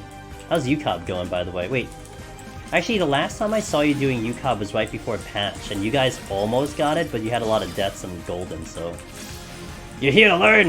Yeah, let's go, dude. Oh, you cleared! Oh, cool, cool. Okay, cool. Nice. I kinda lost track after a certain point, but good to hear, man. Good job. Yeah, we're kind of going, like, super explanatory-ish. Although, it's a little interesting with this one because there's not much threatening me. And I would like to think the gameplay kind of describes what's going on, but certainly if there's any other questions, I will answer them, so... Easiest way to get people to take certain monsters seriously in Palace is just saying it's preferable to fighting a Mimic. Yeah. There are going to be enemies later that you would actually rather fight a Mimic than that. But again, it's hard to describe now, because we're not running into them. But we will later. I think a lot of what's more important though is that first 50. That first 50 is the one that trips up a lot of newer runners. Because you're thinking, the lower floors. Oh, I heard Palace was like boring the lower floors. Like, no man. Oh, we got another treasure room of Mandy's. Okay. But you don't want to take those for granted, man, because you can still lose up there. I mean, I've seen lots of people die in the 20s, in the 30s, in the 40s. These levels right now, the 60s, the 70s, these are actually pretty much, not easy, just a lot less stressful. I think your only concern is like traps, because of how tight the rooms are. Your chance of hitting traps are way higher than some of the earlier floors, but... but as long as you're kind of ready for them and you know what's gonna happen, even if you're walking, then it's not that bad. Try not to deal with 2 enemies at once unless you're in the hallway, you know? Don't leash something. Don't leash 2 enemies at once, because you might step on a trap and then you'll die that way. In my case, I'm breaking that because I'm pulling more, but notice I'm fighting in the hallway. I'm not fighting in the middle of that room, although I did safety, but it's still a good habit to kind of practice, you know?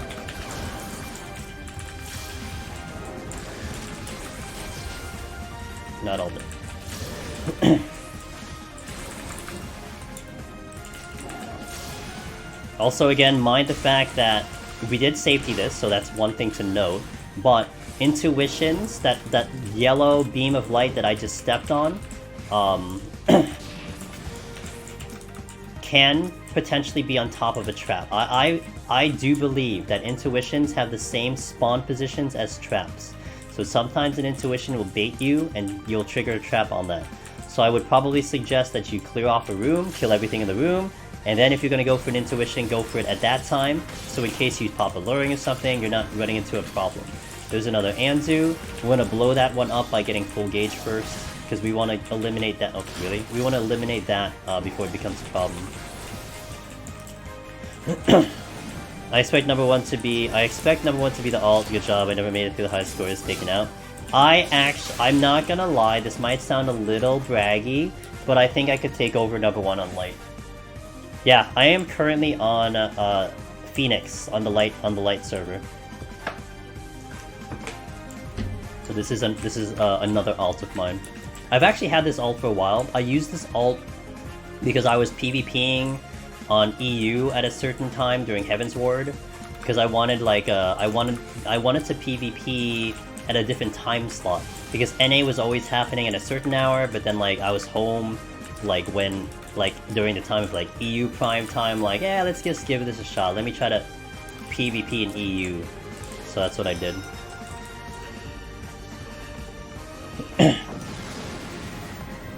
Any reason why I'm doing it on an alt as opposed to my main? Well, actually, so here's an interesting thing. One of the reasons I can't, so I theoretically, and actually not theoretically, I technically do not want to clear on my main, because my main, the timestamp in which I did Red Mage both on Heaven on High and Palace are pretty special to me. Because I am the 14th in the world to get Necromancer for NA, or actually for the world, 14th in the world. And then I'm 6th in the world for Heaven on High. So those dates are pristine, if you will. So for me to re-clear on my main, I will effectively eliminate the fact that I did it at this date. So they're essentially untouchable for me. So it's eventually this became an idea where if I wanted to do Red Mage again, I would have to do it on another character. So I've done Red Mage on two other characters already. This would be the third other character, but this allows me to kind of re-clear on this job because I don't have to worry about ruining the date in which I cleared on my main, if that makes sense. For instance, I possess right now the world first on Gunbreaker for Heaven on High. It's just like, you know, based on the date, there's just no kind of refuting that. Like, the date will show that I have the earliest clear on Gunbreaker. So in essence, I can never redo Gunbreaker on my main, because if I get a higher score, then that date is effectively eliminated, and I will no longer have that proof that I did it, like, before anyone else. So I essentially do Gunbreaker on another deck. I do it on, like, Primal or something, so... Kinda sucks that it's never safe. Well, it's... Yeah, well, after you replace it with a higher score, it is gone. So, you know, if the dates are important, then you don't redo it. Now, the only time that will change is if, for instance, 25 people beat my score, which is very unlikely, especially on NA. But if 25 people beat my current score, then that gives me an excuse to redo it on my main, because my score is just gone. It's just kicked off the board. So that would be the only time that I will actually redo it on my main. But outside of that, we will basically preserve the history of it, if you will. Now, also worthy to note, and I don't know if you know this, Ori, or anyone else, because I don't want to call Square Enix's system bad, but this applies to PvP, and it basically applies to any kind of scoring system that's in the game. If I were to transfer my Cactuar character off of Aether to any other server, any other data center, all of my scores, my PvP rank if I had one, and all of my scores on the leaderboard, which I guess for the sake of argument you can see it here. It will all get deleted. It's just gone. It's just wiped off the board. It doesn't get replaced. It doesn't change my current name to whatever server I'm on. It is just gone. So I've always made kind of this joke how if someone were to ever hack my character and gain access to my character, I don't care if you toss all my gil away, I don't care if you drop all my gear, I don't care if you delete everything that I possess, you sell my house, you sell all the furniture in there, just empty out my character of every item that it possesses. I don't care. Do not transfer my character off of Cactuar, because I will cry. That is the one thing that you do not do to my character, is transfer it off. Because if you do that, I am a sad person. Because all of my scores that I've built over the years are all gone. Just eliminated. And there's no way of getting it back. I can't ask Square Enix to be like, hey, Square Enix, and you put it back in. No, it's just how the system works, you know? So, also worth noting, just for history's sake, the world first Gunbreaker Palace of the Dead clear was by a Japanese player. I don't know their name, but for some reason, they did the clear on a world that was not their home world. So they were just on like maybe their friend's server or something, but because of that, their score did not register, because you have to be on your home world for the score to register. So they got a world first clear, but it didn't show up on the board because they just did it on a different world. So they actually had to do it again on their home server for the name to show up. Like, you know, it is janky. The thing is, it's like they indicated, like it's in the patch notes. Like the patch notes tell you that, and I think in-game tells you it, but it's still kind of like, you know, it's still kind of weird, you know? Please don't hit a trap. Okay. Look, I agree, it's just, that's just how it works, that's all I can say, so.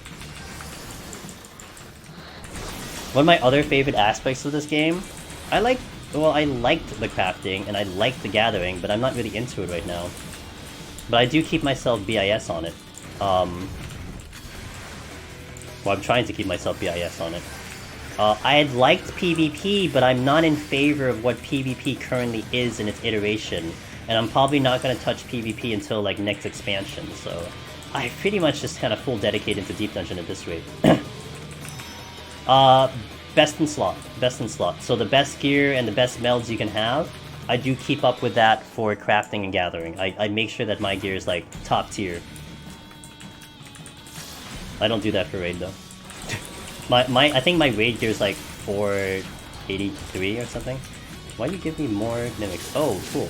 So I'm going to actually witching here, because this just got complicated. I thought this was the, no, I'm missing. I thought this was the, what do you call it? The spawn? So, that happened. Only 2 days cleared, might need to be sub, get a third for... Although Behemoth has been shaking my boots. Hey man, give it a shot. And report back. So we did a witching here, because we had a lot of enemies, plus I'm blinded. I do have steel on, so my defense is really good. But it got a little bit complicated because in my brain I'm like, okay, it's gonna take us a while to kill things, so let's just get the witching out of the way to help mitigate and not have to deal with all those enemies. Plus the Mimic would have given me pox, so I didn't want to take the pox, so on and so forth. That's the one downfall of Red Mage. It's the fact that I have no way of stopping pox, unlike a tank, unlike a physical range who have head graze or interject that can stop and interrupt the pox coming in from a Mimic. But as a Red Mage, you can cure through the pox. Just the concern with the pox is that you also get a damage down, so your damage is reduced because of it. So it isn't just like, oh well, I can cure through the pox, what's the big deal? It's also because your damage is reduced. So I think it's like either 15 or 20% damage loss. So for 10 minutes, you're doing 15 to 20% less damage, and that's kind of a long duration to do less damage. So.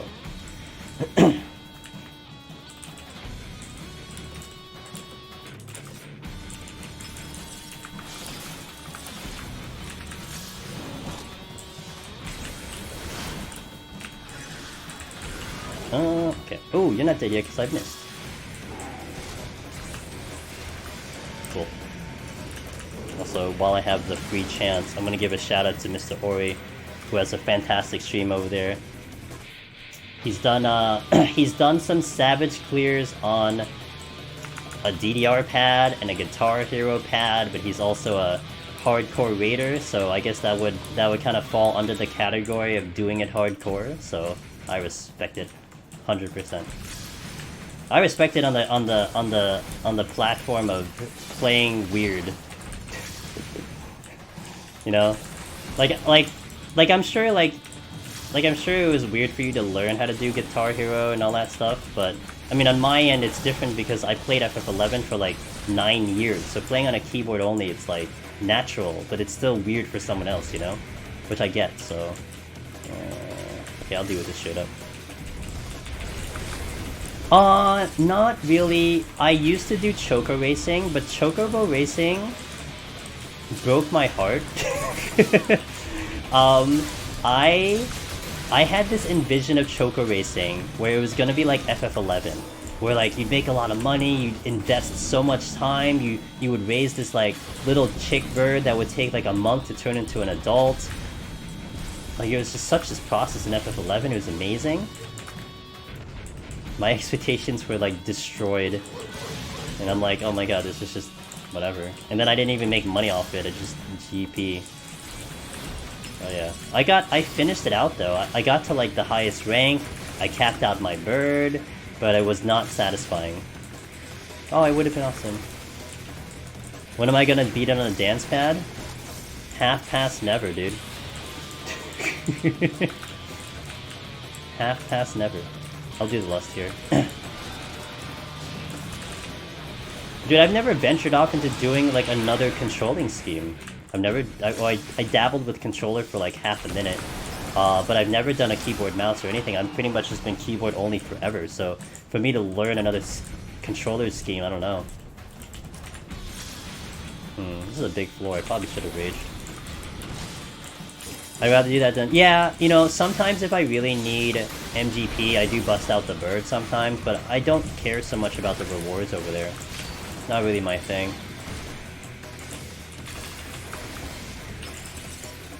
So, I am trying to do this in a specific amount of time. Again, I've kind of mentioned the speedrun kind of aspect to this, where we try to do this in under 30. So, in respect to that, we are kind of behind on pace right now. So I may want to do something about it, but I'm kind of trying to figure out what I want to do, so... Still in the debating format of it. You prefer controller, but the problem is that the hotbar is super messy and doesn't have much customization.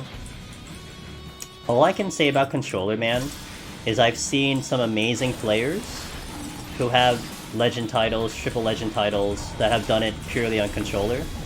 So if you're worried about ability to complete content in this game, I think that should not be a concern because people have done it and they've done great at it. So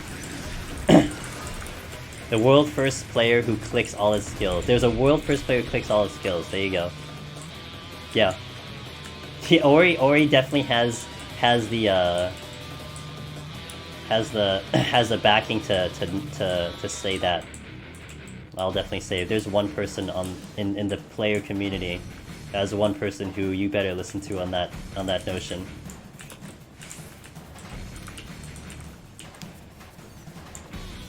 I have a max pedigree bird, but I had nothing but bad luck in max chocobos. I have a max pedigree bird, but it wasn't 100% what I wanted. I think the weather that I got my bird on was not ideal, so it's kind of like whatever, but I don't really care. I'd have to like redo it. I already dumped all my damn thing too. The same misconception in fighting games. Yeah, it's... Look, man. To say... I think one way to put it, it's to suggest that one method of gameplay is the most ideal way, implies that one... that no one's really tried another method of doing it, or there just hasn't been a player who's shown other people the way of being like, no, that we can actually do it this way. But it doesn't mean also that like that way is better, it's just viable. You know, someone can have success with this way of playing. That doesn't mean it's better than the other person. That's not what that means.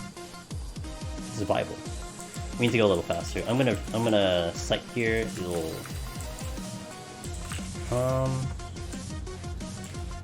If I want to get the kills though, how do I do this? We mass pull. Oh yeah, I can mass pull and do a lust. So I might have to utilize a sustaining potion. I've been keeping my usage of sustaining potions a little low in respect to people who may not have a large stock. I think I've only used like maybe like 6 or something up till now. So what is that? Oh. I actually didn't even know what the move is doing.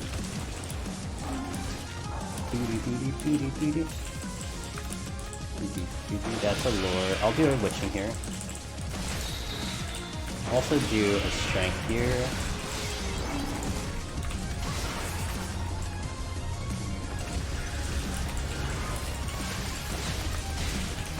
Is that a lure? Oh, that is a lure trap. Okay, oh, that's a Sasquatch. Potion.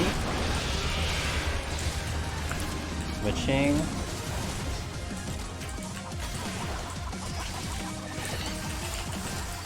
I'm gonna do a lust here just because, so I'm blinded.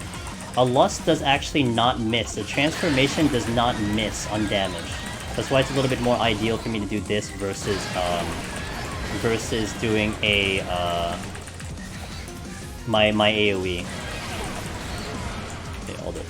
Now I have to wait till all these bodies go out because I don't know what spawned. So if it's a blue, it might blow up on me. So then we won't use it. Okay, we might have to do that again because I need to get back on time. Sure. I might miss a lot though.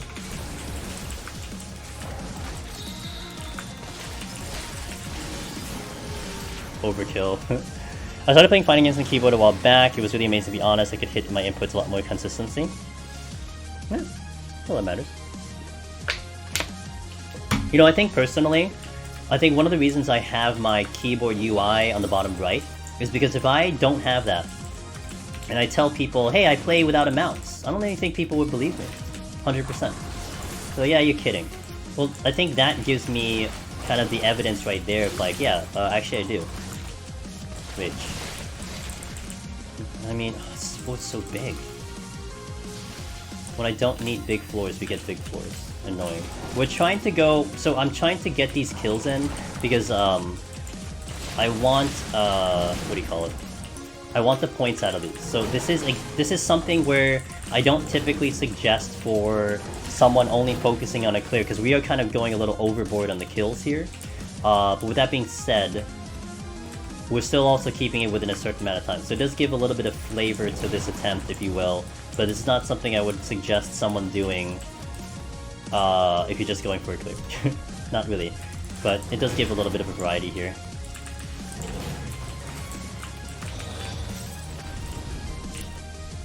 Plus, it would be easier to hit hotkeys that are too far away from the left hand. Yeah. Another rage. I think this was a rage too.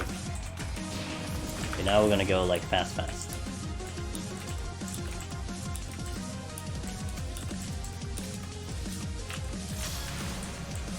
Oh, I do have haste. Cool.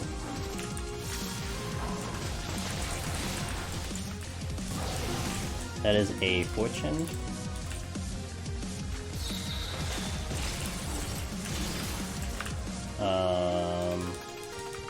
Something else should be here, I imagine. Oh, I lied. Steel, I'll use it.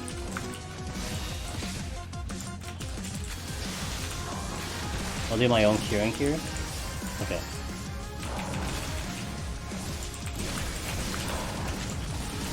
I did sight here, so I'm not worried about traps.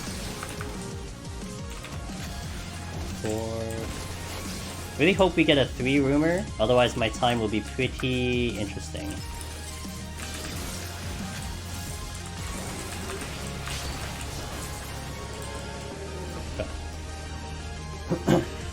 So I'm trying to get this in less than 30. So if that timer crosses over 30 minutes, I lose this kind of massive amount of points that I'm trying to aim for.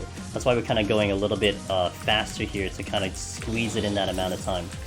But like I said, it's a little unnecessary if you're looking for just a clear. But I would say this is kind of showing off a little bit of the potential of what you can do in here in terms of speed and efficiency, blah blah blah. Because a lot of people will go into this kind of doing it super casual, you know, be talking with a friend, just killing things, blah blah blah. But this is where the difficulty really kicks in, especially if you're focusing on kind of certain aspects of this, I believe. So we did get the 3 room I was looking for, so this is going to be really good. So we will pull back time here, which is nice. Also, this is showcasing the power of Red Mage. You know, I started the stream kind of talking about how if you go into someone else's stream, they're doing Deep Dungeon for the first time, or maybe you get into a conversation on another stream, just like a random streamer, and you're talking about Palace, maybe they're doing Palace to Dead in a party, and you get into a conversation about soloing. Hold on, let me get it. You might get into like, hey, what do you think is the best job for Deep Dungeon? And I've been seeing in like some other chats that like the first answer that comes out of people's mouths is Red Mage.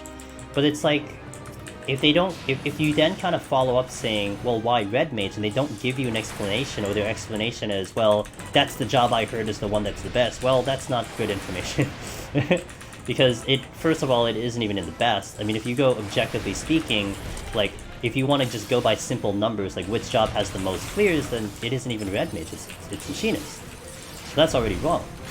But if a player goes up to you and they give you the suggestion of Red Mage, then they go into like this kind of information of like the reasons why, then that's different. That means the person probably knows what they're talking about. They actually took Red Mage in, they know how it plays, etc, etc. Because there are strong things to Red Mage, but it isn't just their kit. It's how you play the job that will help you succeed in this format.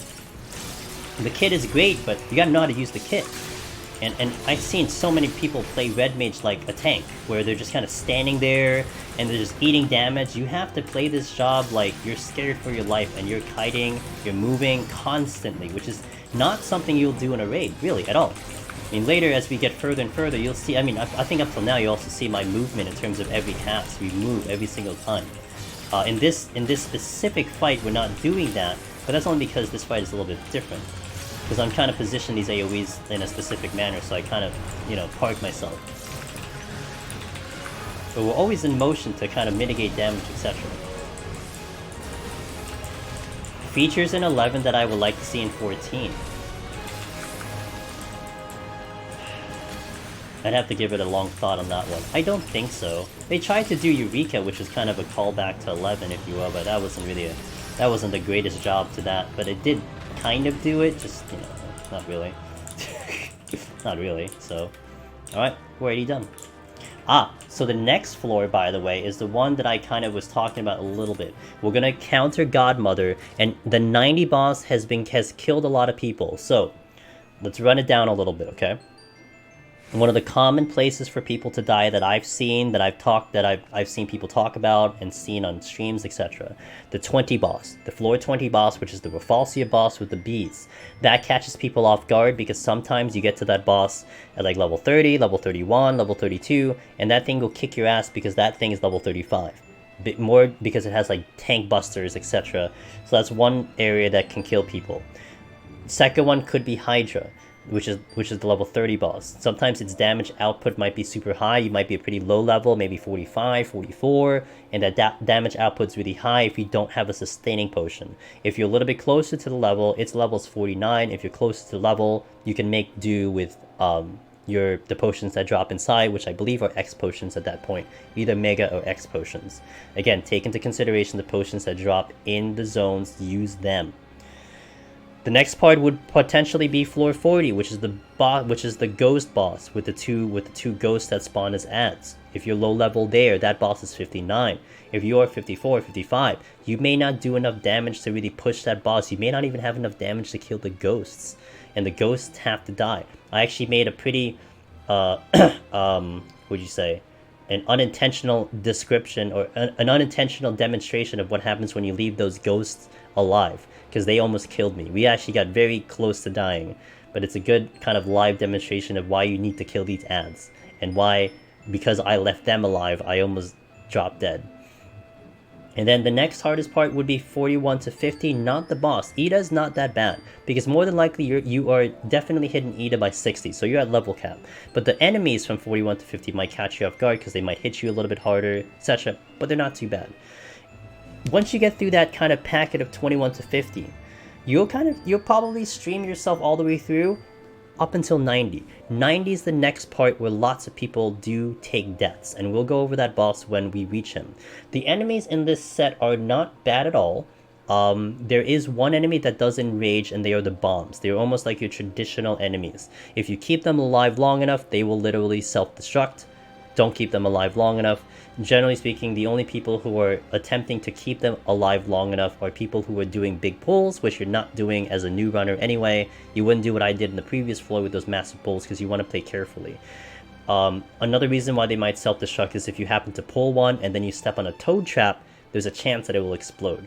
But I think I've had that happen to me once and I was able to kill it in time. So I'd like to demonstrate that, but I'm not going to eat a self-destruct for the sake of demonstration purposes. Because I would prefer not to die. Let's do Stream Raiders, and let me actually AFK for a little bit. I'll hit the restroom, take a small break, and we'll probably do the last 40 floors straight through. So the goal today is hitting 121 today, so we're going to aim for that. And then that will set me up for Thursday to do the rest of the run. So we're going up to 121, we got 40 floors left. So hopefully it goes well, that's all I can say. We're actually going slow, man. You know, actually, this has been pretty fun. Talking with you guys a little bit more, going through a little bit further explanations. I think before I would typically just go in and out, in and out, in and out, and then that would kind of set me up time-wise to kind of end at a certain time, but I've actually had a lot of fun going through a little bit further explanation. And once again, if anyone's in chat that has questions, wants a little bit further information, maybe I said something that just wasn't clear enough, you didn't quite understand how I put it, dude, just ask again. I will love to re-explain and go over it once more, and no problem there. I mean, it's kind of a little bit of the purpose of today's stream is to kind of go further in the explanation than just kind of just run through the place and just go through the motions, etc. I mean, I think I don't even put these type of videos up on YouTube. I just put the ones that are potential clears on YouTube. But I think I'll be putting this one up on YouTube because I haven't done one in a while, and also probably highlight it on Twitch so it kind of stays alive so people can refer to it. But yeah, if there's any other ways that you guys need help on, you want to look into this and all that stuff, ask away and I got you. Let me BRB, I'm going to play some background music and we shall continue in a little bit. Got a nice chill, a new playlist that I brought up together, although I have to fix it. But it's a nice chill playlist that will play, so BRB. Thanks for watching, guys.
Alright.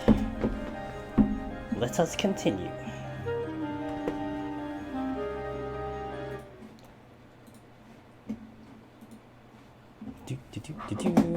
I will need my mouse soon, so I need to make sure it's charging. Alright, 81 plus. Hello? 81 plus. I need to remember to buy food between tonight and Thursday, because I don't have food on this character, so I need to get food a little bit. Get to different looking floors up till now. Cool.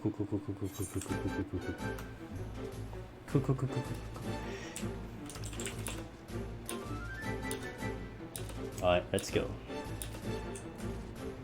You cannot step in the lava, so you cannot kill yourself through the lava anyway. That would be actually pretty funny, to be fair.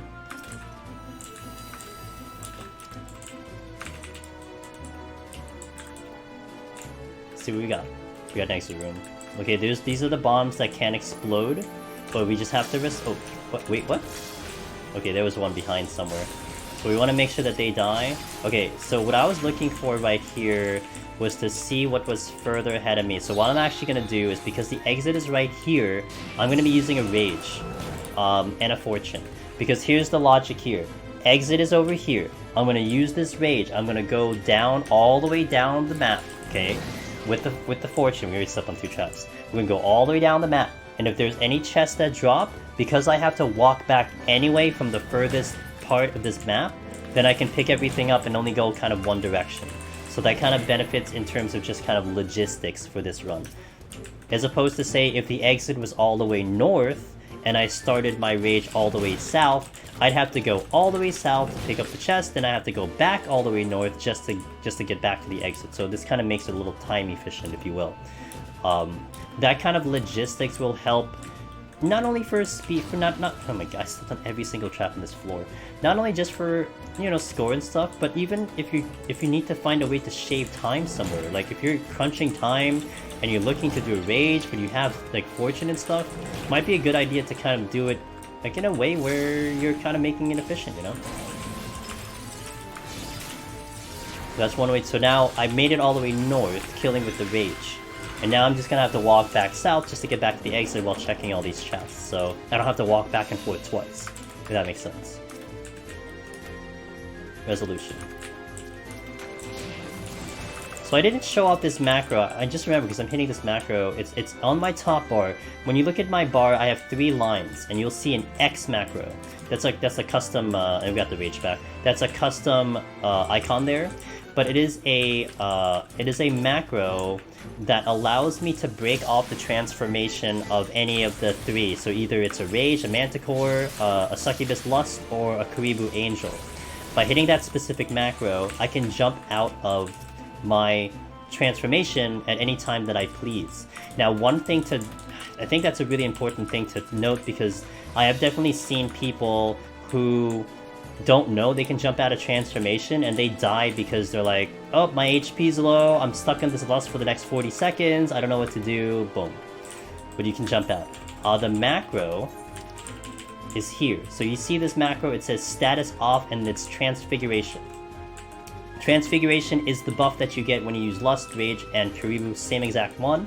So you want to type it exactly like this, and then you put it there, and then boom.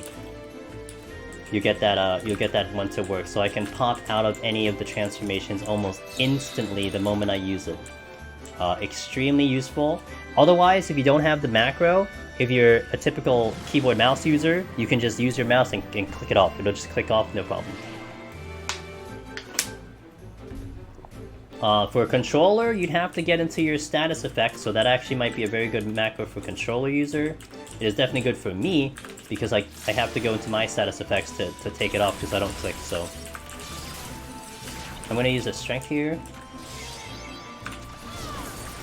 And I've made a point of this a couple times on a couple of the sets, but we'll reiterate it again. We'll call it the 5-second rule. Oh, I actually have a Rage. We'll do it on the next floor. But there is a little bit of a... I wanted to kind of make this a thing for people to remember, the 5-second rule, where you can count to 5 Mississippi, or you can look at your timer. once you pull an enemy, in 5 seconds of the pull, they will do something, whether it's their next ability or whatever it is. And that applies to enemies for the most part. And so having that knowledge will be extremely useful, especially on a job like Red Mage, so you don't get caught, you know, in between casts. You gotta move because an AoE's coming. If you kind of do a pull, you kind of have a little bit of prediction, like, okay, within 5 seconds it's using something, you could use that to your advantage. You won't get caught by surprise, etc. And I think a lot of people don't actually realize that, they don't actually know that. I don't think this bomb uses its AoE, but let's pull this. So we pulled at 21, so let's see if it uses something at 16. No, it doesn't. This bomb doesn't do anything, so we gotta do another example later. I'll show you later. Crosis, hello! Do you have a tutorial anywhere about how to set up my hotbar, which keys are bound to? I have a keyboard UI tutorial, kinda, but not really. I mean, I can just go over it, honestly. Hey, Shadow Fox! Thanks for those, dude! Hey, it's been a while, my friend. How are you? I accidentally clicked off one of my buffs one time, so I settled the map. Yeah, Yandi? You know what happened to me, Yandi? Maybe this happened to you. Okay, so imagine this scenario, okay? I do a sustaining potion, and then I do a lust. So so I can do this, right? I can do this. So this is where my status bar is. You can see on my bar I have it picked on my cursor. I do a I do the regen, the lust. But I time the fact that I take off the lust the moment that my regen potion goes off. So my thing will tick off. So let me use the regen potion. So look, I'm gonna go right here, right? So watch my cursor as I'm going through. So like at the moment my regen potion goes off, you'll see that the buffs will shift over one spot because that buff is no longer there. So where I think transformation is, I click it off like right now and I take off the wrong buff. That's what's happened to me before. So it's like you're not technically making a mistake clicking off the wrong buff, but the timing is such that it just shifts your status effects over. So now you're inadvertently taking off the wrong buff because you were gonna take off the right one. It's just it all shifted one spot over. That has happened to me a lot of times, and I get so confused. I'm like, what happened? And then other time when I'm doing it also is when actually I need to use a rage here because we're blinded. Hold on a sec. It's when I thought I got out of the status thing, but I'm still here, and I'm hitting enter like constantly, so I'm like taking off all of my buffs just like non-stop because I didn't remember that my cursor is still there. That's also tragic too. I've had that happen. Crazy. But it was funny though. But yeah, the macro basically completely eliminates that whole problem, so.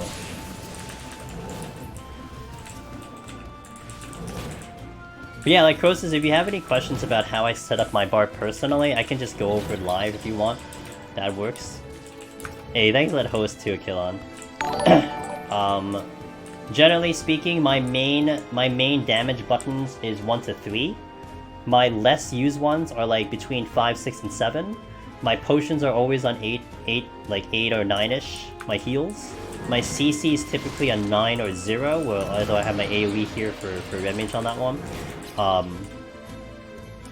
And like a lot of my buttons are pretty uniform across the board because it makes it easy for me to remember. So my sustaining potion is almost always on my top 8 bar.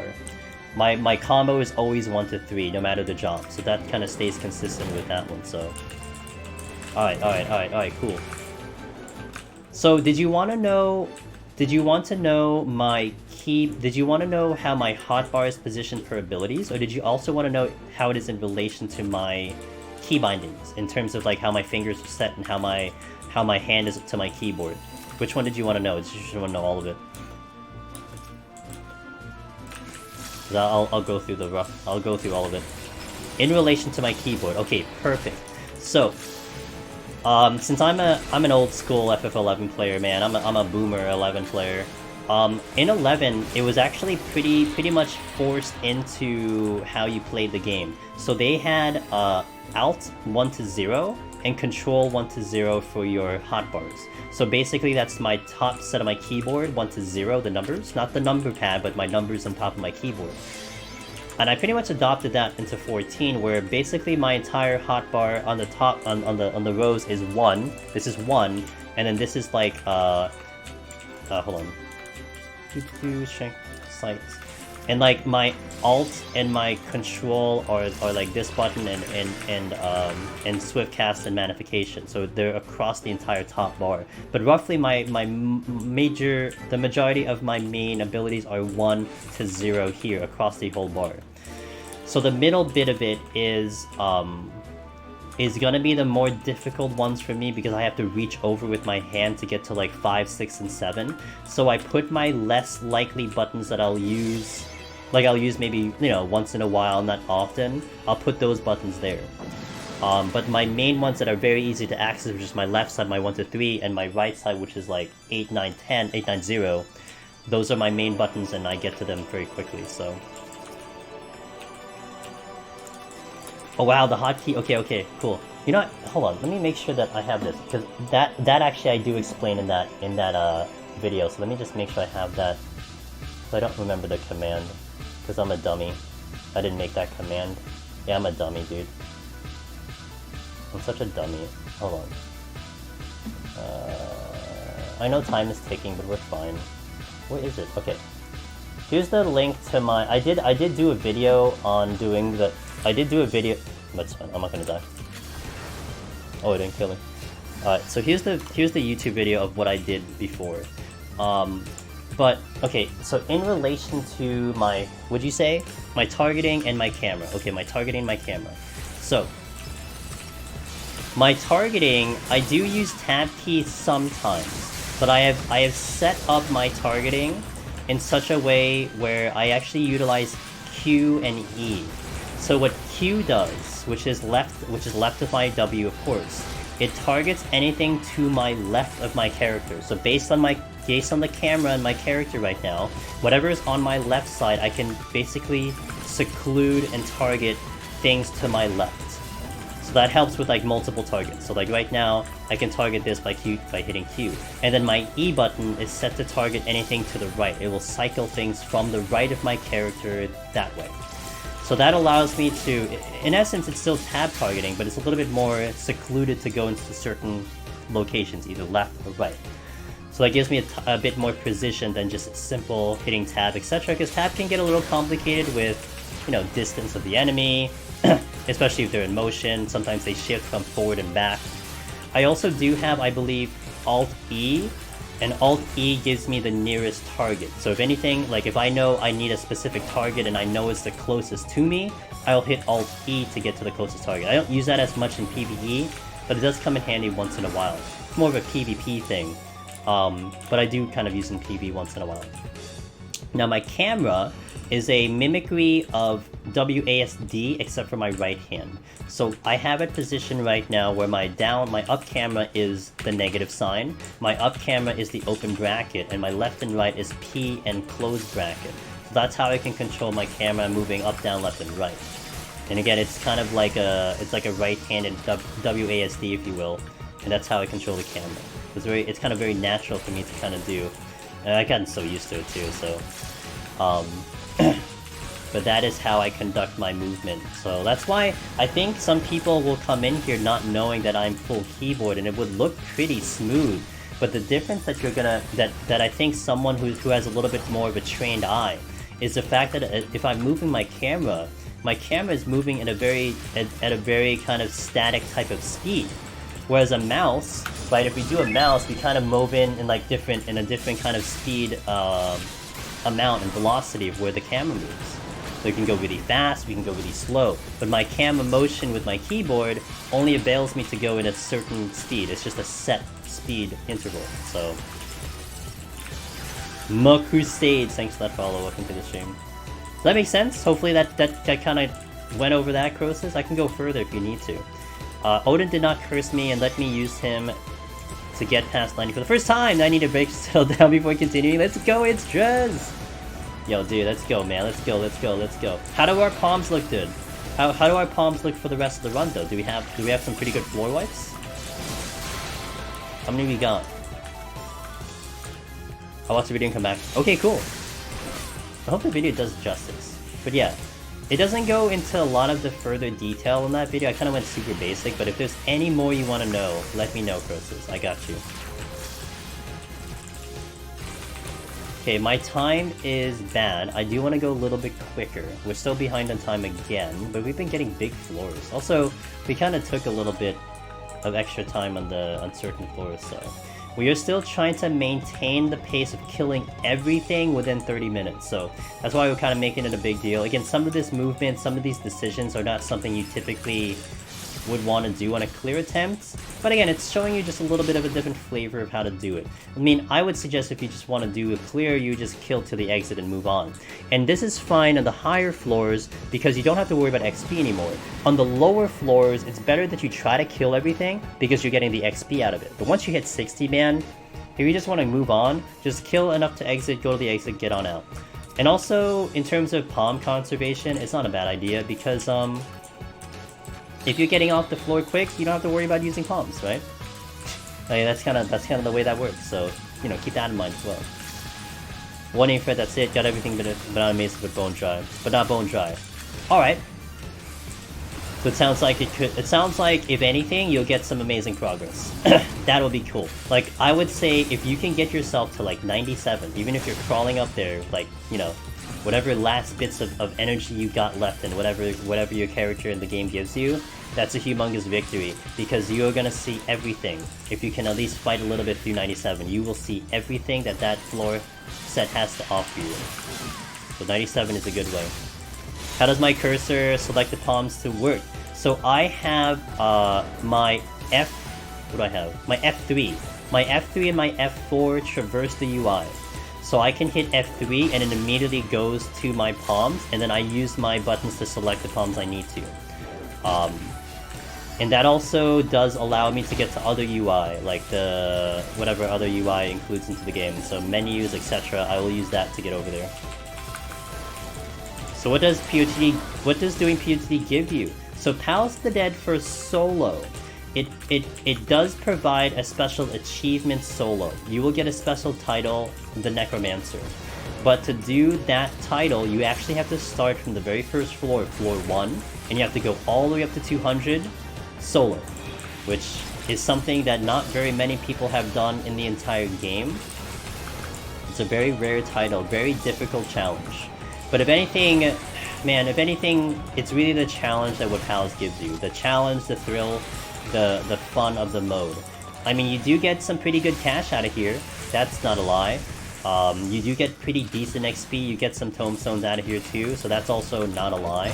But really, the reason I'm in here is specifically for the challenge and to get the title on this character anyway, because I've got it on other characters, but I don't really, you know. So if you want a little bit of a reference in terms of how many people have this title, man, there is only about 250 at current dates. At the date of this stream, at the date of this video, only about 250 in the entire world have this title.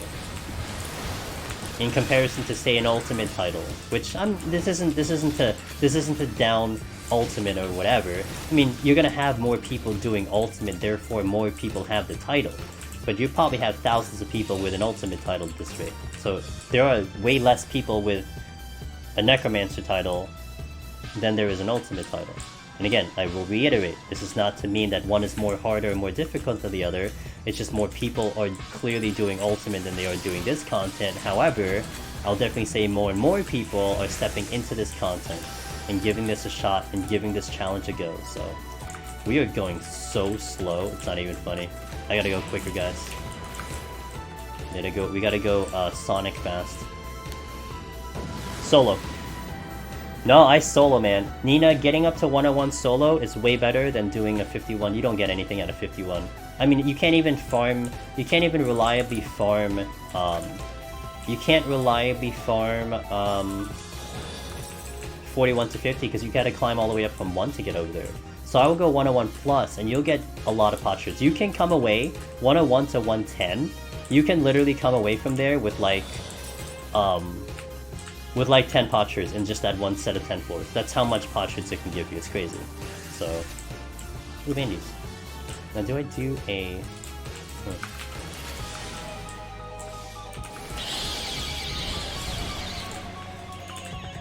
Witching. Oh, here's my answer. Hey Jay! So my tweet got some thanks, dude! Wait, world record. Well, wasn't a world... Wait. Well, it wasn't a world record. It was more about the fact that we cleared it on a... a free trial. That's the one that I definitely like. We got a good score, but definitely not world record. Hey, my Crusaders! My Crusade, sorry. Thanks for the Prime. The Prime Gaming, dude. I appreciate that. Got the follow into the Prime. Thanks, man. I hope you do like that content. I guess you do to give me that Prime. You could have tossed that Prime to anyone in Twitch, and you gave it to me. Damn. Let's have him go, dude. Oh, the speedrun! Oh, I'm sorry. Yeah. That's right. I really forgot about the speedrun. Yeah, I actually did take over. I beat my own world record on that one. So, we do possess the speedrun world record on that. Thanks for that. Thanks, damn. It went over my head. I forgot about that. Sorry about that. No, you're right. I do currently possess the speedrun world record for a Palace 1 to 100, so... I need to go faster, guys. We're going so slow. Beauty and strength. So I do... Yep, no, I do 101 to 150, Nina. And I kind of sometimes wipe on 150. Or I'll just go as far as I can until we die, but we don't use sustaining potions. So... No, it's not old, it's Friday. It's like, that's when it happened. It happened Friday, Jay. It's just, I've kind of on like I kind of did something on Sunday and all that stuff, so I kind of forgot about that, to be fair, so... It just kind of went out of my brain. I've been playing 14 for about 4 days now. Oh, you're a fresh player, welcome to yours? Yeah, I just got your message, by the way. And I don't have much time to play, but I try to do my roulettes. Hey man, as long as you're having fun, you don't need to compare yourself to anyone else's playtime. If you're having fun with the amount of time that you're putting into it, then you've picked the right game for yourself, you know? You know, this game is very nice in the fact that you can sit in this game for like hours on end and have a ton of fun. But additionally, you can put in like an hour a day and still accomplish a lot in an hour in this game. It's set up nicely that way. It's very nice in that fashion, so... Yeah, we're still gonna push it. I mean, I essentially beat my own record, so... Hold on. We want to go fast, so we have to go fast. So right there, I did a sight there, because it gave me the reveal, but we are gonna start dumping some kills, which is a little annoying, but... This isn't going to be a world record score by any stretch of the imagination. Yeah, we made up some time though. What do I recommend to forums? Oh, that's easy. That's 21 to 30, Nina. I highly recommend 21 to 30 because you do get the potsherd from the 30 boss. It's just, Palace doesn't give you that same luxury because you can't go into a set of floors in a match and then spam that specifically to get what you need to. So that's why that doesn't work out too. What did I just use? That is not what I wanted to use. Oh well, I'm committing to it. I wanted to use a lust, and that's not a lust, so... Oh well. I think my cursor just moved, and I didn't realize what happened. We'll take it. Yep. It's boring. And kind of repetitive, but it does the job. You probably get 4 potsherds in like... an hour, 4 to 5 potsherds in an hour. So you'll come away with a good amount.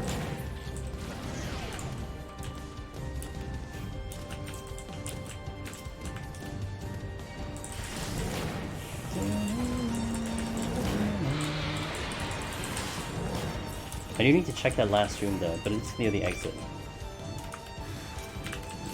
We did make up some time, so that's good.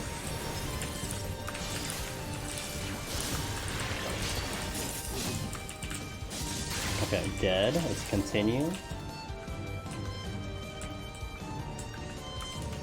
Steel, I'll use the steel. I think I need to reuse my strength though, so I'm going to reuse it right now. Because I'm trying to get this under 30, so using it now is not a bad idea.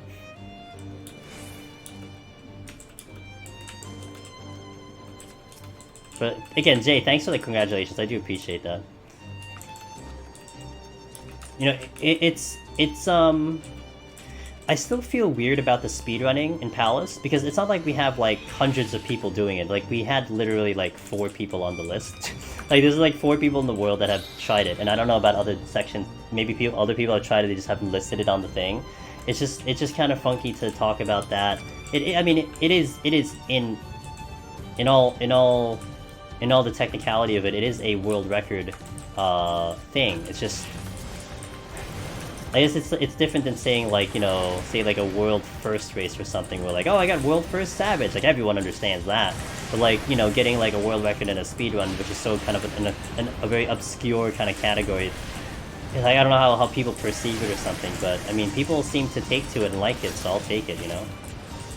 And it's being a little bit hard on myself too, which is also valid. Most do 1 to, yeah, a lot of people did 1 to 10, and that's good, because 1 to 10 is quick. It's a 10-minute run, so but I did take a liking to the 1 to 100 because of just the results of it. It was just really interesting with the results. Like, the fact that I'm getting the time so within the same, like, within like 5 minutes of each other, no matter the job, it's like, damn, dude, like, the consistency is wild. Like, I don't get it, but it's just wild. I'm gonna do a site here. Another big room, great. I don't have the time for this either. Raising, I'll take the raising. I'm gonna, man, I'm just gonna kill Minimal here. I'm just walking around in circles. I'm gonna kill Minimal and try to get to the exit right now. You get a minimum of 1 per run. Yeah, what Blank Soul said. Which are the most difficult parts of Palace on Red Mage? I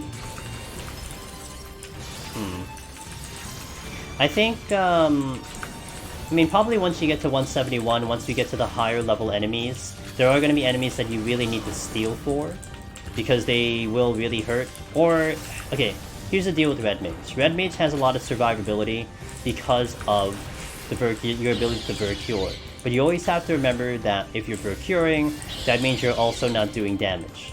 So if you're spending like basically half your time curing yourself, you're not getting it done with damage. So that means your damage is lower.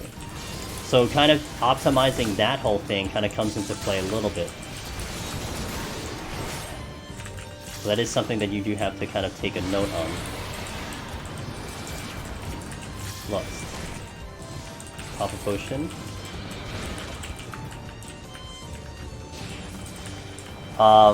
Behemoth is, I would arguably say, the easiest from Red Mage.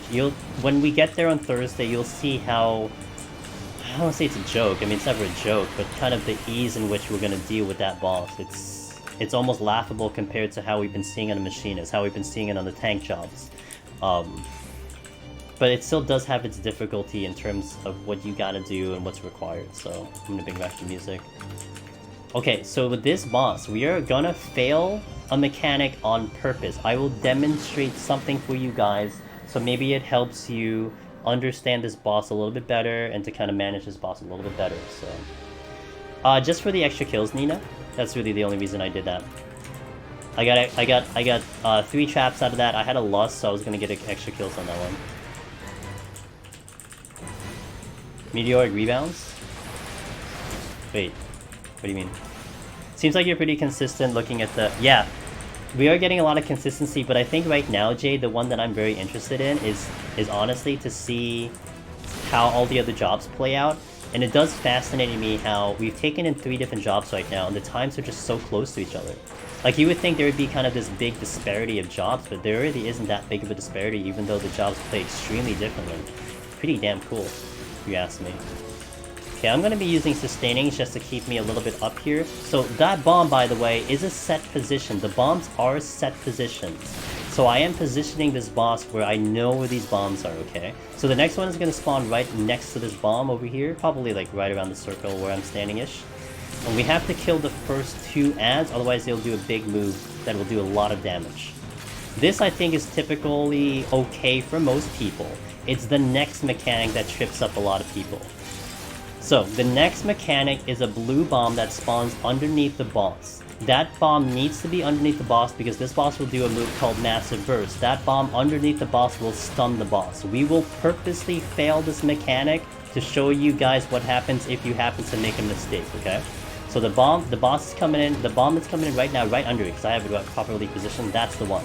We're gonna hit it, it pushes it out of position, okay? So that happens. Now all you need to do is you need to keep your HP capped 100%. It has to be 100%. It can't be less than 100%. It has to be 100. You'll see my HP drop extremely low, but we'll be fine because it doesn't kill me. But you have to be at 100. You can't be missing a single HP. You see 157 HP, no problem. We just pull it in, we cure it back. So if you're a job, maybe not a red mage, you just make sure that you have a sustaining potion rolling, and you'll be okay on that boss. So that's one thing that you have to mind on that one. I just realized my time as well, we're kind of tight on time. We should be fine, I think. Maybe, possibly. Get this under 30 minutes, please. Okay, cool. 1 second left. Okay. So if you have that happen to you, that you accidentally push that bomb out of the way, you shove it into a corner, you can't pull it back anymore, just get yourself, pop a potion, pop a sustaining potion, depending on the job you're on, get yourself to full HP, have a sustaining potion ready to go when that massive burst goes off, cure yourself back in, maybe stand like really far away from the boss so that it takes them a while to get to you, and you'll be fine. Zesty Asian, thanks for the follow. Now that is specific for this boss. Mind you, this is not how 190 works, so don't think that we can do that shenanigans here and we can apply the same shenanigans later. No way in hell. Different, completely different. But for this boss specifically, which has tripped up a lot of people, I've heard a lot of people die to that boss specifically. That is one thing you can do. Just make sure that you cure yourself back up. You have to make sure your HP is capped. If my look, so what you saw, if you saw my HP, I have, okay, so this will be easy math, okay? Let me pop out a calculator. Easy math, let me pop out a calculator, of course it's easier. I have 146, I have 15,604 HP. What's that? We do, no, I had 147, right? So I had 147 HP. I think that's how you do it, right? 157 divided by that number of total HP. So that was essentially, it looked like that was 0.1% of my HP. So essentially that's 99% damage that it did to me. It doesn't do 100%. 99% damage.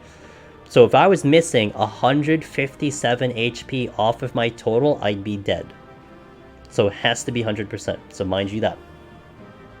But again, if you happen to fail that mechanic, do not sweat it. You have a lot of time to get your HP back, and you can deal with that mechanic. But if you notice, I did position I positioned the bomb in all the spots where the bombs were spawning because they are set positions. First one is where I killed it with the lust. Second one, I was showing you guys that it was going to spawn around that area, and I had the boss already in the position for the blue bomb. That it was a perfect position. So in essence, what you would do is you park it there. It's about the middle of the map. Just forget about the bomb. Don't do AoEs and just kill the bomb. Okay.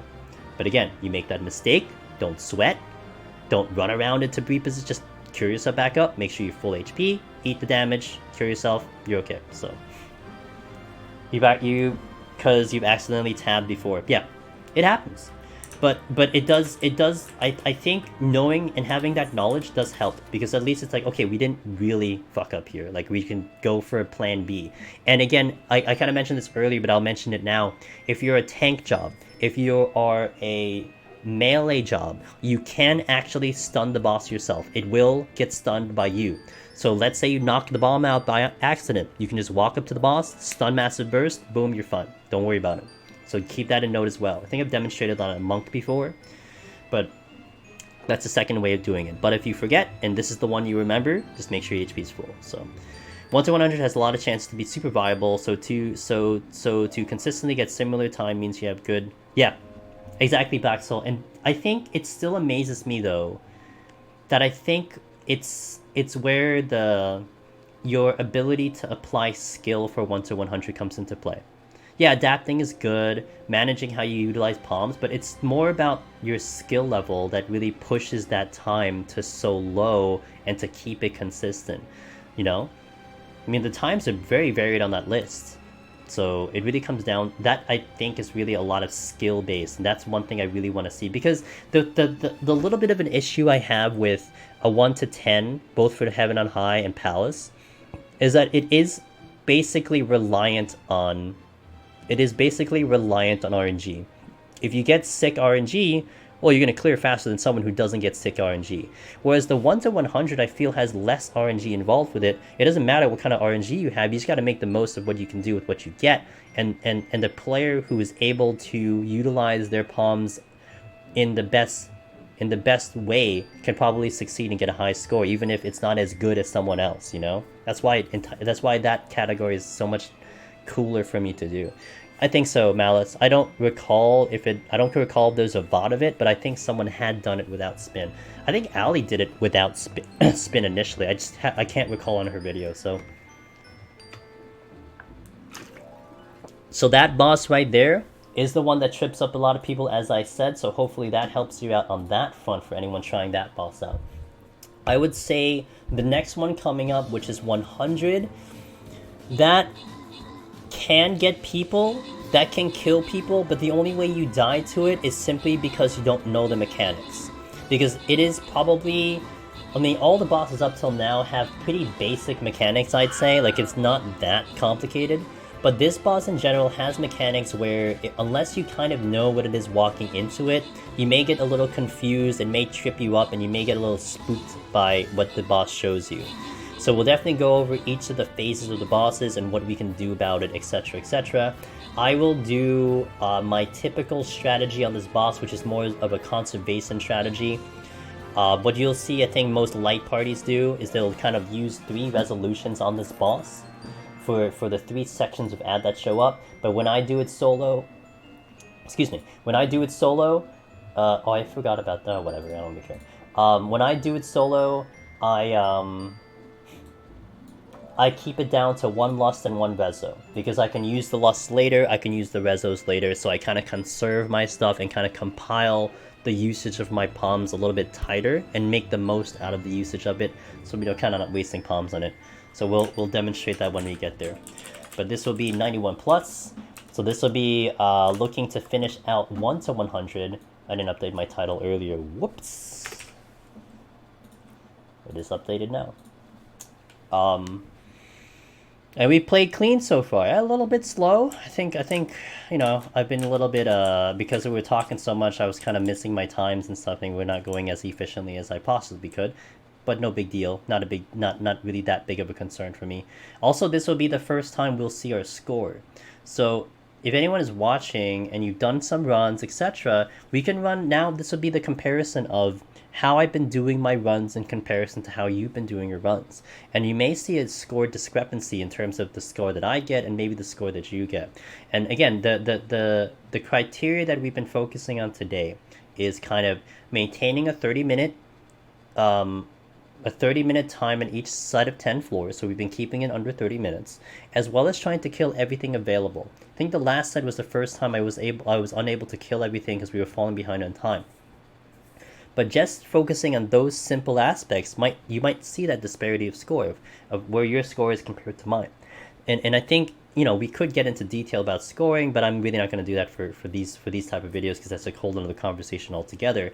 But we are kind of baking it into just how I do my runs, because this is basically how I do these runs now in general. Like any run I do will basically fall along these lines because I'm so used to it now. But if you at least go through the motion, you kind of follow a little bit of the generalized way of where I'm doing it, you might actually get a pretty close thing to your score, if that's something that you may want to kind of focus on. Maybe, just a little bit, you know? So, at least it gives you an explanation, if anything. You may only really focus on the clear, which I really prefer you guys to do if you're going for your title, but it gives you, it will at least solve a little bit of mystery if that becomes something that you're thinking about. It's like, damn, your score is, you know, this much higher than mine, something like that. So now, I don't really think we're gonna get a god tier score, but we're gonna get a pretty respectable one. I think it's about a 1-4 or something like that, 1-4-5, I think. So it'll be a pretty good one. Oh, I hit the wrong button. Nice, GG. That's like for the 3rd time. Is there nothing here? Okay. That's fine.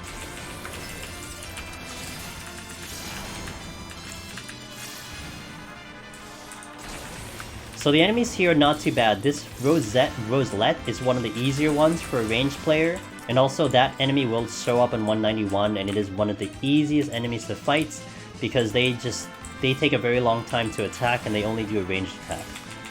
Swarms here do an on drain, so you do want to try to drop these guys a little bit quick because they will take a little bit longer the longer you keep them alive, but I have strength winning, so we're kind of melting these no problem.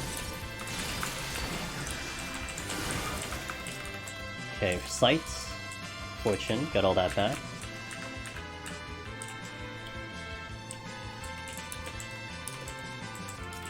Alright, so here's another one of those ranged attacks. I think I'm gonna open with Contra here because I can get the damage on the flower, but you'll see the flower will stay afar and just shoot at me. But it's like globals are very, very slow. I actually don't even understand why that's the case, but that is what it is. So.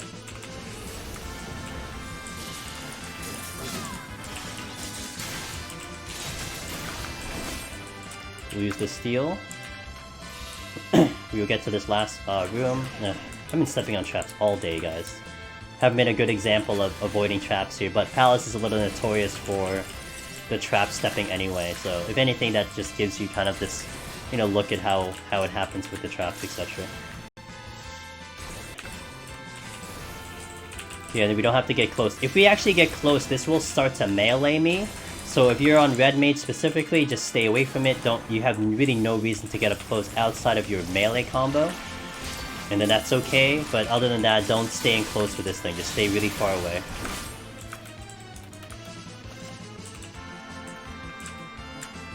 I didn't pick up the steel, okay.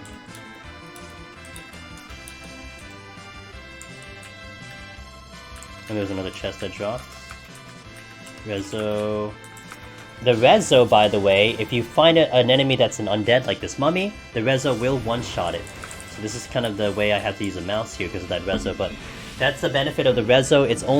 Resolution is only applicable on certain floors, because only certain floors have undead. This is the first kind of set of floors where you will encounter undead. And we'll probably be utilizing the resolution a little bit later in the run. We'll definitely be using it on the boss as well.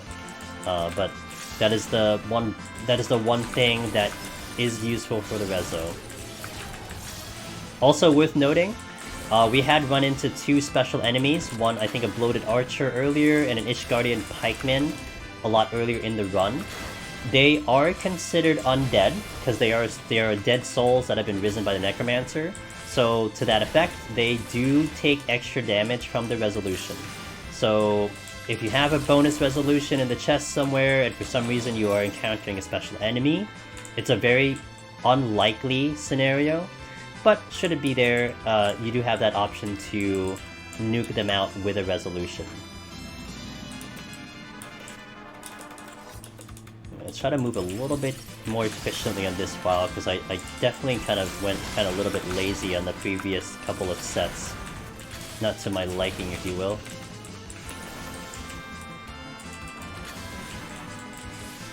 So if you see, I think, well, this floor will start to show off the Red Mage movement, but you're definitely going to see in the next set where we will really utilize the dual cast to give myself a lot more mobility, both in just overall navigation as well as survivability. But definitely what I prefer not to see if you're playing Red Mage is literally face tanking things, because that is not a good practice that you should have on a Red Mage specifically. You should always be moving every cast. Get used to that, because you will mitigate autos by doing that. You will keep yourself alive longer because you're doing that. And timing your displacement so that you're getting away from the enemy, that also is mitigation. Think of it as mitigation. Don't, like, especially with displacement, kind of think of displacement half as mitigation, half as damage, because it is getting away from the enemy keeps you alive.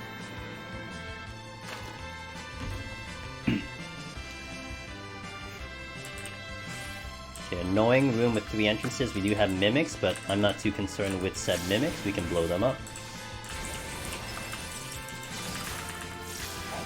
I think. Yeah, we're good. This one I'm gonna burst with my melee combo.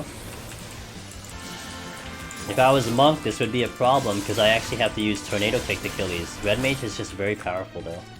Another steal.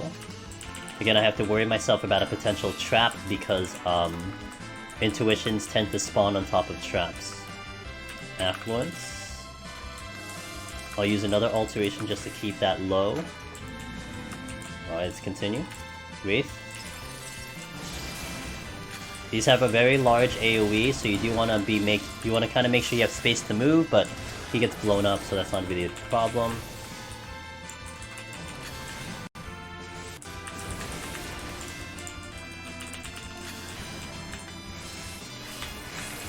Okay, we'll do the next flower.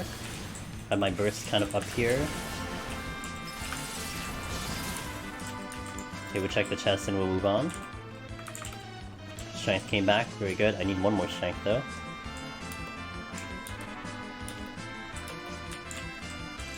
So I will also say that this is kind of the last set of floors where I will aim to try to kill everything, because once we start moving forward, it will start to transition into just trying to get off the floors as fast as possible. Because we actually will just simply not have time to kill everything. Well, at least on my end, I don't have time to do it. I don't know if other runners do, but I personally don't have time to kill everything. So we have to make the most out of our time and kind of thing. Again, when you displace, make sure you don't displace into a room, because you could step on a trap or land on a trap. So I'm safer doing displacements if I'm doing it down a hallway, or I will also position myself when my back is against the wall, so I will get the damage from displace, but I won't put myself into trouble with, you know, my positioning, etc. Okay, my shank is wearing out, so I do want to note that.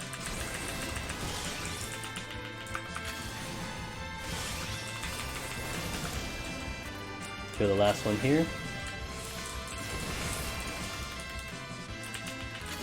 You see, it melees me if I'm in close, but I'm just getting in close because I want to get to this chest. Intuition, love it. Okay, that's the first 3 floors down. We are ahead of pace, so that's good. We move pretty quickly here. Next set of 3.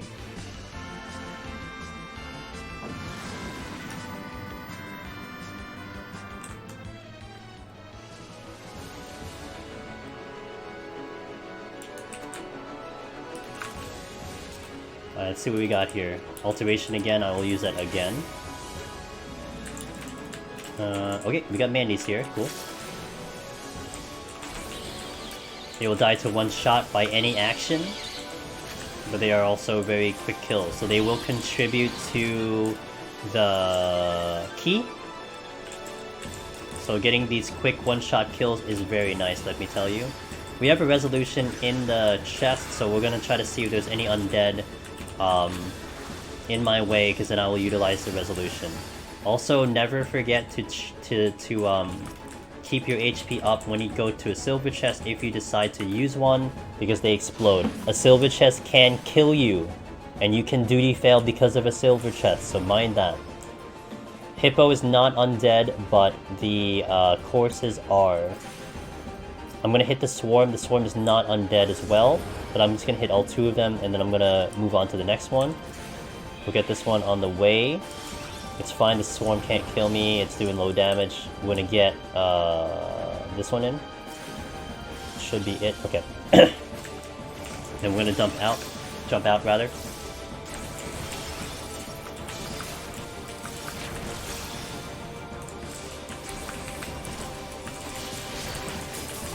Okay, you're gonna die soon, I think. A little risky on that jump back, because we landed in the middle of the room, but it's alright. Start examining all these chests.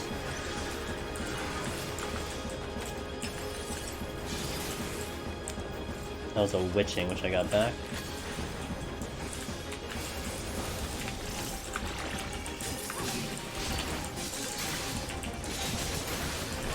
Okay, good. Let's check the other chests. This is, I think, the reso, right? Okay. You mentioned earlier that you don't like crafting as it is currently Oh, you know, crafting just kind of kept at a certain level that was just kind of easy-ish.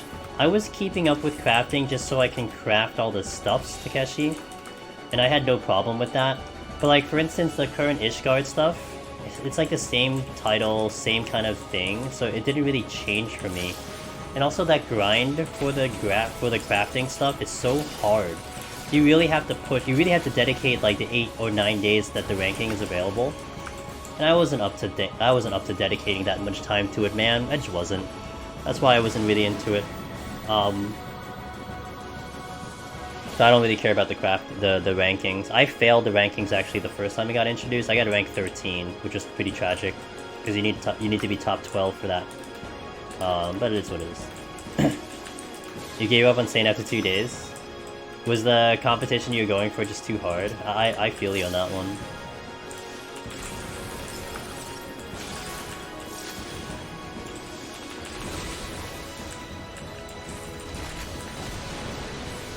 Excuse me. So you see my movement on this enemy? We do a lot of that movement because it does keep me mitigating damage. So you're gonna start to see it more with the longer the fights drag out, just to make sure that I don't take as much damage. So you see, I'm gonna move constantly. In between casts, we keep moving. Do not tank. I'm only doing it for level and loot. I feel you. I punted while trying to do Weaver. Should have just gone with an under. Yeah, you know, I would have gone Weaver. Oh no, what would I have done? I think I would have done Weaver too, man. I think I did Weaver initially as well, but it's hard to predict what people are gravitating to, you know? You just don't know.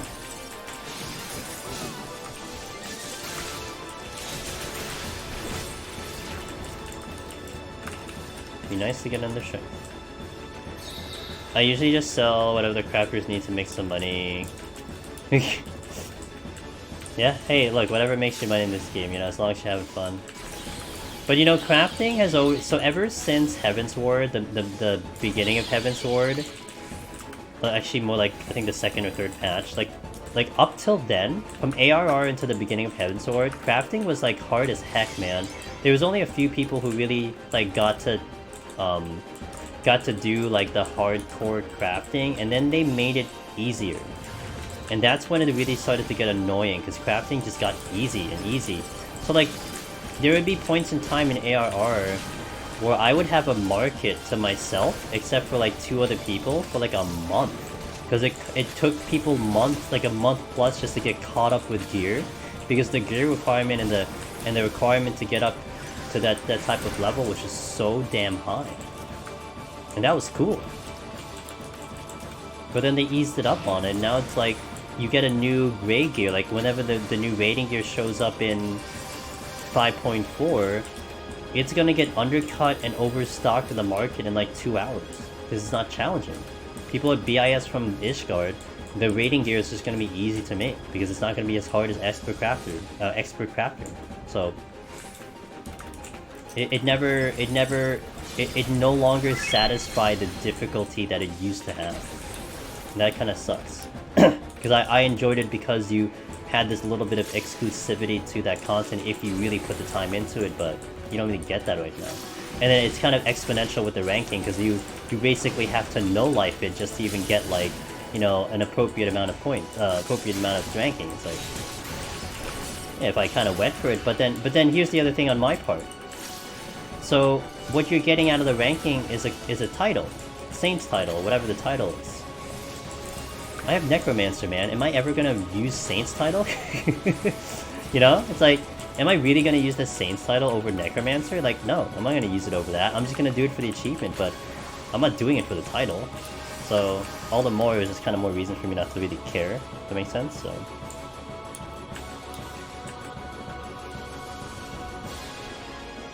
The coupons are pretty cool, even though my luck is really crappy. Same. I was expecting 160 to be kind of hard in Ninja, because when I did it, the machine hit like a truck. I actually found Ninja to be a lot easier to manage them. Well, because you're very mobile, Malice. And also, I think because of Bloodbath and a couple other things. So I'm not shocked by that. You might also maybe kill it faster, but yeah, I'm not overly surprised on that. I'm gonna do that. Okay, the exit's there. I'm gonna Fortune, and we're gonna Rage here. Because the floor... Yeah, and then we got a lower shot. Cynically Insane, thanks for the follow. Did I not hear that? I must have just been jabbing my brain off. Sorry about that. Thanks for the follow. Welcome to the stream. There are trial crafts now you can try with no mats to use. No, but that's not part of the difficulty. Honestly, Snicks, that also makes it easier. Like, that part of that makes it easier. Like, I wanted it to be more difficult and more challenging. That makes it easier, because now you don't have to worry about your mat. You don't have to worry about mats getting blown up because, you know, you have to make sure that your rotation is right. That's part of the reason why I don't like it. So, anyway, it's my opinion. I'm an old fart with the crafting because I did ARR crafting and I appreciated what it was back then. It's just not what it was back now. So, maps are a lot of fun with the group, so I like to make money. Yeah. Maps are good. I'm trying for Saint on gathering and making bank selling to crafters. Hell yeah. Look. Again, take it as my opinion. I just don't enjoy it as much, but I know people enjoy it, and I hope you guys do like it. It's there for a reason, and you know why it's there? Because there are so many people doing Ishgard restoration. There was so many people doing Ishgard restoration, so it's like, yeah, the ranking system makes sense because there were so many people that would be competing. You don't have a competition if people don't compete. So that's what makes it thrilling. And if you're able to put the time into it, then I hope you get what you're looking for. Ranking botner at the moment. I heard fishing was the way to go if you wanted the titles. I heard fishing was kind of like no one was doing it. Like, damn. I haven't looked at the ranking at all, so I'm only going by hearsay.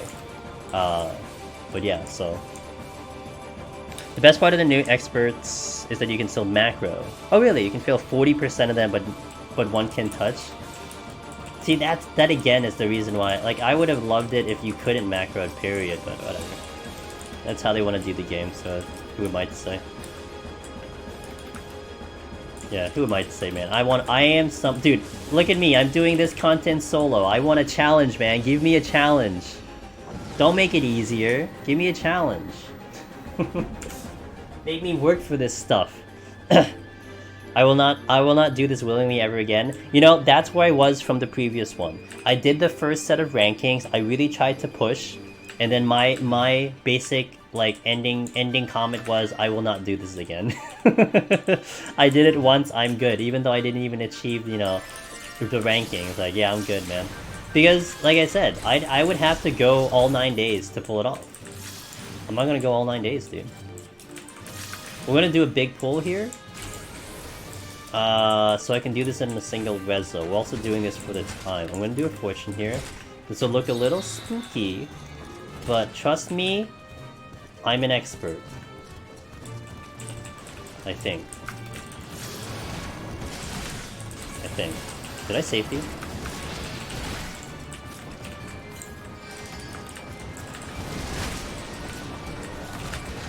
Oh, I don't have displacement. Oh, now I do.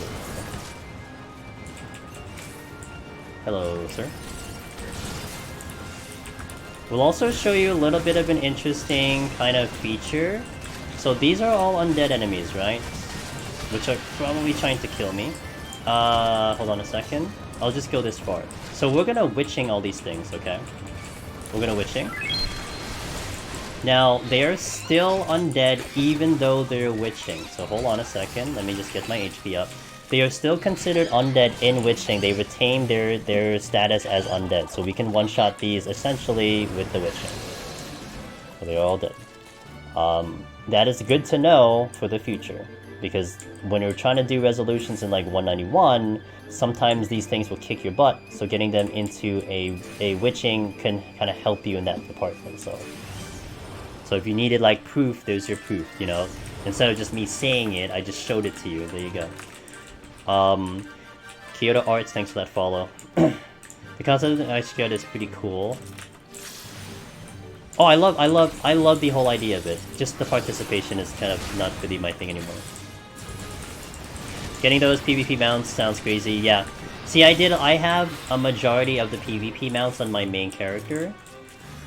But honestly, ever since I got Ozma, I kind of cared less about the mounts in PvP, because it's like, dude, like, am I really gonna have a mount that's cooler than Ozma? Like, it's Ozma, dude. I got the pox on. Feels bad. Gonna purity. That's a silver, so I'm gonna get my HP back up first. Okay. So, doing a big pull like that, again, file that under the category as unnecessary. I was doing that more to get all the kills. But you saw my HP was not ideal for that. You were seeing my HP kind of hidden low, even when they're all witching. So you kind of only want to do that if you know what you're doing. Highly suggest you want to know what you're doing first before you do it. And again, if you're going for a clear, man, it's completely unnecessary. Just get to the exit, kill what you need to, get out of here. But again, it's the sake of demonstration purposes and all that, so... Raising is nice, although I shouldn't need it. If I were to open my sacks, I would. I don't open my sacks, dude. You know, chat has actually been asking me to do, no kidding, a sack opening stream. So here, actually, I love it when someone asks this question. So, anyone in chat, I'll do the first one that shows up. I'm not going to do all of them. Give me a name of one of the sacks, whether it's Heaven on High or oh, crap, I can't. No, never mind. Oh no, that doesn't work. I'm not on my main. Oh, never mind. If I was on my main, that would apply. Sorry. I just false advertised myself. So, I have like thousands of sacks that I haven't opened on my main. So it's always a fun part of the stream when... It's always a fun part of the stream when I do an item search on my main character and you'll see that I had thousands of them in my inventory. But I can't do that because I'm not on my main, so rip. But yeah, people actually were asking me to do a sack opening stream. It would take me hours to open all the sacks. I'd have to take all day to do it.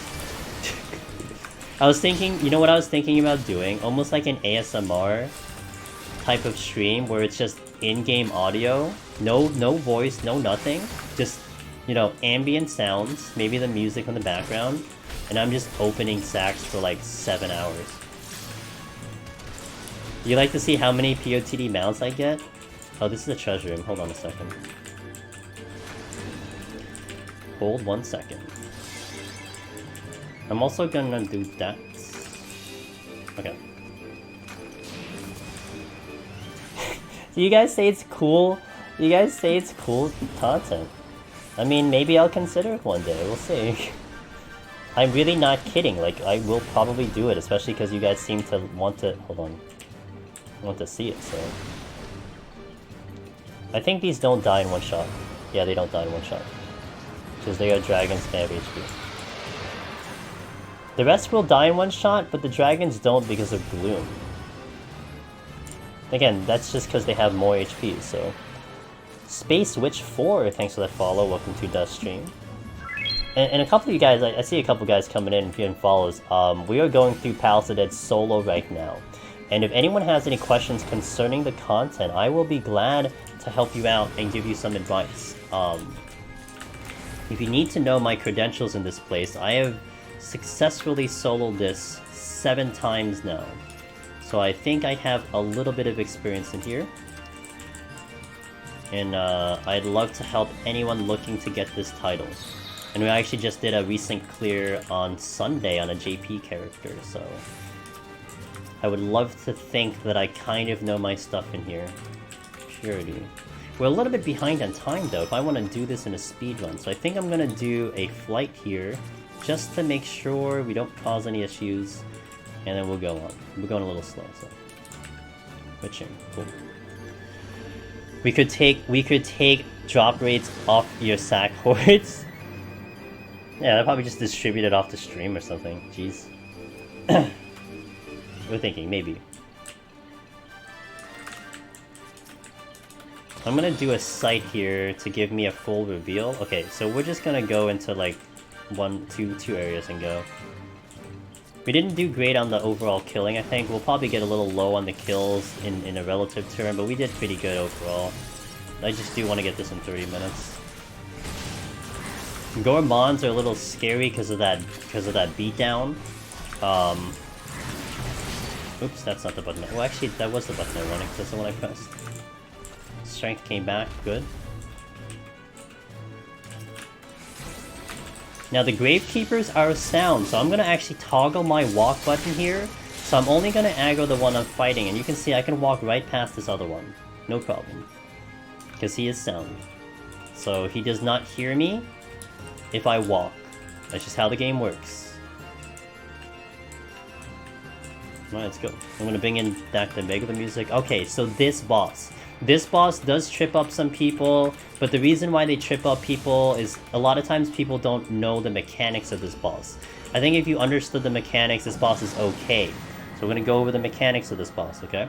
We'll also do a strategy that I typically do on this boss, which you don't have to do on this boss, but it's the one that I like personally because it kind of just keeps it all controlled. So what we're gonna do is we're gonna keep a lot of my off globals and a lot of my main damage at the ready and in the holster until 90%. 90% is when this boss will commit to spawning its first set of ads. You'll see Summoning Darkness and it'll start doing ads right here. So once this happens, what I typically do is I start bursting. I'm actually gonna try to get my gauge to full. After I let my burst go, then I'm gonna start to do the Lust, and we're gonna sit in Lust for a little bit of time. Okay, so there, we're gonna get one more combo out, I think. Actually, I'm gonna do Scatter here. Now I'm gonna actually sit on this boss, interestingly, here, because we killed those ads. So I'm gonna focus on damage for a bit. I think once I use Manification, we're gonna use the Lust after that. So it's a little bit of a variance of my strategy. But again, you can just do this. I mean, if you kill it, you kill it. Who cares, right? So let's do Manification. Boom. We'll get the combo in. 1, 2, 3. I'm gonna get Sustaining on, then I'm gonna do Lust here. And Lust is good for a multitude of purposes because we're gonna get the Vuln on the boss, as well as kill these ads. Now in Red Mate specifically, the fact that I can dual cast Lust is nice because we killed these ads in one GCD. So I'm gonna sit in this Lust form for a while, because at about 42%, 40%, it's gonna do its next part of the ads, which is its final part. 3 phases of ads, 2, 2, and 3. And we're compiling all the ads together right now, because we want to one-shot them out with a resolution, which will get rid of their bodies in this mode. And I am doing it in one reso because I'm getting all the ads together here, and this will allow me to do it. So it's gonna get to the last set of ads really soon. I'm gonna hop out of here right now. Okay, here's the last ads. I popped a Sustaining Potion to keep my HP up, and then we'll go and pop here. It'll spawn around here. I probably have to do this about 3 times because things are respawning right now. So it kills the first set. We have to do it twice because watch, if I do this one here, these dead bodies will get out of here because of the resolution. That's just the mechanic of this mode. So now those things will not respawn because he kept raising them because he is a Necromancer. So now we've done that a couple times. We're out. And now we just finished out the boss. That's how this boss works. Only 3 sets of ads. Once you kill the 3 sets, that's it. You just whittle this down, boom. By the way, that humongous conal that it fired off earlier, that will give you Doom. You can erase Doom, but if you're solo, GG, you're dead. Because you have no way of erasing it unless you're a healer or you're a bard. So don't eat the Doom. And you do want to stay very close to this boss because it is a conal in front of it. So if you're like across the field, that becomes a problem. That's it. It literally is Doom. So make sure you're not anywhere near it. Alright, that's the 100 boss. Nice and easy. So if you want to play safe, like super safe on that boss, walk into 100 with 3 resolutions. And then every set of ads you see, use a resolution for the first ad. Use a resolution for the second ad. But make sure you do it twice. You do the first resolution to kill the ad, you do the second resolution to get rid of their bodies. Again, that's a special mechanic of this place. Whether that makes sense to you, whatever, that's just how it works, okay? That's just how it works. So, you know, don't question it, it's how it works. Let's see the score. Alright, this is the first time I hit 100 on this character solo. So 149? Oh dang, that's okay, that's a lot higher. Ooh, hello. That's actually really high. I did not think it'd be that high. So this is on the higher end of scores, 149. Like super high tier is like 1.5. So we got pretty damn high with the points, damn. So this is it. This is what you want to look at right here, okay? So what did we do in this run? We went 30 minutes on all 10 floors. Every single set of 10 floors we did 30 minutes. So we kind of did like a speed run kind of thing. We also managed to kill majority of enemies that we saw. So if you want to run a quick comparison, you know, again, we can get into detail about score, but I won't do this on this stream. We can do that another time, or if you want to, we can you know, get into discussion about it in the Discord, which I have. But just by simply looking at the scorecard here, like if you guys have scorecards of your own, you've done a 1 to 100 on your own scorecard, you can see maybe there's a difference in the score. The high kills, the speed in which you go for it do all add up into the score. So it's something that you may want to look into, that you're interested in doing. Maybe I want to get a little bit of a higher score. Even just doing those little adjustments. You don't have to go crazy, but maybe you kill a little bit more. Maybe go a little bit quicker. You might get a little bit of better score. Of course, there's, again, more detail to it, but in case anyone had like a little bit of a mystery, like, oh my god, why is your score this way and why is my score that way? That's kind of the explanation for it. There is an explanation, there's a reasoning to it. It's not just a random occurrence. There's actual things that I was doing to kind of make this happen. So, but of course, again, that's kind of the more complex part of this. It's not something I would suggest if you're going for a clear, because let me tell you, going for a clear has enough problems in your brain and to think about as it is, than having to go for a score, which is a completely different animal altogether, you know? So that is not the end of the run, by the way. We do have 20 more floors to accomplish, because this will set me up for Thursday. I always get my files to 120, so we have 20 more floors to go, which also means we have 2 more stream raiders to go. So do I have tips on getting Aether Pole to 99? So you know, one of the, I guess, the brain dead ways you can do, thanks BMW, by the way, one of the brain dead things you can do, and I consider it brain dead because it's just like, you know, if you want to Netflix and chill, you want to do other things while you're doing it, it's not a bad idea. It might take you a little bit, but at least you can accomplish multiple things. Just spam 51 to 60, level an alt job that you have. Maybe you want to finish off a job that you haven't leveled yet. Perfectly good time to do that, you know? And you'll gradually get there. Now, you want to try to get the silver chest. I will tell you, in a match party, if you do a match party, it is very likely that your party will avoid silver chests. So how I've always kind of been a little bit of a ninja and kind of sneaked my way through there, so you don't kind of anger your party, you know, because sometimes people get a little whiny when you're like, hey, I want to get silver chest. And like, no, we're supposed to do this really fast. We're trying to do this for XP, blah, blah, blah. People are out there. So you know what I do? when I get to 51 to 60 and I queue in a match party, I will beeline straight to all the chests. I won't kill anything. I'll just go through all the rooms, I'll check all the chests, and then, you know, maybe we kill an enemy here and there, we try to get to the silvers, and then you always try to make sure that you're on the exit before everyone else. They can't complain, dude. You're getting silver chests, your party is killing things, you're getting to the exit before them, they can't complain, because you're not wasting their time. That's how I always do it. So you will not get any complaints from people. They won't get bitchy. Oh, you gotta focus on the clear. Oh, you gotta rush. No, you just do that. Just literally run down the room, sprint the moment you enter, check all the rooms. If the exit's close to entering, hit the exit. If you miss a silver, not a problem. You know, just whatever. But you just get the chest fast as possible. You won't anger anyone. Now, I do also maybe suggest sometimes you would, if you go into the thing, you could ask, like, hey, you know, my Aether Pool is kind of low, can we kind of get silver chests? You might get some nice people in there. Some people will understand. I know if you walk into, like, a run with me, for some reason, if I'm doing match party, I will totally understand, dude. I'm probably in there doing Aether Pool as well. So that's the brain dead way of doing it, BMW. But the other way that I sometimes suggest as an efficient way of doing it, especially if you're trying to do solos, if you can get your Aether Pool around 50, 60, 70, not 99, but 50, 60, 70, you can start soloing at that Aether Pool armor. Now, you want to try to get the silver chests on your own as you're exploring, but you'll be accomplishing 2 things at once. You'll be accomplishing progging solo, learning how to do it solo, trying to survive the floors, and then you're also leveling your Aether Pool armor. So you kind of accomplish 2 things at once on that one. And then also, if you can get yourself to the floors that I'm entering into right now, 101 plus, that's the best floors where you start farming potsherds. And that's where you want to get to get potsherds. So now you're getting potsherds, Aether Pool, and experience. So you're doing like three things at once. So, but having issues, yes, it is normal. Yep. Your 8th, I forgot what the caps are though, but yeah, that's not surprising.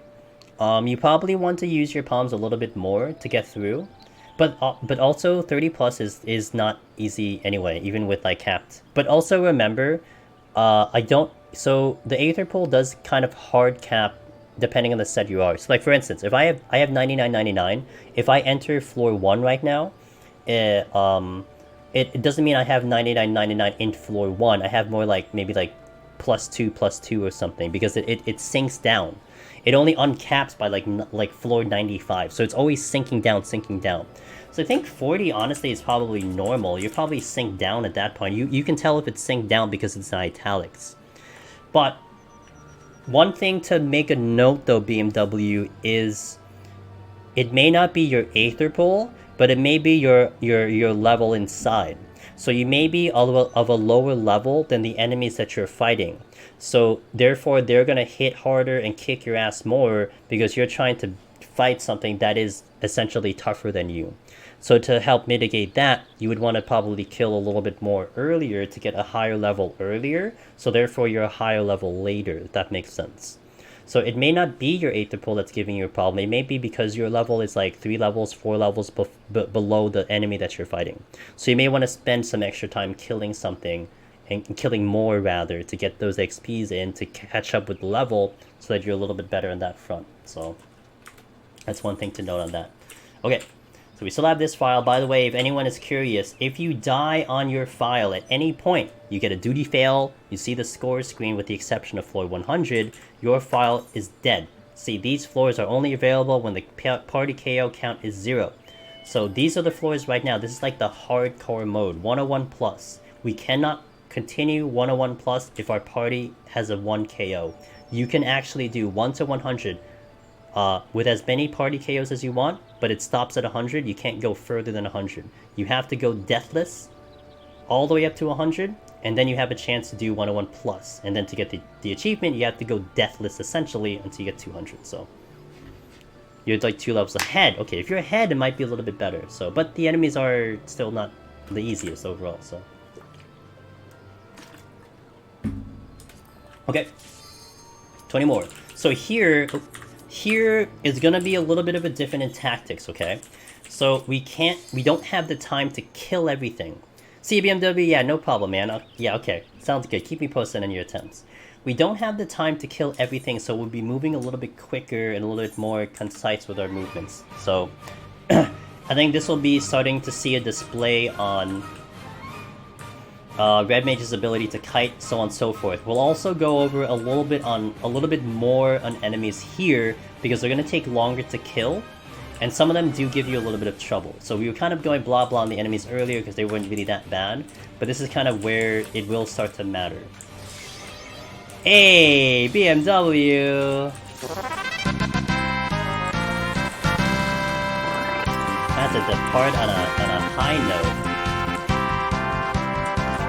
Thanks, dude.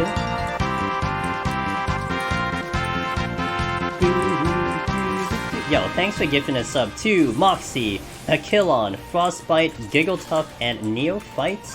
Hope you guys enjoyed those emotes that BMW had graciously shared to you guys. And Black Wooloo, thanks for that follow. Okay, so Yarzon are the ones that are probably going to give you a little bit of an issue because they give you a vuln down. Also the sprites, potentially too.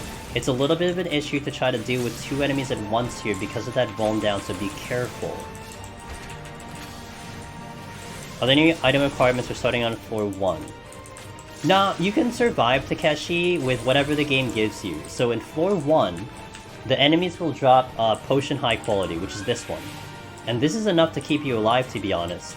Now, it's probably a good idea to potentially have some sustaining potions.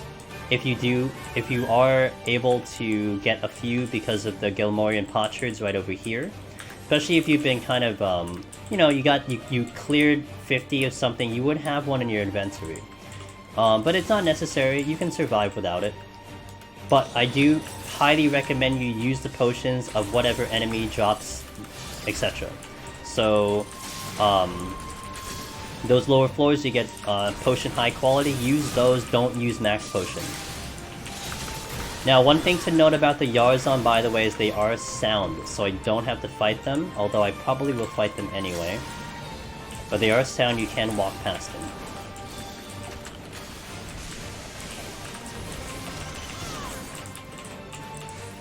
Okay, I'm gonna bypass that... hit the wrong button, this way. I'm not gonna take that chest, we're just gonna go now to the exits. I'm going to try to retain a 30-minute pace here, but it's going to be much, much harder on these set of floors to do this speedrun. So we got to keep the kills a little bit lower, unless we have to kill something on the way. So Yarzon, if anything, are the ones that you want to watch out for because of that Vuln. If you take 2 enemies at once, you may want to watch your HP, consider a steal potentially, consider a sustaining potion. You do not want to be dealing with 2 enemies at once, with one of them being a Yarzon. That damage down does catch up to people. Okay, first floor down. The other enemies are kind of blah. They're not really too special to really note about. I mean, the sprites are there. They're also sound. We got Corrigans, fantastic. Mandy's, whatever. That one dropped the chest fast, no? Hold.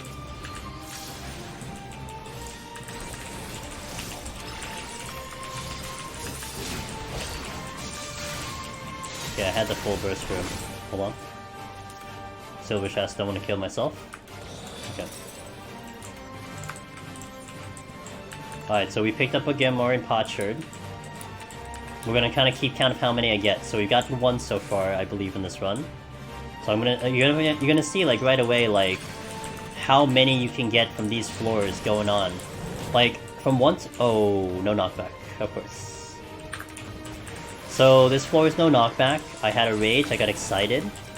But no knockback, as you saw right there, negates the rage, so we don't get the one-shot kills on that one. What was I saying? I forgot. Yes. I find potsherds are way more... Oh, potsherds, that's right. Yep. Exactly, Rowdy. You'll see a tremendous amount of dropping. Oh, yeah, what I was gonna say was, from 1 to 100, it's very common that you only get from, like, 2 to 4. And 2 of them are guaranteed. So that's all you'll get. But from here, you'll pick up, like, you can pick up upwards of 10. You pick upwards of 10 from, like, even this first set of 10 floors. So it's pretty incredible, the difference of the amount that you get. Okay, this is gonna be annoying.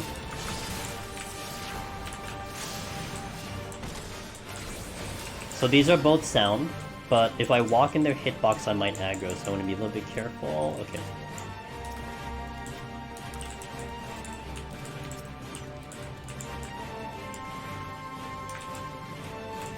Cool.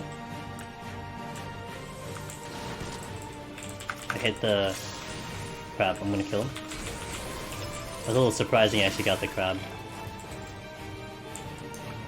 Might aggro the Yarzon, I'll fight it if it aggros. Okay.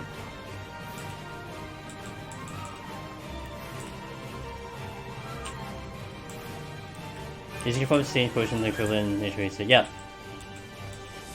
Yep. That was one quality of life that they definitely put in that I felt like was in response to that. But with that being said, Heaven on High is a lot different because you go through your potions like way more like candy, and it's very rare that you come back net positive. For a Palace, man, you kind of easily get back net positive. Like, it's pretty crazy how much you get back net positive. So you can go run after run after run and not run out. Heaven on High, though, because of the lesser floors, you have less of a chance to get potsherds. And then it's harder to kind of make them all back. This is a really annoying floor. That's the exit. Okay, let's go.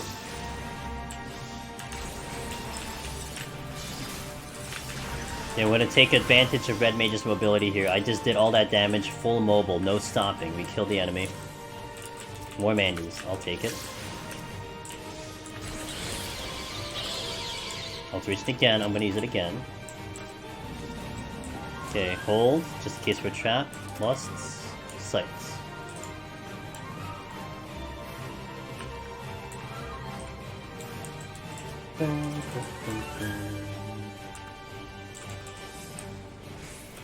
I'll kill the patrol.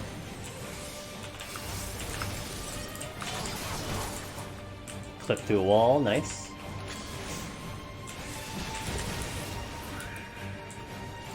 That was what? What is this? Twitching. Okay, nothing else notable in terms of enemies right now. Everything is pretty standard. We will encounter a couple more special enemies later, but right now we're still kind of okay. I'm gonna pull this Yarzan right now.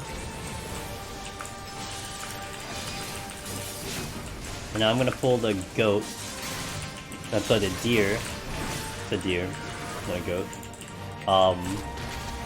Because my burst was ready. Okay, cool.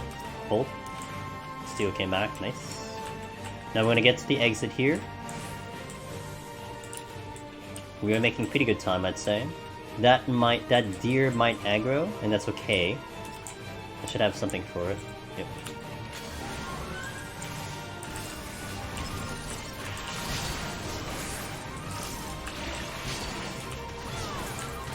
Switching.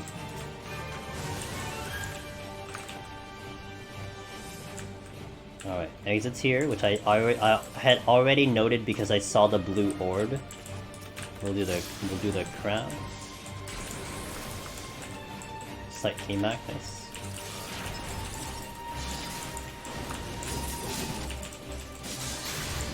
Okay, next up. Still on time though. We haven't really made time. We're still kind of sitting on time if we're gonna try to do this in 30 minutes, so.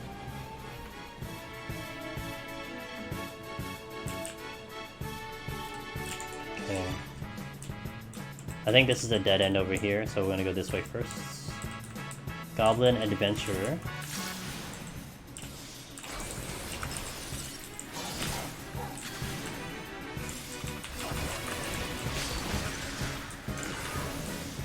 Oh, you're not dead. Intuition, my favorite. Okay, let's go.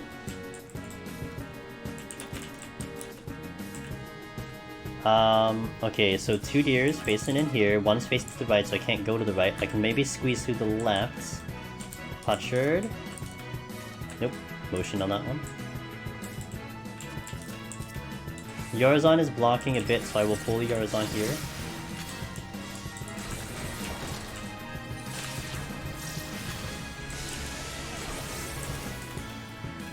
Fortune we'll use. We did get Mimics here. I don't have Strength on, so I think I'm willing to use a Purity for this. I don't think I kill this in time.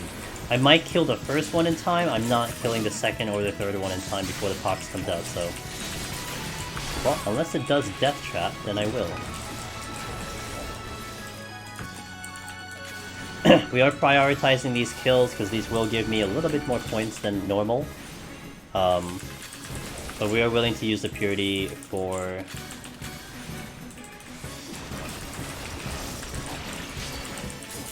Nah, we're not gonna do it. Close though.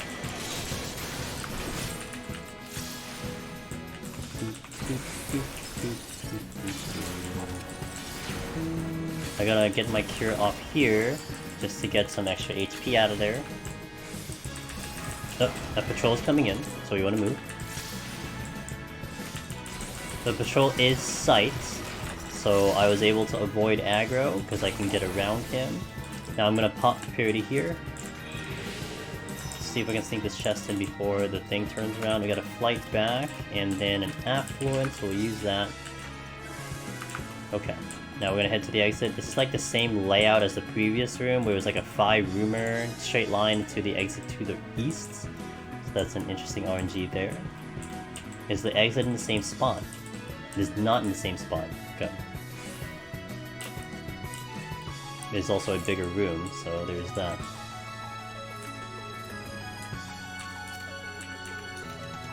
Sight. Well, that'll be useful, because I don't step on traps.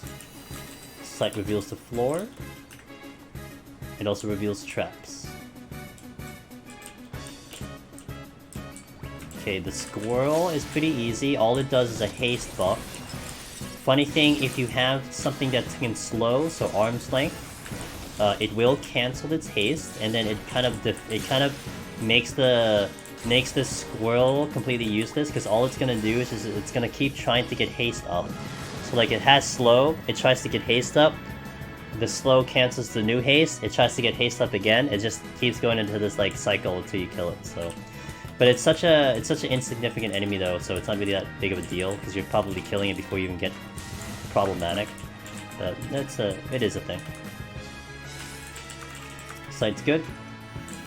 Alright, so we gotta go right to check that chest, and then towards the eggs, which all the way at the far end of this place. Intuition, use it. Okay, I'm gonna deal with the Yarzon. I don't know where the squirrel is facing. The squirrel's not facing that direction. Excuse me. Okay, the hippogriffs here on 101 are proximity.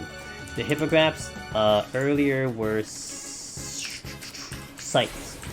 It's a little hard to keep track of them, but either way, they're not that bad. See you, Breezy. Have a good one, man. Hope you have a good night. Or morning. Watch my HP here. I'm gonna pull the hippo because I have to get him through here. Okay. Thanks, man. I appreciate that. And hopefully I will. Hopefully this file will be good to go for Thursday. And go for a clear attempt on Thursday. Alright. Squirrel. Squirrel is facing, I think, away. I'm gonna use a safety here. Okay, no problem with that. I like the chest. Oh, whatever. Too late now. Hey, Dauphine! Well, hopefully I've done a good job. I don't know if it's any different than how I usually do it, honestly. But I definitely think I've explained a couple things a little bit more, so... Also, this is definitely one video that will not get lost in the shuffle of things. I'll make sure that it's available so people can refer back to it. I typically don't kind of re-highlight or upload my 1 to 121s, but this one definitely, because we definitely went over quite a bit today, so hopefully it's been good for you guys. Hopefully something did help for someone out there, and maybe in the future we'll see. But sometimes it's a little bit better when like people come in and ask questions, because I can get a little bit more into detail those specific ones, but to kind of get a general idea works out. I think people just do use the videos as their guide, even if I'm not explaining anything, because I think the visual aid is kind of enough for people to kind of get a gist of what's going on, have an understanding of things. But sometimes, you know, you may want to get an understanding of what you're actually looking at, so... Alright. So far so good. Again, enemies here are not really complicated. I think we're going to start to see hornets soon though. Hornets are ones that you want to concern yourself with. Also, we're probably going to see Gale Cat soon. But I think not yet. Alright, this is... Okay, that might be a dead end. I need to find the dead end. I think that's... No, they're not dead ends. Okay. Okay, hornets are here. Now, you want to make sure that you focus down the hornets because they do have final sting. However... these final stings kind of kick in a little bit more, I think, when they have a lower HP, and it happens a lot slower. Whereas the ones in, like, 1 to 10, they do final sting a lot faster. So if you're kind of spooked by, like, final sting from 1 to 10, you get up to these hornets, like, oh my god, we gotta panic and kill these fast. You don't have to kill them that fast. But you definitely don't want to be dealing with 2 enemies at once. I messed up my combo. You definitely don't want to be dealing with 2 enemies at once, and one of them is a hornet, and you're not fighting the hornet. So let's just say that. And also, let's just say if you die to final sting from a hornet, you definitely messed up somewhere because something else was happening. Whether maybe you got toaded, maybe you hit a lure trap. Like, there's a multitude of reasons why you probably messed that one up. So, step on a trap again. I've been stepping on traps all day, guys. Okay, patrol's coming in. I think this is a beetle. Beetle will do a dive-in, so it'll do like a gap closer, and then if you keep it alive long enough, it'll do an evasion boost, which is actually not cool because it'll give you a pretty tough time to hit it, and I think the evasion boost lasts like 10 seconds. But it only happens if you keep it alive long enough, so if you kind of just bomb it, you're good. Again, this hippo is proximity, so I had to pull it, otherwise I would have aggroed it no matter what. I'm gonna do witching here just to get rid of the chests. Get chicken. Okay, let's check the last 2 rooms that we got. Squirrels facing this way probably will aggro. Guess not. It is sight, so that's why I guessed. Okay, I'm gonna do the hippo here so I can get access to that chest. Sometimes there is a trap on this right side, right on the corner, so even if I hug this wall as tight as possible, I could still hit a trap here. And I'm ready for it just in case. Yep, oh, there it is, so... That says predicted right there, that's really not surprising. How many hornets we got? We got 1 hornet, so I'm gonna, I'm just gonna deal with these as is and we'll kill without any type of extra palms. We'll do a cure if we need to. But I'm not too concerned on these enemies. We can do a double burr cure here, so make sure that we don't get the aggro. So that's a trap that I'm aware of. I know it's there, I've gotten hit with it. And again, I hugged that wall tight. I think I hugged that wall pretty tight, so it is right in the corner. There are going to be a number of those traps that happen in Palace, and you just have to be ready for it. Or just, I mean, I hate to say that you need to stay paranoid, but that kind of does help in here. We hit kind of the worst one, which is the luring, but we handled it no problem. I had to take a look at what spawned. So for instance, let's have a scenario here. If that luring trap spawned 3 hornets, I would have had to witching 100%, because I don't think I kill all 3 in time by the time one of them uses final sting. That's probably what's gonna happen. But because we only had 1 hornet, we only had to really just kill the hornet, and then the rest of them were not bad, because the ladybugs really only do poison. And I think they don't even stack with each other, so it's not that big of a deal. So that's where that decision making came in. Now I'm a little bit behind in time, so I will actually use a flight for the next floor. That's not bad, we've kind of managed our time pretty well. I think I altered the next one, so that might have been a bad idea, but whatever, details. Okay, so on to the next floor. I do want to go a little faster, so... I don't like combining flights and alterations, that's just a me thing. Doesn't have to be something you'll take to heart, just consider it a guideline or whatever. It's not something I prefer. I got another hornet. That is the exit, so I'm gonna backtrack away from that. Look at the 2 misses, look at that miss, dude.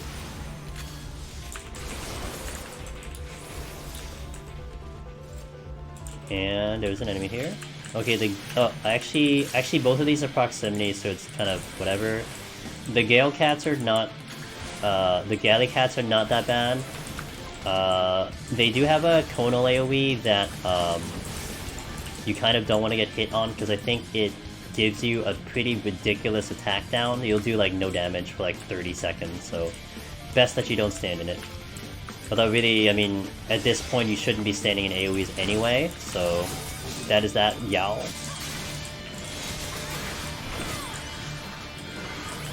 Okay.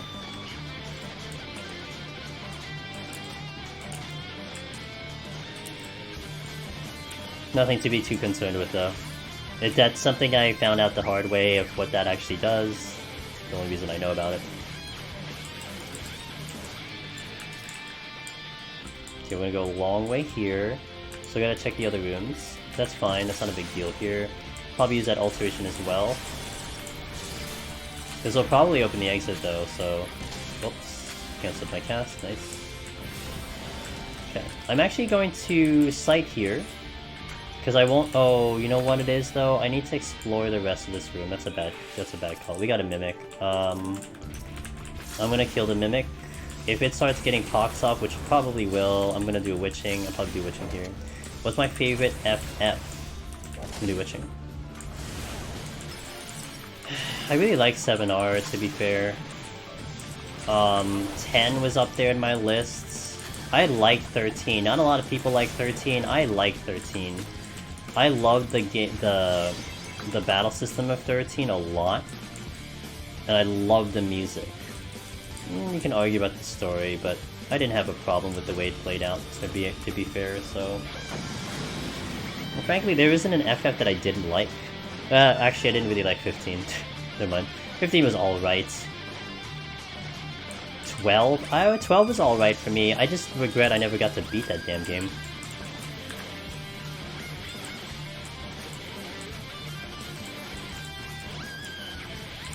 You have a love affair with Abu. Oh, gotcha. Yeah, that does help too.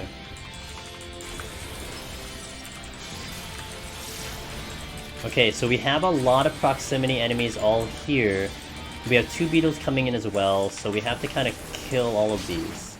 Also, I need to find the altered room, and I need to obtain that strength that I left in. I'm gonna aggro everything here, which is fine. It's not really that big of a deal. I'm gonna get my way a little bit closer to the, Also, we LOS'd the dive-in, so it was gonna do Rhino attack, but I went around the wall, so I LOS'd it. It's not gonna kill me, it's just kind of just a little bit of movement right there. So you saw also it was about to use Rhino Guard, which was gonna give it the evasion bonus, so that's where that Rhino Guard showed up. Really only showed up because I left one alive long enough. Okay, another beetle. Check that room, nothing there. I might actually skip this room and get the reveal and kind of go. Let's see exit though, rip. Okay, we're gonna check this room.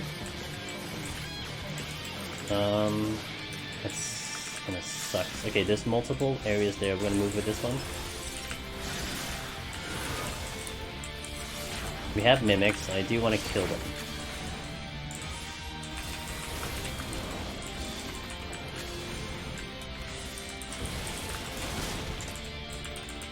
Which means it will cost me another purity? Yup, but I do want to kill them.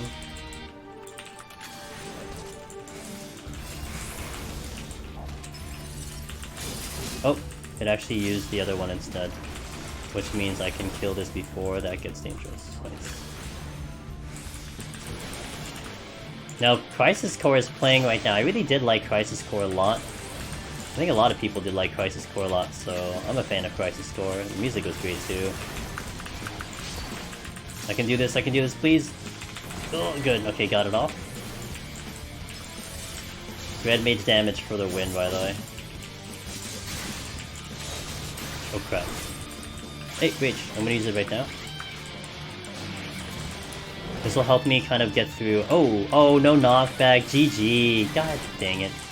Second time I did that. I got excited with the Rage. It had a fun battle system, it sure did. Activating combat system, dude.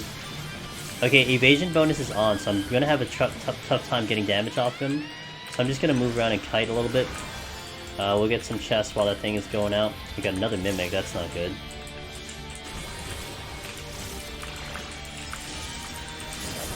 Had burst though. Okay, cool. Time is a little iffy.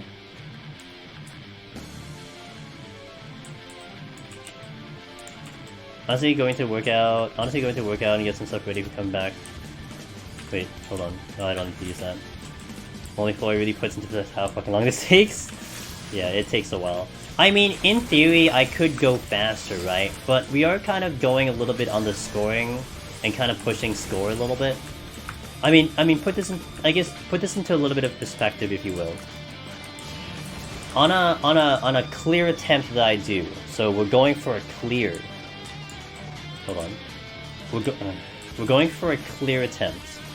So I'll go 1 to 200. We're trying to kind of cater that my score is a little ideal.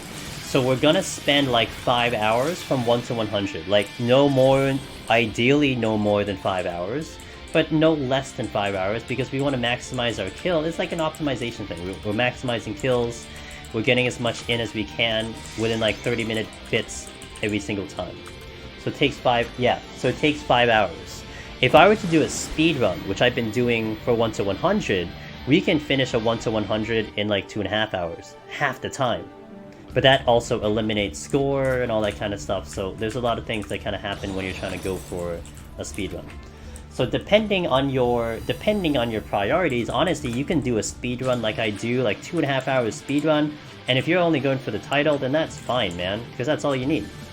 You just go fast, you'll be done. I mean, you'll be done fast, but it'll be done in a certain amount of time. So it kind of just depends on where it's going. So usually we take 5 hours in 1 to 100, and we're trying to aim to do this in 30 minutes. So it's another half hour here, another half hour in the next set, and then that's it. We're good to go.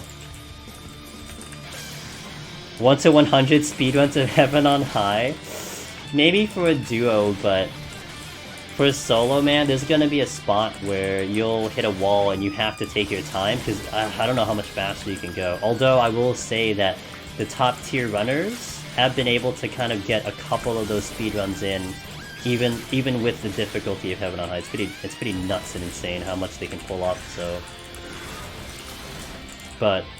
Oh, I got aggro here. Okay, I'm gonna hold my burst, though. Do I speedrun? No. So actually, what I will plan to do on Red Mage is we'll get that 30-minute speedrun criteria from... We'll try to do up to 150, because I have done 150 on Machinist, but I haven't done it on Red Mage, and Red Mage is very hard to do up to 150, but we'll typically speedrun up to 140, and then after that, it's going to come down to slow and steady from like 141 or 151 going forward, so... This is gonna be interesting. I think I pushed this time a little further past than I should have, but we'll see how we do this. This might be a little tight on the time to try to do this in a speedrun. We'll try. We'll believe in the damage of Red Mage. So you're also gonna see that I'm gonna be kiting this enemy a lot. We're gonna move a lot. Every dual cast we're moving, we're in motion. This will help aid with the damage reduction, so on and so forth. This is a benefit of Red Mage, so you don't want to like respect Vercure that much that like you're just face tanking and then you're just Vercuring. You still want to reduce the amount of damage you're taking, so.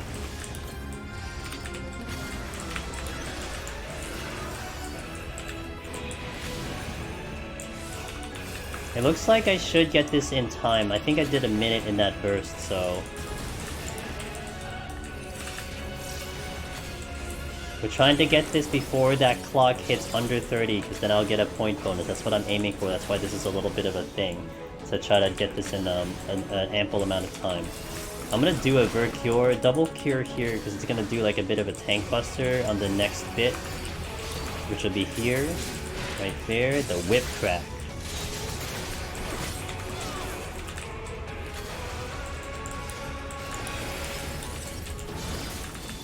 Again, we're staying really far away from it. It can't catch up to me, so it's not going to do that much damage. I'm still at it. We got a goal, man. We got to get to 120 today, so... We only have 10 more floors after this, so... we underestimated Red Mage. No problem. 42 seconds to spare. 60, no finisher? Yep. No finisher, dude. Finisher is the last combo. Dude, imagine... I mean, think about like Gunbreaker. You have no continuation, man. That's Gunbreaker. What else? What other jobs suffer in here? No, Black Mage is really bad in here. 60 jobs are a mistake. Yeah. I guess the argument though is that it gives it that challenge, no? I mean, the challenge is there. But I've been kind of hoping that they would, you know what I kind of hope they do with the idea of the Unreal Shiva? Is that they do like an Unreal Deep Dungeon series. They do a separate leaderboard, and they just let the 80 kit in here. They adjust the HP, you get 80 kit in Palace, 80 kit in Heaven on High. You know, you're pushing Deep Dungeon to the next expansion, fine, but man, I'd still want to play with the 80 kit in the Deep Dungeon, so... Let us go in here with an 80 kit, separate leaderboard, separate instance. You can still go in 60 cap, but you go in 80 cap also. That'd be cool. Just to see how it feels, you know. Well, Ash, the one I've been saying, we were saying it early on stream, an idea for putting Blue Mage in here is that you eliminate the fact that you can get your spells from the outside. You remove that. Did we lose? Oh, we just have to kill the turret. So, eliminate the fact that you start with the spells that you've earned from the outside. And you encapsulate Deep Dungeon where you go in as Blue Mage. No spells, no nothing. But as you're progressing through the floors, you will learn your spells from the beginning. And you have to go through this process of, like, as someone put it, like building your deck as you go through Deep Dungeon. So there's a chance that you can skip a spell that you're looking for because you didn't get that enemy, or maybe you get a specific enemy and you pick up that spell, and then maybe you have to go through a decision making of which spell you take in, because obviously the further you get into Deep Dungeon, the different enemies show up. So you could farm early spells and have a full kit of spells early on, but now you're eliminating the idea of picking up a more powerful spell if you had just held out long enough to not like accept the spell earlier, you know what I mean? So it becomes this kind of weird balance of like, okay, do I go in and try to go further in my run and try to hold out with limited spells so I can get more powerful spells later? And it kind of makes it in that kind of like, you know, challenge format. I think that's a fantastic idea that I heard, and that's like, that would make it really interesting. That would make it literally a true kind of roguelike experience. Because now you're talking about every single run you walk in with Blue Mage could be completely different. You'll have different spells every single time because it depends on what's spawning, it depends on what you pick up, depends on the RNG of picking up the spell. Yeah, if you randomize the enemies that show up too, which might be a little bit much. I mean, if you at least retain what's in here more or less, I think that'd be I think that might be a superior way of doing Blue Mage. Because you know what I think as to why they don't put Blue Mage in here already? Is because let's say they put Blue Mage in here right now. What if they release the 70 Blue Mage in the future? Well, all the spells would be all different, so whatever experience you had with the 60 kit is completely obliterated because now you have a 70 kit of spells in here. Unless you, for some reason, like, preserve the fact that you can't take in 60 spells, which I guess is viable, but that probably is a complicated way of doing it. So if you do it in such a way where now you're entering here in Blue Mage and you're working in with the spells that are provided in the content, then I think you don't have to worry about the outside bit of Blue Mage. It doesn't matter what spells you get on the outside, it just matters what you happen in the inside, so. Kite for your life, Sakuchi for your life, Bloodbath on the harder enemies. You want to try to get through 171 to 175. Are you kidding me? Hold on a second. Okay, did anyone have an ad right now? I mean, it actually did it at a good time, but I just noticed my TV kicked in with an ad. That's the goddamn mid-roll stupid ads that they're added in. So I guess that's an effect. Stupid. Anyway.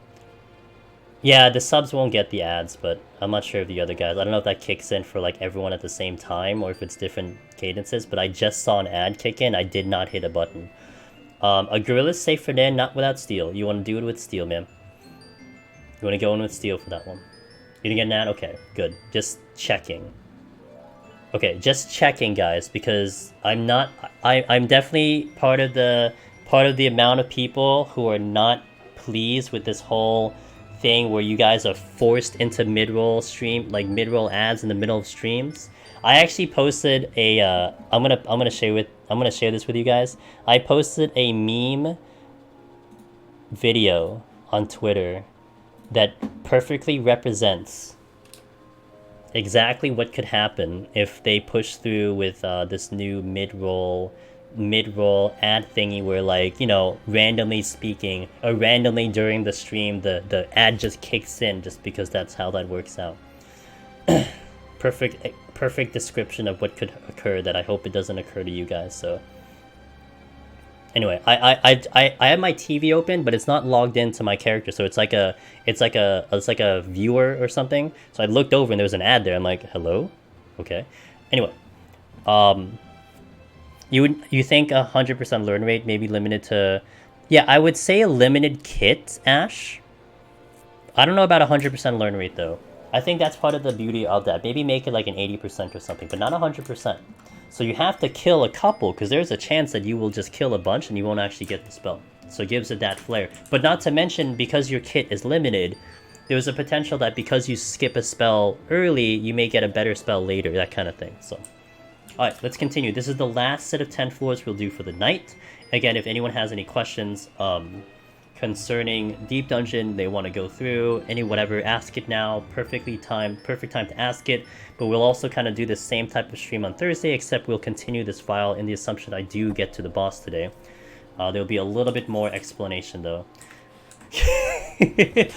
I will admit I did edit that myself. I did make that video myself. I found the old Coke Gaming ad, and I edited the video myself. But just imagine that is what happens to one of you guys. And look, I'm not saying this that, like, okay, you guys should sub so it doesn't happen. Like, no. You should not be forced into a scenario that makes you have to now make a decision that like if you don't want to see ads, like it shouldn't be the case. It shouldn't be the case. So I hope it doesn't kick in, but that's really bad. Really bad. So see you, Nina. Thanks, man. I appreciate it. Alright, 10 more floors, my friends. Let's do this. So this one will have a lot of things I'm gonna go over because there's quite a lot of enemies that we will want to go over and explain, so I'll try to go through them. Okay? There's quite a couple that are a little bit spooky, a couple we do a little special. Now I don't think I can explain some of... Oh, we got a rage quit. And a strength. I'm actually gonna come back to do that one. We'll do a safety here and a fortune. Also this one. Oh, and the exit's right here. Brilliant.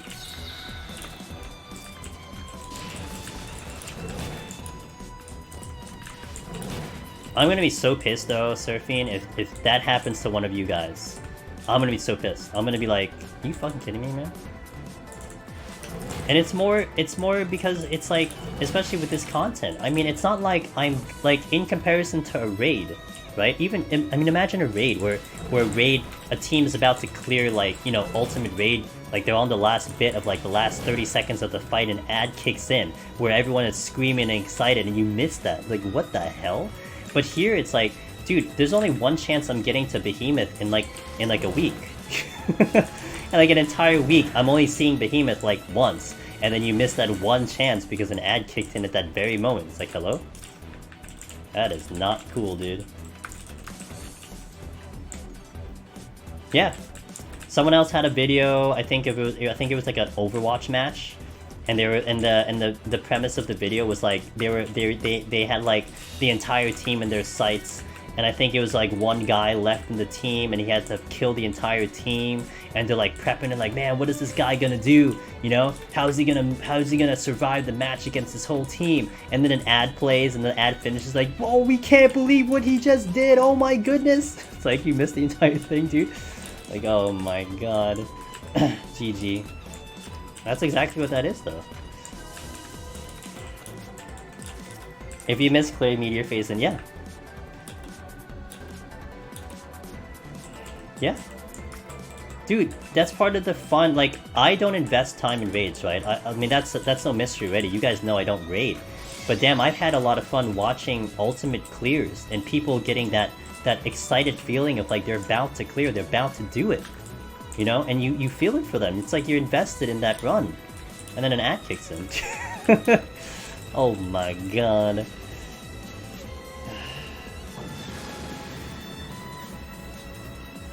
Can you set up my own ads to play? So I can do pre-roll ads. They are set, so usually when you enter the channel as a non-sub, you will get a pre-roll ad, right?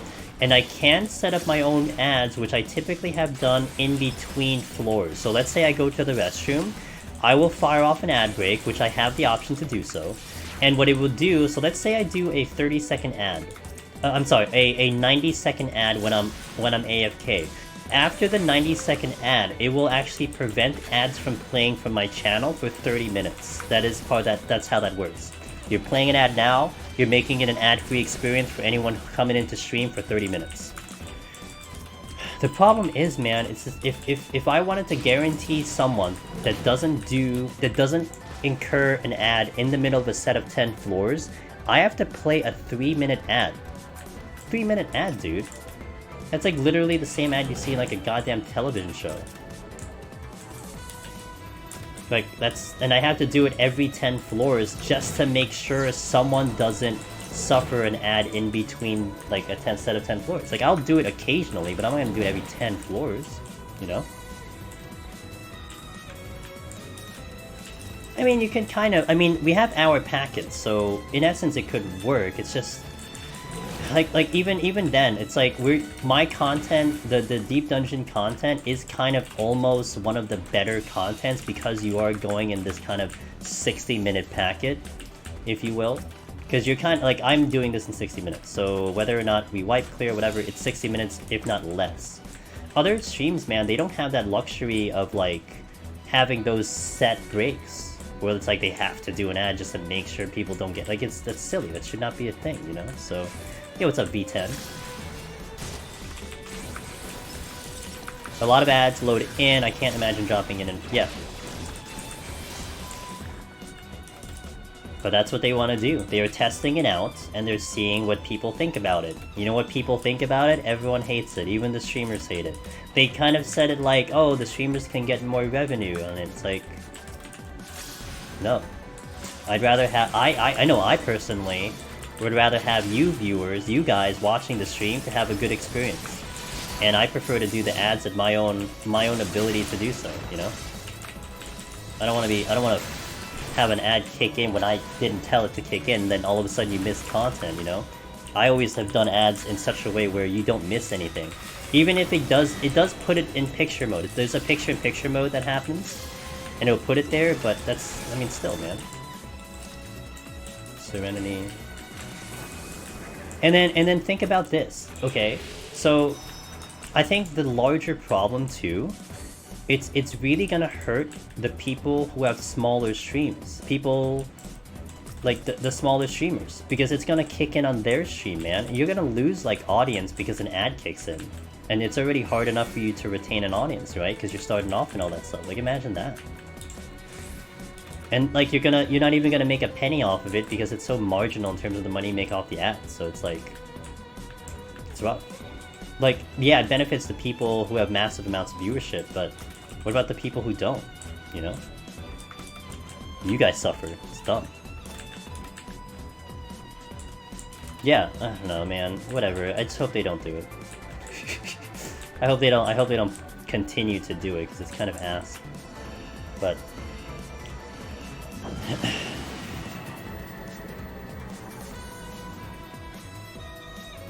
yeah, like, I don't mind, like, Ash, I don't mind. So, it's kind of nice to be able to fire off ads at my own leisure, because you get revenue off the ads, like, that makes sense, fine. But, again, I've been doing those ads when I stand up and go to the restroom or pick up more water, and by the time I get back, the ads are finished, so you miss nothing. And then I can pull a little bit of benefit out of it, that's kind of cool. But, man, for it to kick in just without me saying it, just, I don't know, that is bad. Okay, we have a treasure room out there. So this set does have slimes. These slimes, by the way, we mentioned it in 11 to 20. These slimes do enrage.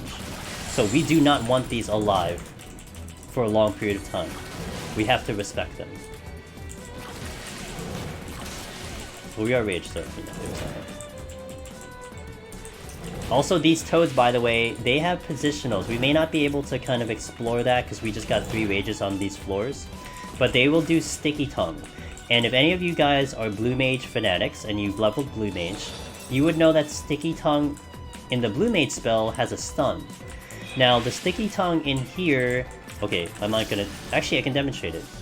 So I'm gonna turn my back. Because my back is turned, when it does Sticky Tongue, I will actually take the stun, and it will combo me into Labor Leap. I'm not gonna die because I have stun on. But it's because I have my back turned. So if you're to the side, if you're facing sideways to that toad, or if your back is turned to that toad, that Sticky Tongue does stun you. If you are facing forward, you're facing face to face with that toad, it will not stun you. So you have to be careful if you're pulling toads and you're kiting, because it'll get you with a stun. You have to make sure you're facing it in front, you don't get that stun.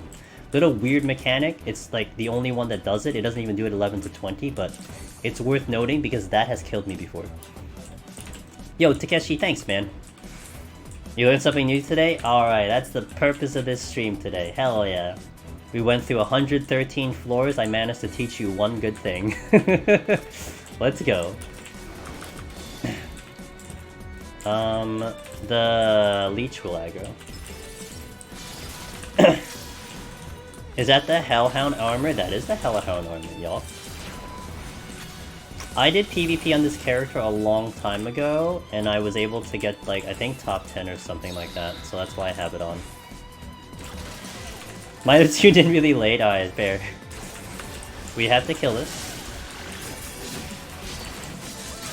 Now, if anyone wants any perspective in how long it takes for that thing to explode, so every hit it does, it gives me a vuln down. I believe if you get to 9 vuln downs, so I guess that's 3 times 9, 27, close to 30 seconds, it'll explode. So it's like 30 seconds roughly. No, this was solo queue, but this was way back in like Stormblood, I think, V10, like season 6 or season 7, when I used to do PvP pretty seriously. So yeah. Okay, Cobras. Same deal as the Cobras in 11 to 20. If I toad and I have a Cobra on me, I immediately die. It will one-shot me. So you have to be very respectful of Cobras. Now the ones in here are a little deadly because they give you a poison. When you don't have steel on, that poison does kind of catch up to you with the damage. So you may actually want to consider a sustaining potion if you fight a Cobra because the dot is pretty strong. So mind that.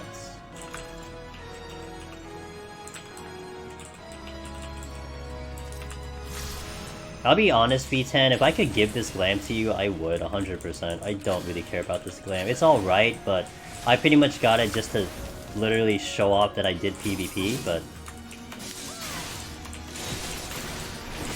like, I don't have any other glam in this character. We are actually on an EU character right now. This is an alt, so I got this on an alt character, on EU. That's why I'm using it. That's why I have Beta Wolf. Otherwise I'd have Necromancer on. But we're gonna try to get Necromancer in this character, so there is that. So this pudding, by the way, unlike the other ones, will come at me and stay melee range, so I have to be careful because it's gonna do its cleave on me. I need to keep my HP a little bit up on this one. See that? Now if I try to run away from this, this will keep up with me. You'll kind of see 3 different puddings along this whole set of 200 floors. So you have ones that are casters, which are on 51+. You'll have these that are like kind of melee, which is 111+. And then later on you'll have one that kind of does a mix of both, which when we get there on Thursday I'll explain about it further. It'll make no sense until I kind of show it to you. Yeah. I think I'm pretty sure I still had Sprout from the beginning. I think I never broke Sprout ever since. I'm not sure if it kind of gives me Sprout again because this character is still not even close to like Shadowbringers, but yeah, so. Further music started up and went, wait, there's a... Got him. Wait, okay, so... All the slimes, by the way, are sound, so I actually never have to fight the slimes. But I do want the pudding because the pudding is proximity. So it is noted that the slimes are sound, you can walk past them, RP walk. As they say. Whoops, I hit the wrong button. Nice. I'm just gonna commit to this. Hold on. Okay, so we're gonna walk. Now, one thing interesting to note is I believe the 11 to 20 slimes are sight, but these are sound. Don't ask me why those are sight, but they are sight. These, however, are sound, so I can walk and we won't take aggro. A much better decision to not fight them than to fight them.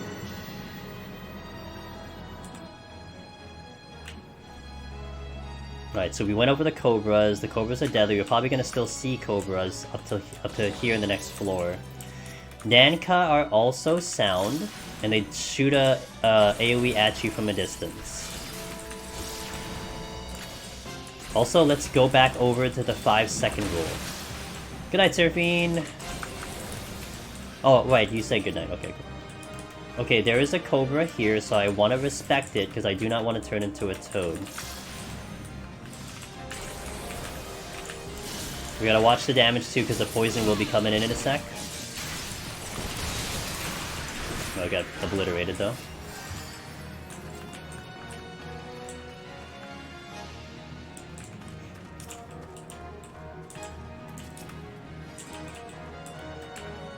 Okay, hold. I'm gonna get the chest and kind of go around the other side. Purity, we'll leave that in the chest just in case we get a Mimic. At this rate, we're not killing Mimics before they give me pox, so... It'd be a better decision to make sure I kind of use that. Alright, so the Salamanders do a stone skin, so ideally I actually don't want to fight them because they will take longer to kill. They are sound, however, but they actually have a little bit of an expanded aggro range. So, for instance, like you can get to a certain range on the slimes before they aggro. The Salamanders, you'll have to get a little bit further away and they'll aggro. There's a chance I'll hit a trap on this right side. Didn't do it this time. Serenity. I'm gonna pull one of these.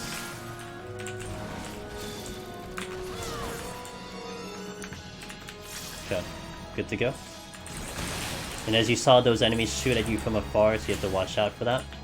You also just spam this. Oh, the 5-second rule, right. So we talked about the 5-second rule earlier on stream, a little bit in the middle as well. Generally speaking, whenever you pull an enemy, within 5 seconds, they will attack you. Now, 5-second rule, I don't know if it applies to other countries, but I know in America they have this thing where if you drop your food on the floor, you have a 5-second rule where if you pick it up within 5 seconds, the food is perfectly fine, no germs, no nothing. Don't ask me why that makes sense, that's just what it is. So that's where that kind of comes from, but it does apply here. So let's pull, we'll pull something. So let's pull, actually I don't really want to pull the, I'll pull the pudding. So pull the pudding. I think this one might be a little bit delayed. We pulled it at 33, okay? So 33, which means it should use its cleave at 28, which it will do after that. Yep, right there. So within 5 seconds of the pull, it will do one of its attacks that it's primed to do. So that one was supposed to be the cleave that it has. The Nanka was the AoE. It's something worth noting because you can kind of make sure that you don't get caught mid-cast within that 5 seconds. So let's watch this one. I'll pull this at 03. So at about 58, it should use its ability right about now. So if you know that that's supposed to happen, you can kind of make sure that you don't end up like, again, getting caught mid-cast or something. You have to move out of the way because an AoE came in. If you know that within 5 seconds it's going to do it, you can always plan around it. You know that it's coming. It's not going to be a surprise. Basically, all enemies that do have attacks like that will do it within 5 seconds. After that, it's like there's a different interval depending on the enemy. But I think that's something that most people don't recognize right away. A lot of people think it's a little bit random, but it is scripted, man. That is a scripted kind of attack out there. So so if anyone is noticing and wants to see more of that, all you gotta do is take a look at when I pull. The moment I engage the enemy, it turns red. And look at the time and count kind of 5 down. You'll see, in 5 seconds it uses something. And that's one way how I kind of manage my movement, especially with a lot of pulls, is that I am taking that into consideration. So nothing really kind of spooks me that much, because I know they're all coming. Okay, I need to go this way. It's 5-second rule, 5-second rule. And that becomes brutally important much later, because much later in the run where we're getting our asses kicked in, we want to be able to manage almost like a preemptive Vercure to make sure that we don't drop too far down on the HP. And again, we'll see that more Thursday when we get to the higher floors. Right now, we're not going to really get challenged on that too much. Now here, I want to kind of fight this over here, because I'm a little bit fearful of stepping on a trap while moving with this enemy, so we'll kill this first. Then we'll move, step on a trap, it's alright. Purity will leave in the chest once more. I'll check that chest first before I do a pull. Sight is extremely good, because that will help me just pull.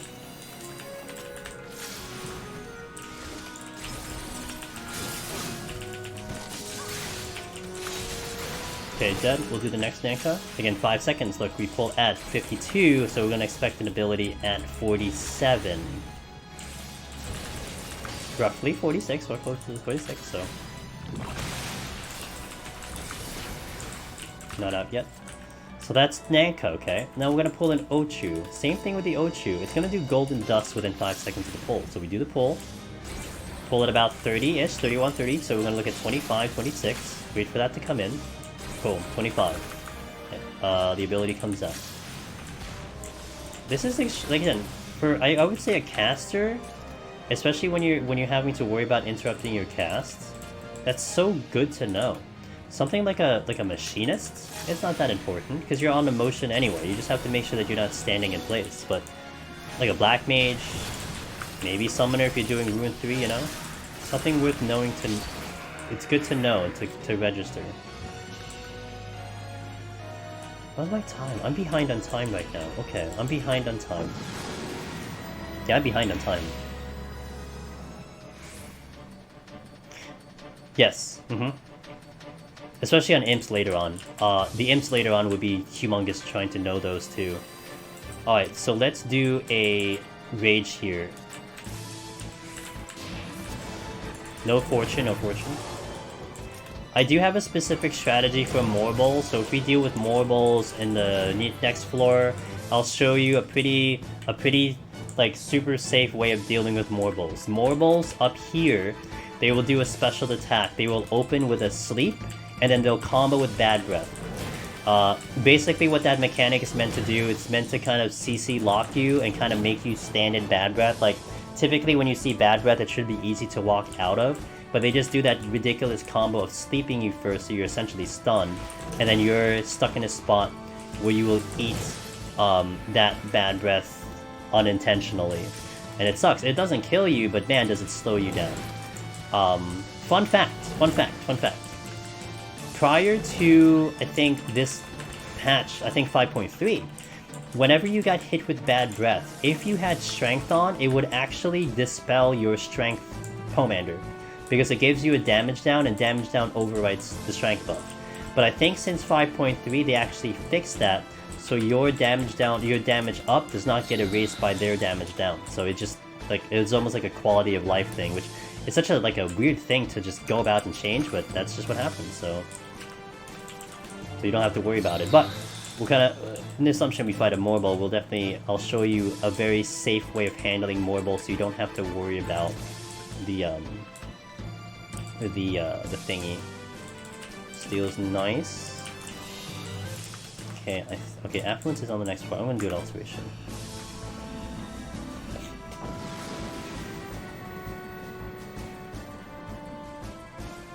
Last song of the day is Don't Be Afraid. Wait, is this Don't Be Afraid? Yes. To make sure. I'm gonna use that strength a little later. We got another Potsherd. We are up to 10 Potsherds ever since we hit 101, so... I'm gonna do the Ochus because they are proximity.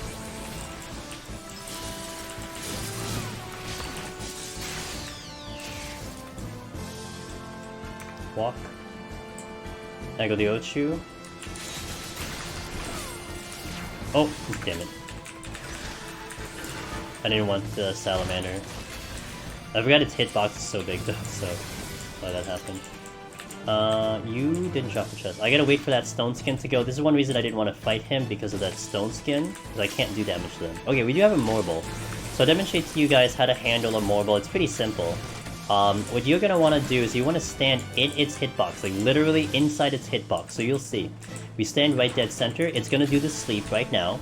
I'm gonna get locked 2 seconds. Oh, I get hit though, so it gives me time to move out of that AoE. So sometimes it doesn't hit, it doesn't sneak in that hit when you do,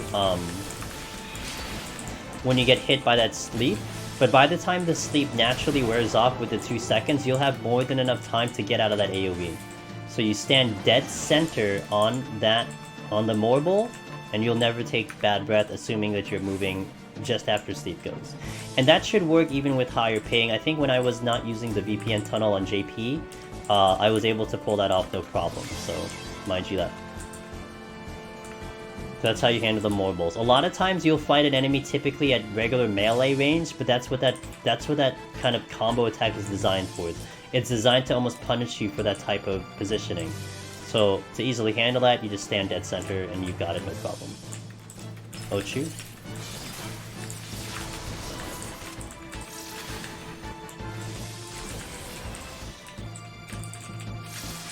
Try to get that chest. Gonna watch my time.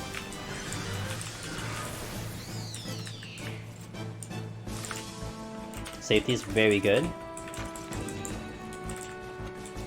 We'll do another Morble. I think we'll get another 2 seconds slow here, so I'll get right under him. Well, he might die before it even happens. Okay, so slow, waiting. I didn't get hit, so I move, and then we're out of that AoE. That's how you handle that. Hold. Strength. I'm actually going to use this strength.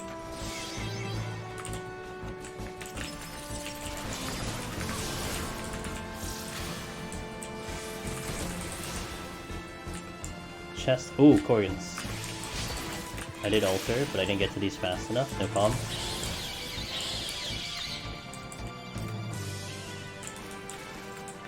I get the chest.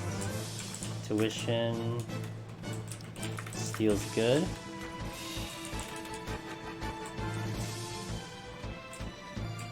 Okay. Last floor before the boss. We are a minute behind schedule though. We'll try. I'll do a sight though, but we'll try to do this floor as is. I think I can kind of drop this boss in maybe 2.5 minutes. So we gotta go pretty fast in this floor to get the speed run. We'll do a sight here. Alright, we know where we need to go. Got one of my flights back, that's extremely good. We'll choose our proximity again, so we do have to fight them first, because they will block my path.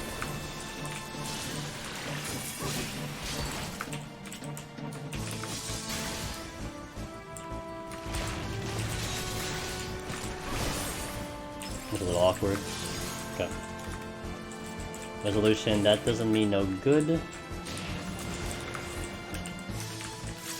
Pull the Ochu.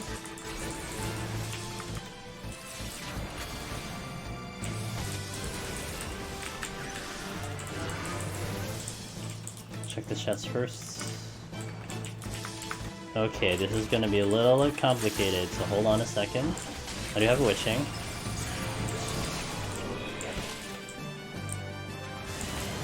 Gonna go with the witching so I don't incur the pots. Come on. Oh, I'm slow, that's why. I'm gonna focus the mimic because I don't want to get that pop, so we'll keep the mortal alive.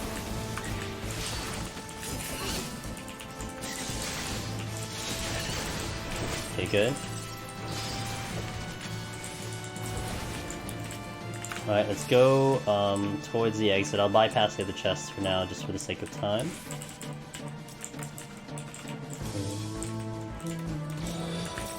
And the exit's over here, so we should definitely have enough time for the boss, I feel, if we can open the exit right away. I think that Osho aggro's though. So.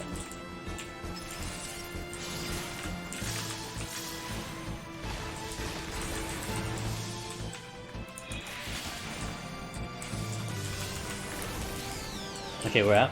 We're gonna take the time here, bring in the music, do this boss. Same exact boss as the 20 boss, except it, you know, the bees are a lot harder to kill, so...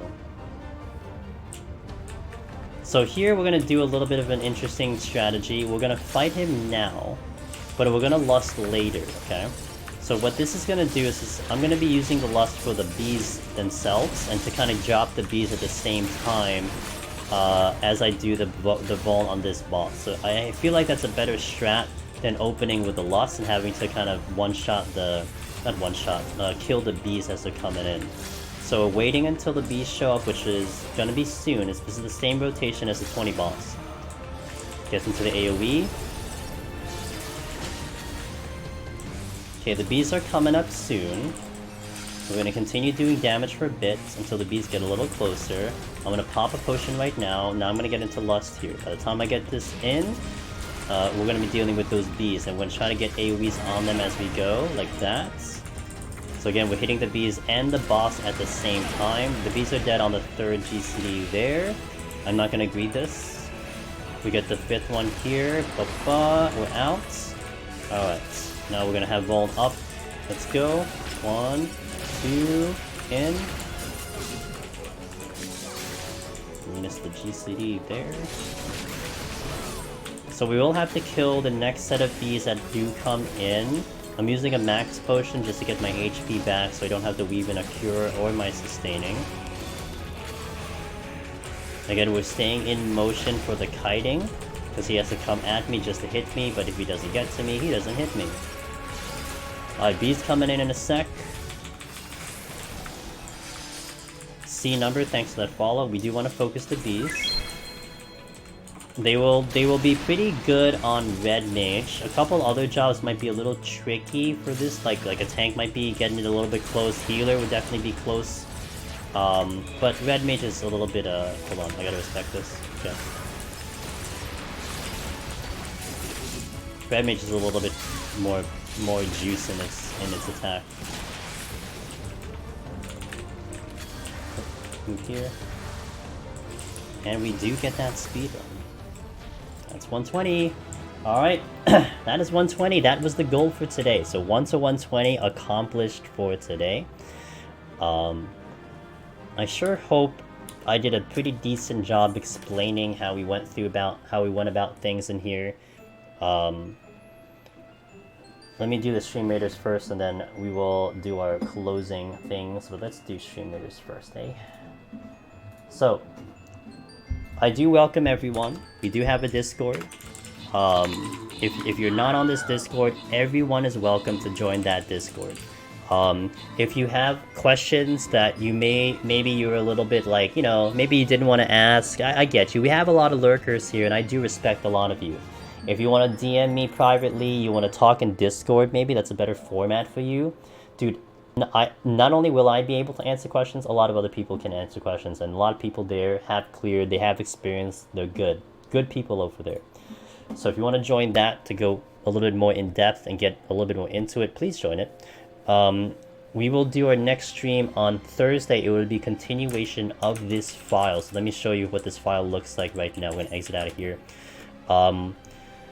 I typically do a 1 to 121 because it sets me up to be able to do a clear file on the next day, which will be a Thursday. So you'll see here 121 plus. That'll be used on Thursday, and we'll go from 121 till wipe or clear. So we're going to go for the clear on a Thursday. So it'll be the continuation of this kind of guide tutorial-like stream. We're going to over-explain as much as we can.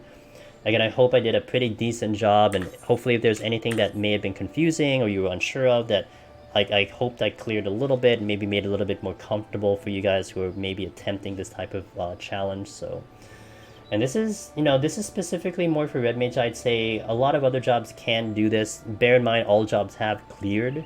So this isn't like, you know, only Red Mage thing can do that. It's a huge misconception.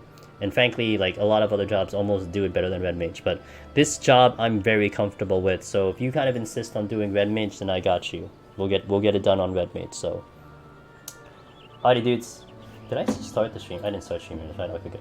Alright, dudes. That's it for me. Let's go see who we can say hello and raid to tonight. Let's see who's live. Let's see.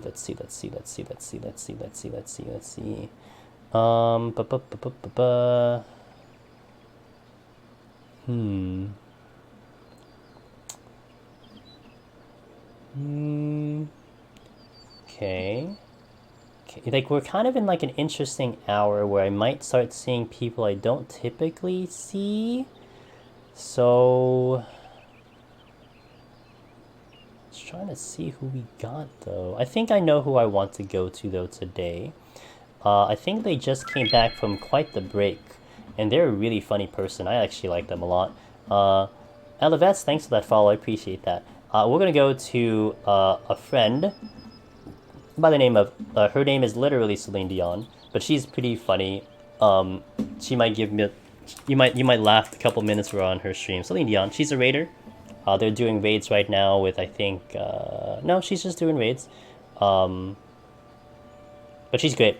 I actually have a lot of fun in her stream. She's really funny. We're going to, if you guys have my, why don't I have my, this is so stupid, I don't have my emotes. Okay, if any of you have my Mimic Bongo emotes, we can spam that in her chat. If you don't, you can use whatever emotes you got. Just like blow up her chat if you want to do that. So let's go raid Miss Celine Dion.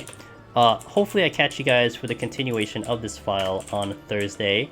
If not, all good. I hope you had a good time today. I had a pretty good time. Today was pretty cool. I like today. This is fun. Have a good night, have a good morning, and I shall catch you guys on the next time. Thanks for the follows, thanks for the support, thanks for the chatter. I do appreciate all of it. Let's go raid Miss Celine Dion. See you guys. Good night. Raiding now.